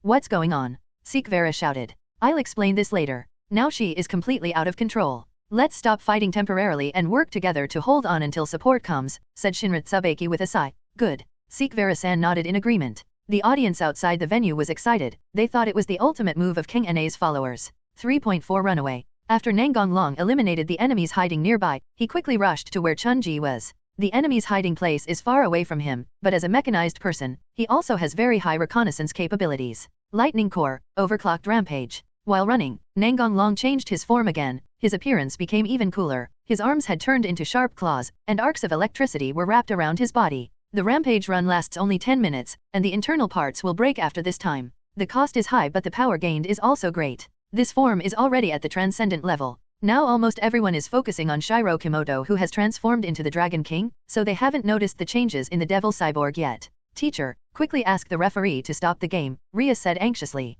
Azazel was already doing this without Rias's reminder. Asia pulled Rias's clothes and whispered, "Oh, Sister Rias Longsan is missing." Rias looked at the screen showing location A. There are no 10 people there. A knight from Agarza's side is eliminated. A few seconds later, the announcer's voice finally sounded. Just now, the Devil Cyborg eliminated an enemy knight and then disappeared. The person in charge of the broadcast is trying to track his whereabouts. Before they could find it, the devil-like cyborg had already appeared on another battlefield. Jet arrow. Nangong Long sprayed flames from his shoulders and arm joints to increase his thrust. Lightning wrapped around his legs, and he kicked away the Dragon Lord who was about to attack Sikvila. Oh, this is so unexpected. The appearance of the devil's transformed man has changed again, the announcer shouted excitedly. Come on, Devil Cyborg. 03. The audience cheered loudly for their idols, and the atmosphere was quite lively. Azazel stared at the Devil Cyborg who was running wild on the field with shining eyes. You rushed there purely by mobility? That's too fast. So handsome. Sikvila's eyes flashed with fascination. Are you okay? So handsome, so cool, I really want it. Nangong Long decided to ignore this confused robot fanatic for the time being, and then he jumped high into the sky to chase the Dragon King. High voltage fist. After knocking the Dragon King away from the battlefield to ensure that no one else would be affected, Nangong Long launched his ultimate move. Spiral Thunder Cannon. The blow broke the Dragon King's shell, and Shiro also fainted, so he was eliminated. The competition has a so-called elimination system, and once you are seriously injured or lose consciousness, you will be teleported out of the arena. One soldier from CD was eliminated. Nangong Long returned to Genluo Chunji. Vice President, please take command. The game is not over yet. Good. They defended the flag easily, but Sana failed because Sigvila sent too few people. The ownership of 3 flags belongs to Sana. Even if Sikvera gets all the remaining flags, she still can't get more flags than Sana, so the game ends here. King Nashadai wins, the referee announced. Although Sikvera lost, her tactical command on the field was still highly praised. After the game, Sikvela couldn't wait to run to Nangong and stared at him with shining eyes. Let's be friends, here's my contact information. Magical communication also requires a specific magic circle. Seeing this, Sana and Shinrit Tsubaki smiled with ambiguous meanings, while Hanakai Momo and the others glared at Sikvera angrily, but Sikvera, who was in an excited state, did not notice this. Good. After receiving a satisfactory answer, Sikvera continued. I'll ask you out if I have a chance, don't refuse. Then I'll take my leave now. After saying that, Sikvera turned and left. She had nothing else to do. I'm sure you've tricked me into doing this again. You must be in a good mood, Kang Na said with a half-smile. I must definitely walk in front of her, Huajua Dao said, clenching his fists. That's right, senior, Nimura Ryako echoed. After reuniting with Rias and the others, he was scolded and lectured by the girls again. After all, they could see what happened at the venue just now. After finding a deserted place, Nangong and Pandora exchanged identities, and Pandora turned into a devil-like transformed human. After the game, the devil cyborg became more famous, and his cool appearance was loved by children. He also won the favor of many beautiful girls because he saved the enemy King Sikvera at a critical moment, but this happened a few days later. After waking up the unconscious Shiro Sajimoto, everyone headed to a nearby luxury hotel. Azazel was not idle on the way either. Your state of defeating the Dragon King just now was not normal, right? As expected of a divine weapon expert, you figured it out after just one look. That's actually rampage. All parts of the body are operating at high loads, and if it lasts longer than a certain period of time, the body will break down. Then don't use it in the future, King Na asked with concern. I'll pay attention. Can you let me study it? Azazel asked again. No way. How could I let a man study my body? Of course I refused decisively. While in the corridor, Rias and the others met Hades, the god of the underworld who lived at the bottom of the underworld. Red-haired Gremory, and the annoying fallen angel governor. The cold voice of Hades reached his ears. What is the purpose of the old skeleton bringing so many death gods up here? Seeing that the girls looked unhappy, Nangong released his aura to suppress the cold breath of Hades and his men. Hades shifted his gaze to Nangong. He felt a force pressing on him, and the pressure was growing stronger. Despair aura death deterrence. For the first time in his life, Hades felt that death was so close to him. Get out of the way. The other party's three plain words brought great pressure to the Dark Emperor. His intuition told him that he would die if he didn't do it. Intellectually, he didn't want to believe this feeling at all, but his body still mechanically stepped aside, and the death behind him did the same. The oppressive feeling of death did not disappear until Nangong and his group disappeared from sight. What a terrifying feeling. We are the gods of death. That aura is darker and more desperate than ours. Hades ignored his subordinates' discussions and stood there alone, thinking about something. Darling, that's great, let's have S*X together tonight, okay, Meow Hij said with a smile. Before Nangong could say anything, Hij was surrounded by the other girls. How did you manage to get that stubborn old skeleton to give way? Azazel asked. Do you want to experience it? You might die, Nangong said playfully. Forget it, I can't afford such a gift. The only thing left in the Greek mythology system that doesn't agree with the power agreement is the old skeleton. What a troublesome old guy. Haha, that old guy may not be able to jump around for much longer. Everyone was shocked by Nangong's remarks, and Hij, who was trying to recruit allies, stopped. You're not going to kill him, are you? Azazel asked tentatively. That depends on his own choice. What's the meaning? You'll know after a while. Azazel felt that there must be something wrong. The Dragon Emperor would not say such a thing for no reason. He decided to go back and check.